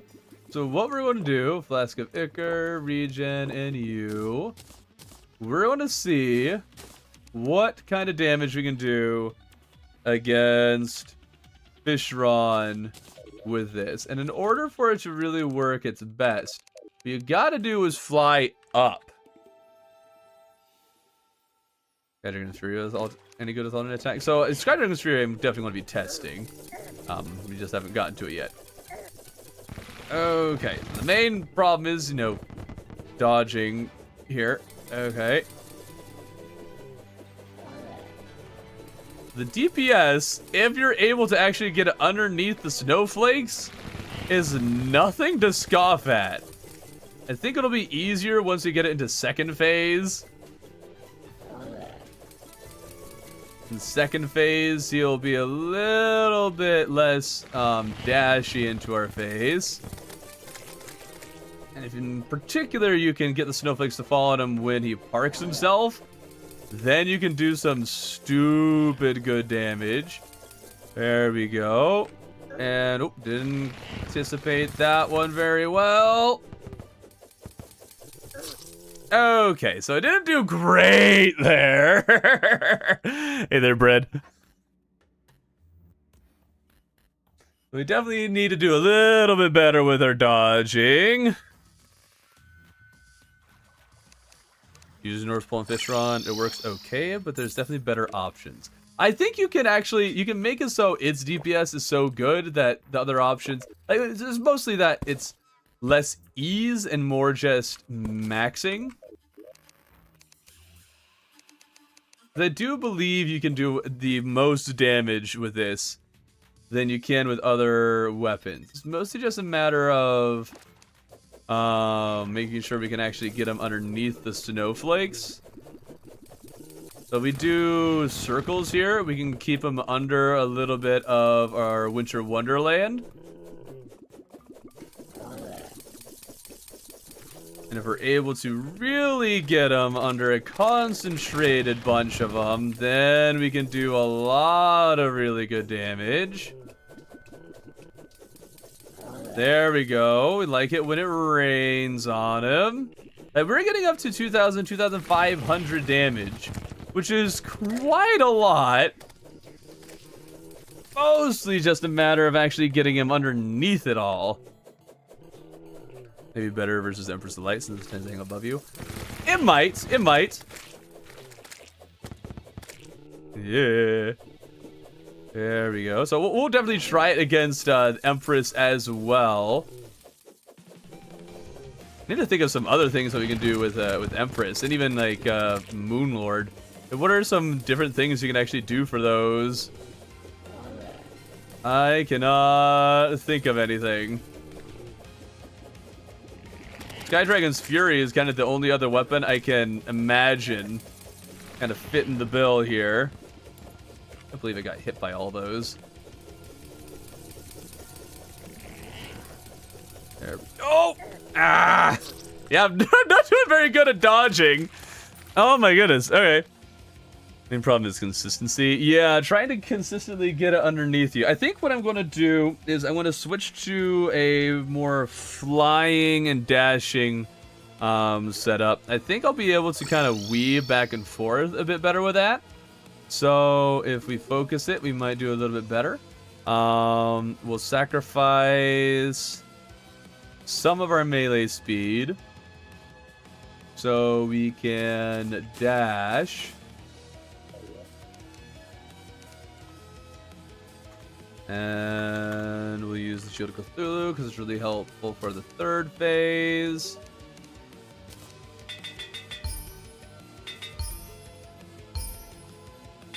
Oh yeah, Scourge might be interesting to try out. Come on. There we go. Let's try this. Oh yeah, Strolled. Yeah, that's been a while. How's it going? Yeah, messing with insane melee speed is a lot of fun, man. Okay, now with the actual dash, we'll probably be able to keep Duke in a more concentrated area. The thing that really surprised me with the North Pole is how much it can actually struggle with popping the bubbles. That was some real damage. Okay, I guess instead of using the Witch's Broom, this is the play here. Using the dash so we can have a bet or keep it in a more concentrated area better. Beautiful. Ah, damage. Watch those bubbles.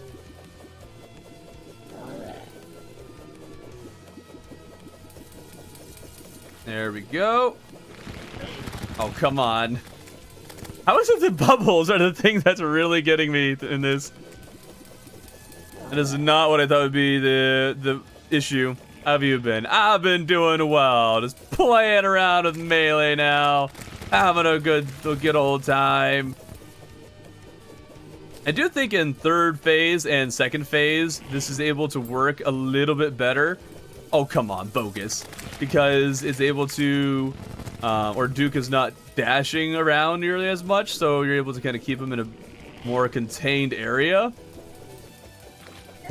Oh, pfft, seriously? I haven't tried anything with jousting lances yet. I tried some things with jousting lances earlier, but I wasn't super happy with it. Well, also it was, I didn't realize it was the hard mode thing.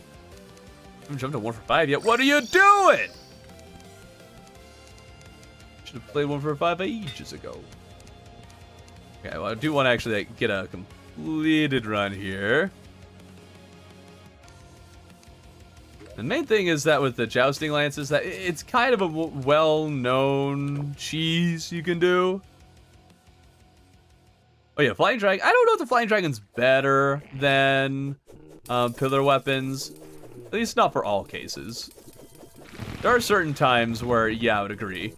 I don't know about is a universal thing.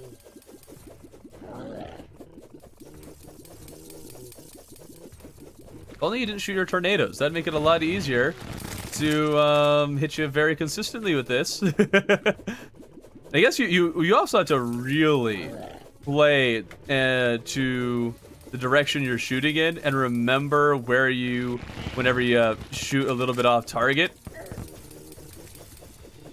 So that way you can bring him into that spot at the right time. There's second phase. Pound him, pound him, pound him. Oh, what? Sure, you get the shield dash, but still hits me? Sure, buddy, sure. And I guess if we use the North Pole a little more strategically, we might be able to have it actually block the bubbles a bit more. And that was not the strategery that we needed. There we go. Yeah, no idea exactly how good this really is compared to other things. I do think we are doing greater DPS than something like the Terra Blade would be doing. I can't be totally sure. Oh, what? The bubbles are still there? Okay, we got third phase here. Oh, what? Now we can really keep him in one spot. Oh yeah, beautiful for that. I think it's cool. It is at least something that you can do with the North Pole that is kind of interesting, a little bit different. We did a Calamity playthrough without any dashing. No. Hit with the sword, Flying Dragon actually does beat other weapons. Yeah, I mean for cultist and for you can't really do that with Moon Lord. Okay, let's get ourselves some lace wings. There we go. There we go. Hi, just joined. I'm Thorbin. Moonbore. Okay. I think for Moonlord, we might just do the max regen strategy. We might just do that. Now let's try the Sky Dragon's Fury. I don't know. Oh, wow. Okay. Dude, its alternate with melee speed is actually kind of crazy. Only thing is, I don't know if there's any point to it, because some part of the good thing about this one is that it's a debuff that sticks around. But it doesn't stick around that much, so I don't know if it's that worthwhile. Why is everything godly? Why can't I get anything legendary? Your new Terraria. Is playing Calamity as a first experience a good choice? No, do Vanilla first.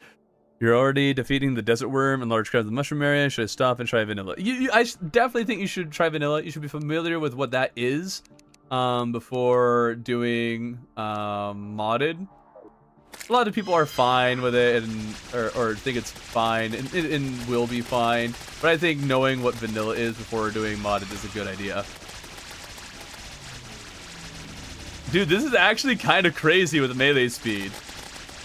I don't think its damage is anything particularly fantastic. But it is just kind of fun how fast it's shooting.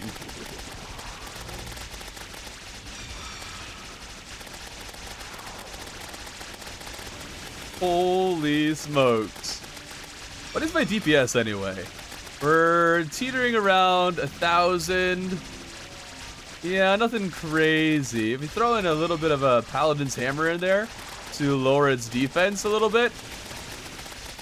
Okay. We got it up to 15 there, a little bit of 16,000.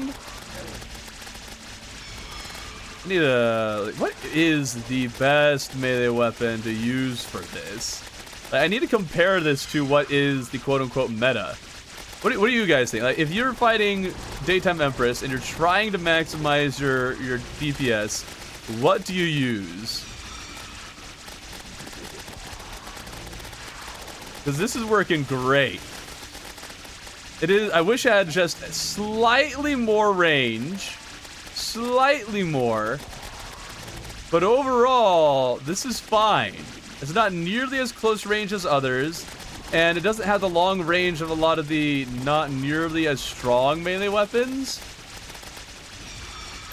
Oh, whoops. Well, messed that up. Let's go crazy for events. Yeah, this actually could do really well against the events. Most spears, non-melee sword weapons can't receive legendary even if they scale melee seed. Yeah. I think Calamity is peak. It should definitely be played. Yeah, Calamity should be played. I absolutely agree. You should definitely try Calamity, but I do think vanilla should be done first.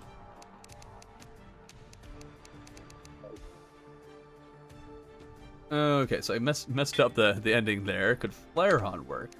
Let's try it. Let's try a Flare-On. Thing is, with Flare-On, with melee speed, this thing goes super far. It only goes this far with a regular like damage build, but if you go to melee speed, whoosh. Now I have all the range. So let's try it out. Just finished 100 hours hardcore series. Oh, cool. Okay, so the flail can hit her. So it's really nice having that extra range. And when she's going slow with the sky dance, the bubbles can do quite a lot of damage. But the bubbles are generally a bit too slow to hit her consistently enough to actually give you the damage output you would want. I think the Sky Dragon's Fury is still our best bet here.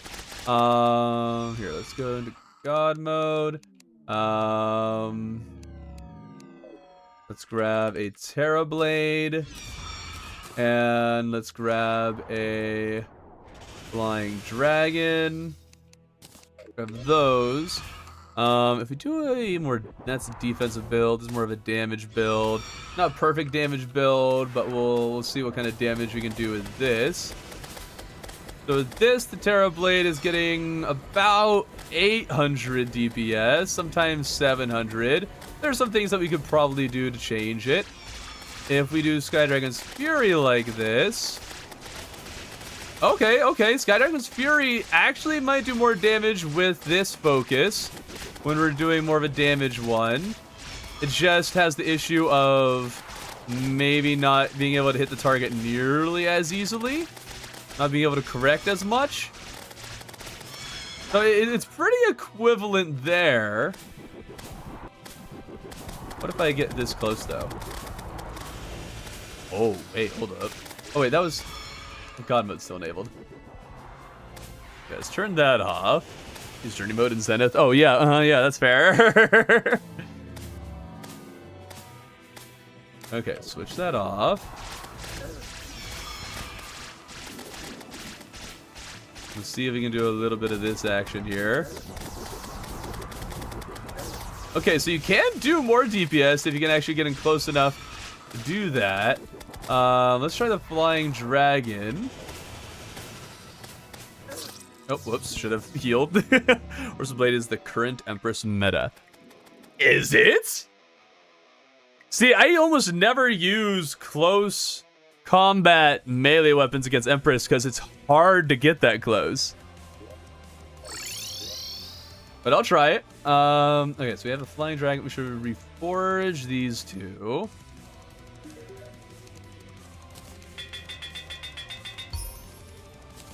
There.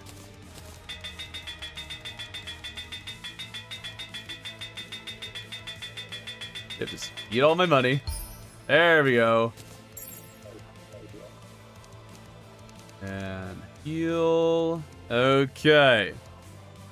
Dedicated bandage good for Skeletron or Queen Bee. Queen Bee, maybe. Skeletron, eh. Okay, we have our damage build here instead of melee speed. Okay, we can pretty consistently do about 1,000 damage. If we can get close, we could do more. We can get up to 12,000. We got 17 for a second there. Mostly just, how do you get close?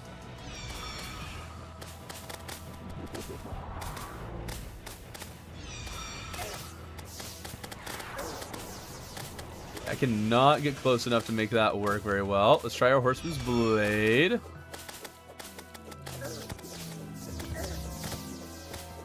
Trying really hard to play this as close as possible. Horseman's Blade, this is the meta. Is this really the meta? This is pretty poor. I am not impressed. I actually think the Sky Dragon's Fury might be the go-to here. Especially if we do like full melee speed build. We're doing a consistent 15, 16, sometimes 18,000 damage.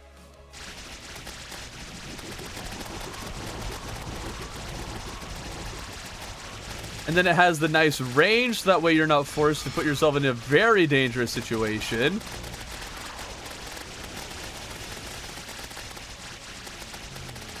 Does she have more defense in second phase? Seems to be taking more hits. Yeah, I don't know. I'm convinced by this, man. I think the Sky Dragon's Fury here is actually the go-to.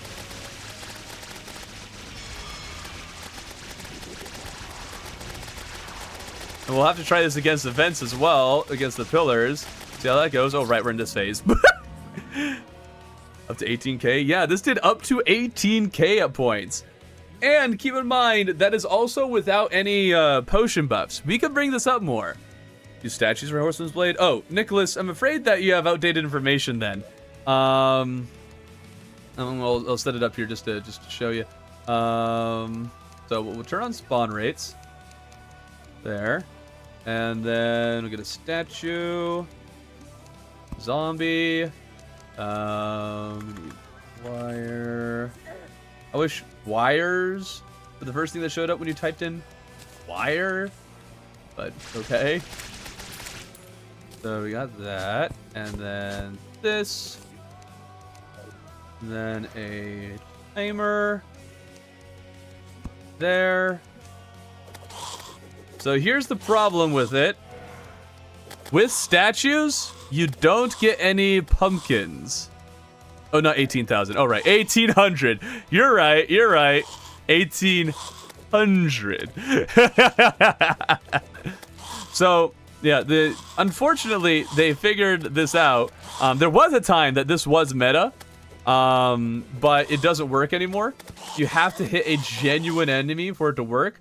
Target dummies also do not work. I tried this while I was doing some testing while I was thinking about this idea. These will not summon any pumpkins. The only ones that are coming are when I hit that wandering eye over there. So unfortunately, the Horseman's Blade, you still have to hug Empress, which isn't going to go well for you. Okay, but let's fight these pillars. What is the Scourge like when you have all this melee speed? I don't know if that's faster.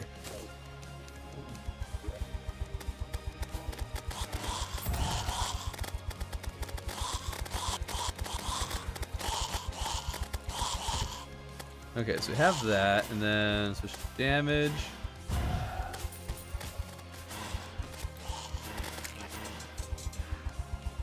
Okay, Like, I'm hearing the sound effect more often, but I'm not sure it's actually shooting more often. Not sure that's happening.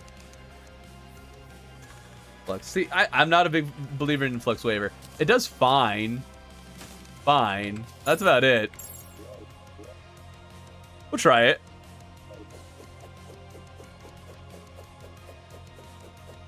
First time you fight Empress of Light was low-key easy to dodge. What? Oh, yeah, 2 other pros with you. Well, that would explain it. Although not quite, because Empresses can be really annoying to dodge in multiplayer. Die, you filthy being. Oh, hello. Hello. Okay, can we just test our damn... Oh, come on. How dare they patch Horseman's Blade when I have Vampire Knives? Well, because they're not damage-rific. Oh, there goes all of our people. That's great. They're very low damage. I might use them against Moonlord. With a full setup for healing.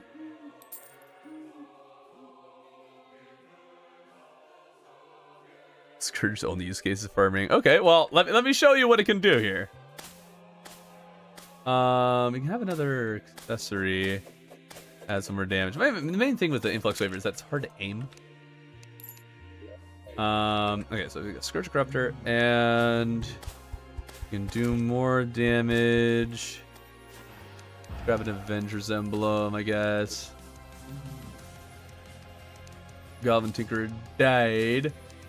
Oh, rude. Let's see. This is our damage build. Yes.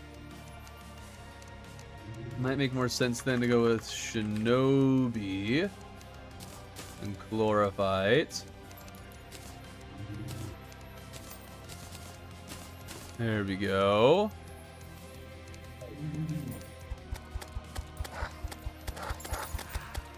See, again, this is Master Mode, and this is the Pillars. The Scourge of the Corruptor does still do quite a good job against the Pillars.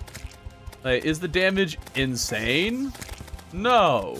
Am I getting hit by every single laser the Nebula Floaters shoot? Absolutely. But it's still pretty good. And the main thing is that the little bitey dudes that break apart will be very helpful for crowd control in more ways than the Terrorblade is. So it's got that going for it. Hey, sent Sunshine, thank you.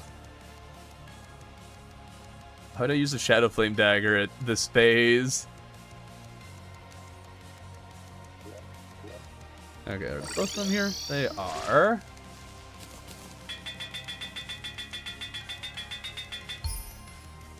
There we go.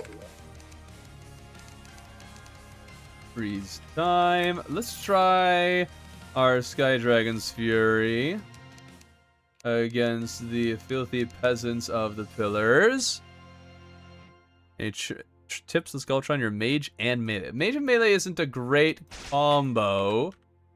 But if you're going to be using both of them, the Volcano is pretty alright for melee. The Flame Ring I might recommend more for a newer player. Mage, you can use Meteorite Armor and Space Gun. That's really all you need. You could also do the Thunder Zapper. Thunder Zapper would be pretty good. You know, this damage actually isn't crazy.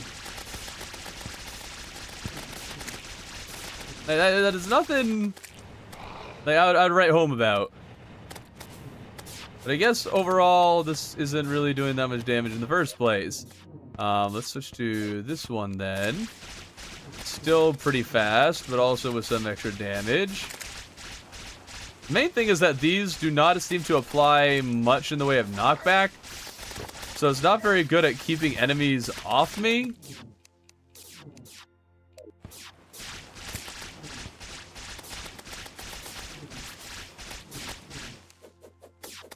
I'm actually pretty disappointed. I feel like these guys are really strong. My goodness. Crimson Rod. Yes, thank you for your input. Thank you for your Crimson Rod input. Okay, and this is our, this is our more damage-focused one. still not great. I actually think I like the Scourge of the Corruptor better. I don't know if its DPS is better, but it misses less often. Because it has all the little homie dudes. And it also is hitting them with enough knockback to kind of keep them off my back. But Sky Dragon's Fury was not really doing that. So I think the Scourge of the Corruptor might be a little bit of a slept-on weapon for pillars specifically. Just because it gives you a lot of crowd control, which is very nice. Playthrough's already over. I mean, not quite. It's not even really a playthrough as much as just testing a bunch of things. Professional noob. I spent 1 year in First Trial World and not even kill Aya Cthulhu. Holy smokes, how? Alright, what would be a better option for this? That's the real question. And the Flare-On, the homing of this thing, actually wouldn't be that bad.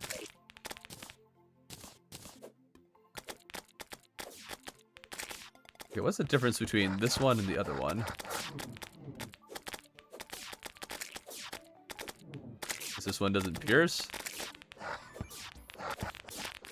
Oh. Against the pillars, that's where the Influx Waver is going to shine a little bit more. Well, the Sky Dragon's Fury is also going to do great against it. To be fair, it'd help if it had any Reforge. I did Reforge it to Godly. Unless you mean the Influx Waver. I saw the Queen Slime tech you used earlier, and I simultaneously found out a way to cheese her that's similar, except she doesn't teleport in you or at the same level. Really? Oh, the Flare-On. Sure, if it was reforged. It'd do more.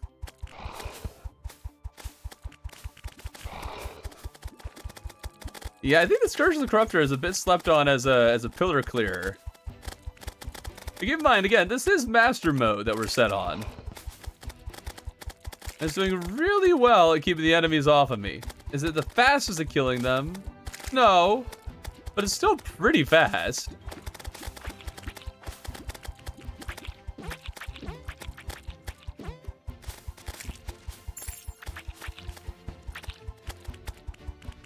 Try Sky Dragon's Fury a little bit more.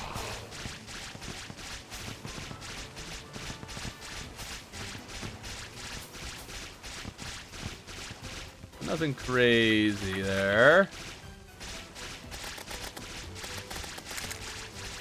Does fine job. They're just keeping them off you really well. Yes, the Scourge excels at that. Only issue is that some of these guys can deflect projectiles, and that includes the Scourge's javelins.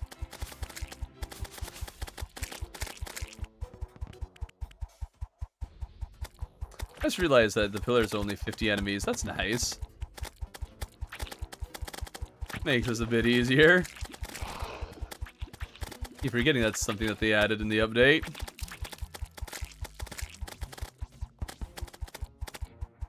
Okay, yeah, we definitely would be taking quite a bit of damage here, but also I'm not taking it, dodging that seriously because of the fact that I have God mode on.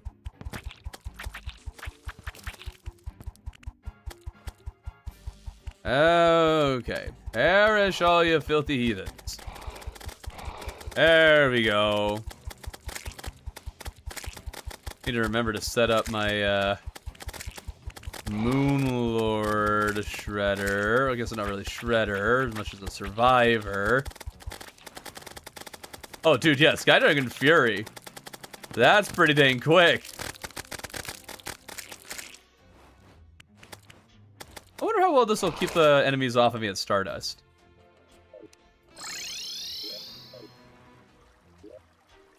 This key brand is additional damage. Oh, actually, I planned on using the key brand. We'll have to get Cultist again. He's actually the one I was thinking of maybe trying it against. Draw off God mode. Okay, okay. Okay, can we stop with the Milky Weavers already? Does an excellent job, oh ouch, of keeping the Stardust cells off of you. Granted, you don't need a specific weapon to handle, you know, Stardust Pillar. But this does make it really easy. Ouch. Hello. You, go away. There we go. They cannot reach me. Okay. I'm appreciating you, Star Dragon's Fury. I'm appreciating it. I'm loving it. Dude. No, I have not beaten Vortex Pillar yet. We can just park here and take them all out.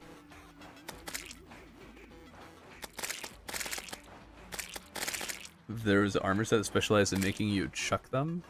Well, you just need melee speed, and that lets you chuck them. I did not expect it to do nearly that well. Holy smokes. Okay, well, you need to stay close to them. If they get a lot of momentum, then you'll have a problem. Except from Deadly Terraria Syndrome, known as chronic skill issue. Agreed! Same! Oh wait, what am I doing? There we go.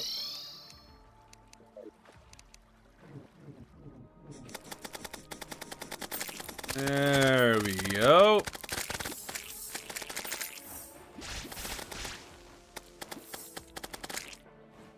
Armor that specializes in melee speed for hard mode. False. Shinobi. Shinobi, Infiltrator, and Monk. Those two specialize in insane amounts of melee speed.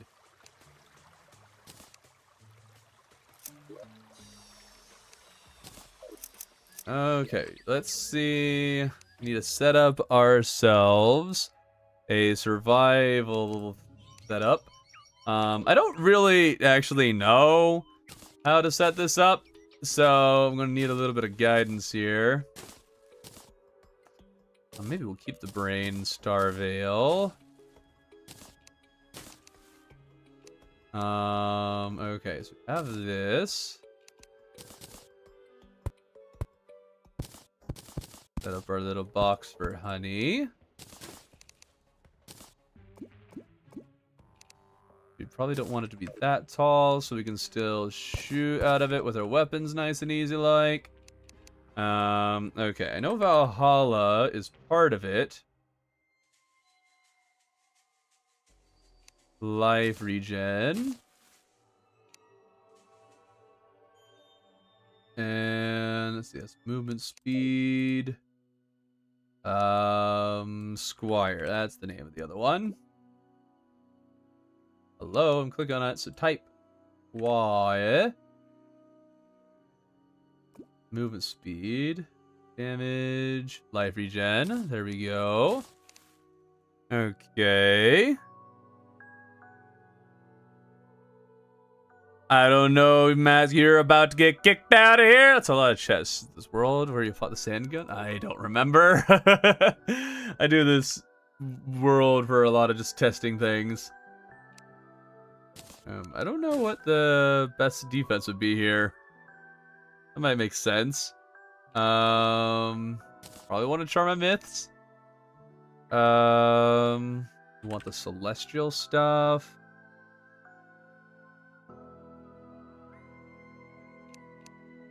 Let's have that. We have the Master Ninja gear. I don't know if that's particularly better. I don't know. How else do we set up a really good defensive build here? Trying to remember. Just the absolute beast of a build.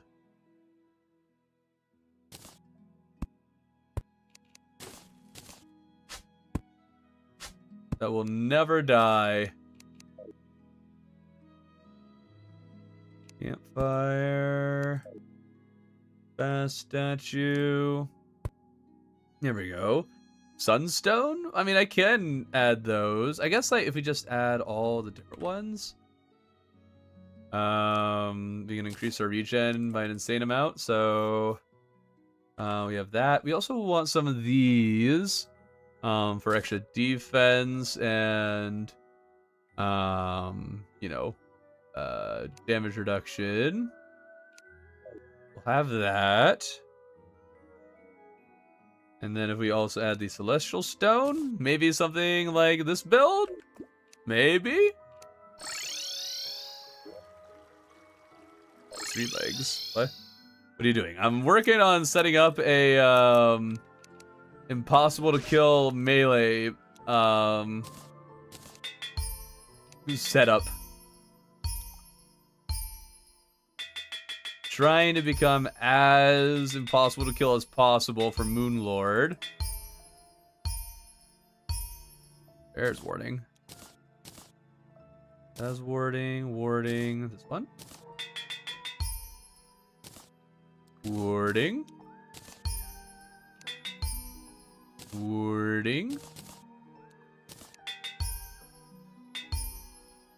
The ring keeps cooking.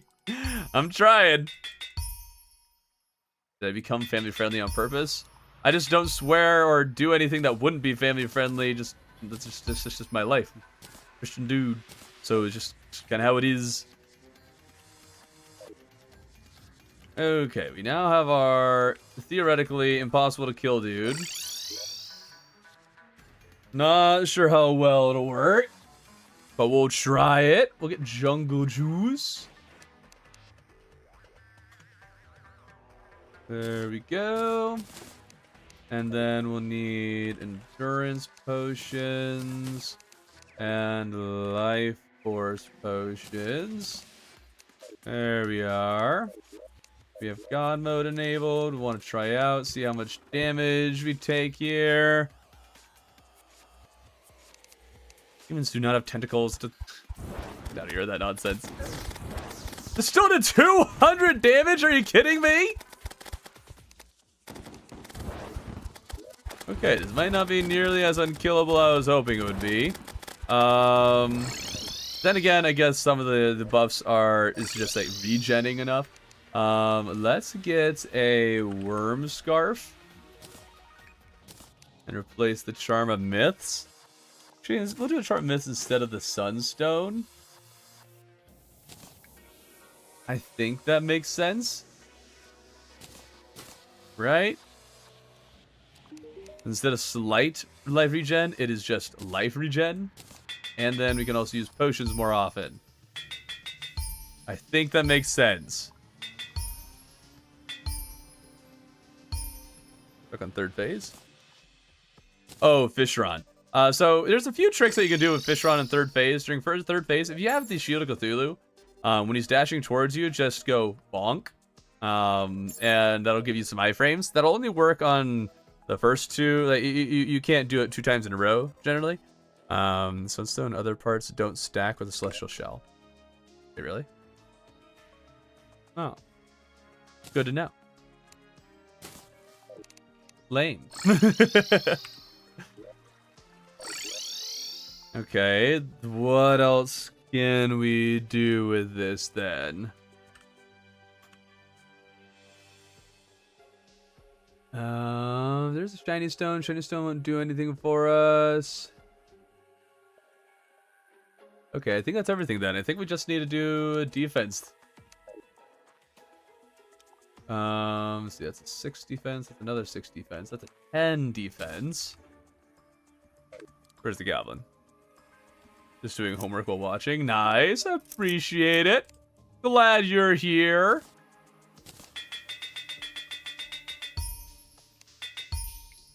Quick, violent, quick, warding. Okay, that gets us 113 defense. Extra damage reduction. Did I make a video about rating the music Troy has? Because I don't have good opinions on it. That's why.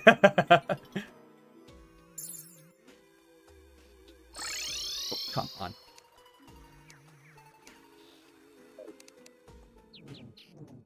bad tank build. You need Valhalla Greaves, Beetle Armor, Flesh Knuckles, Cross Necklace, Frozen Shield, Hero Shield, Celestial Shield. I have almost all of the things that you mentioned there. Just not the Flesh Knuckles. Instead, I got the Hero Shield. We could do the Flesh Knuckles. Oh no. I have the Valhalla Greaves. I don't know about the Beetle Armor. I'm focused on regen, is what I'm focused on. We'll try it. I need to take out all the pillars, and then we'll give it a shot. Quick modifiers terrible. Correct! Yes, they are. Actually, wait, do I have God mode enabled? I do. Okay, we'll just do this then. It's definitely not a bad tank build, especially since most of what you mentioned I already have. Unless you're talking about an old one. I don't know. Maybe you're delayed. Hollowed Mask. I have a Hollowed Mask. Just like max defense.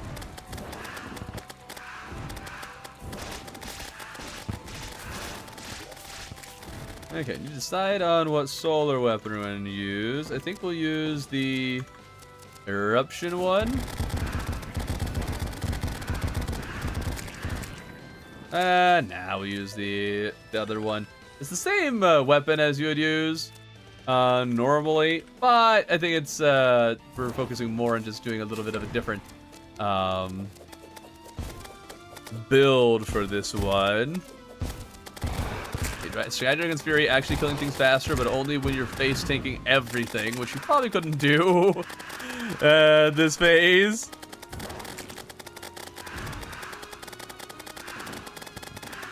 Okay, no more pillars. Get up here.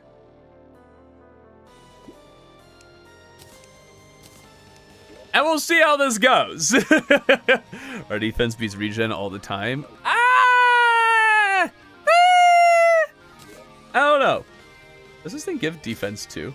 Oh, it does. This thing gives me 4 more defense. It gives me 8 straight defense. So still, I don't know. The shield would only give me defense. If I had the Flesh Knuckles, I'd get 8 defense. Well, 12 defense. This one gives me 8. I don't know, 4 more defense to make up the difference for the life regen from this, as well as extra damage. Should I bring Akram back? Nah. I don't think I need a band of regen as part of my build here. Should get rid of that dummy.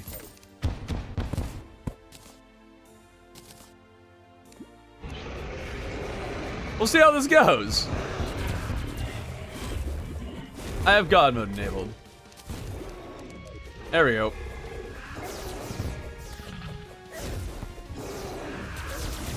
Our regen is quite strong. And it looks like we completely skipped that laser. I mean, this is working pretty well. Our damage isn't great, so we might be here a while. And we are slowly losing health.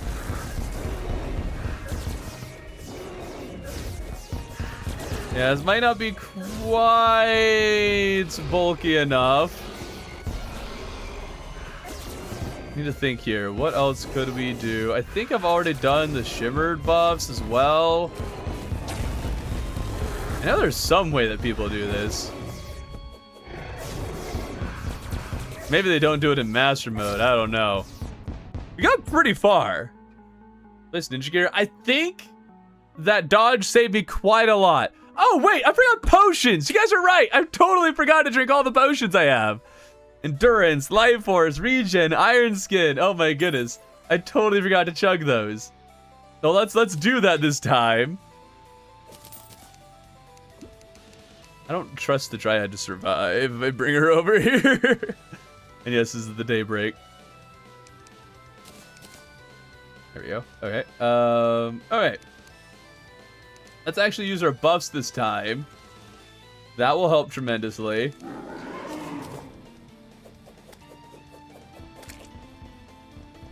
Is that the fastest the heart statues can make hearts? A short timer work. I know that there is a limit to how fast they make them. I don't think a quarter timer actually makes it any faster. Okay, let's see how it goes this time around.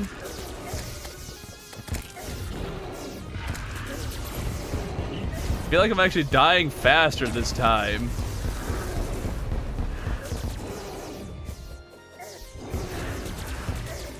Wow, man, we got life force and endurance. Keep me safe. Keep me safe. Keep it secret. And keep it safe.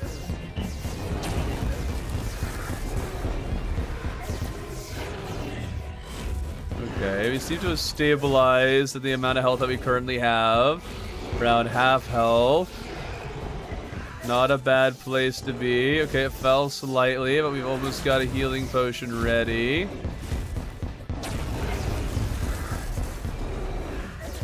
We're just not getting hit by the laser because other things are hitting me instead. So that's nice. We got our health back. A little bit.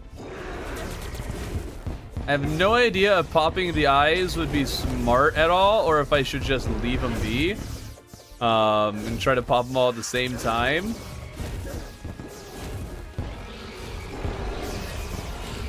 Come on, DPS. I need you to do a little bit more for me here.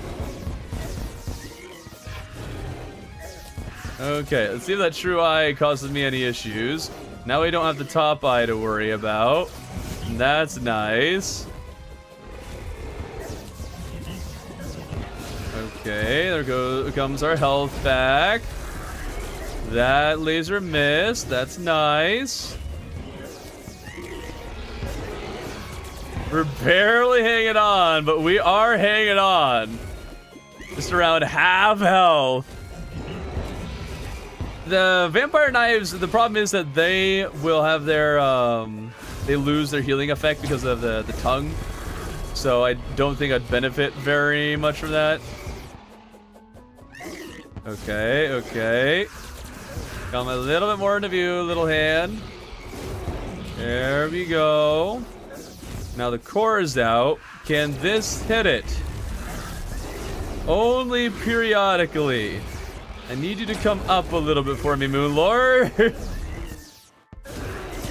Come up, please.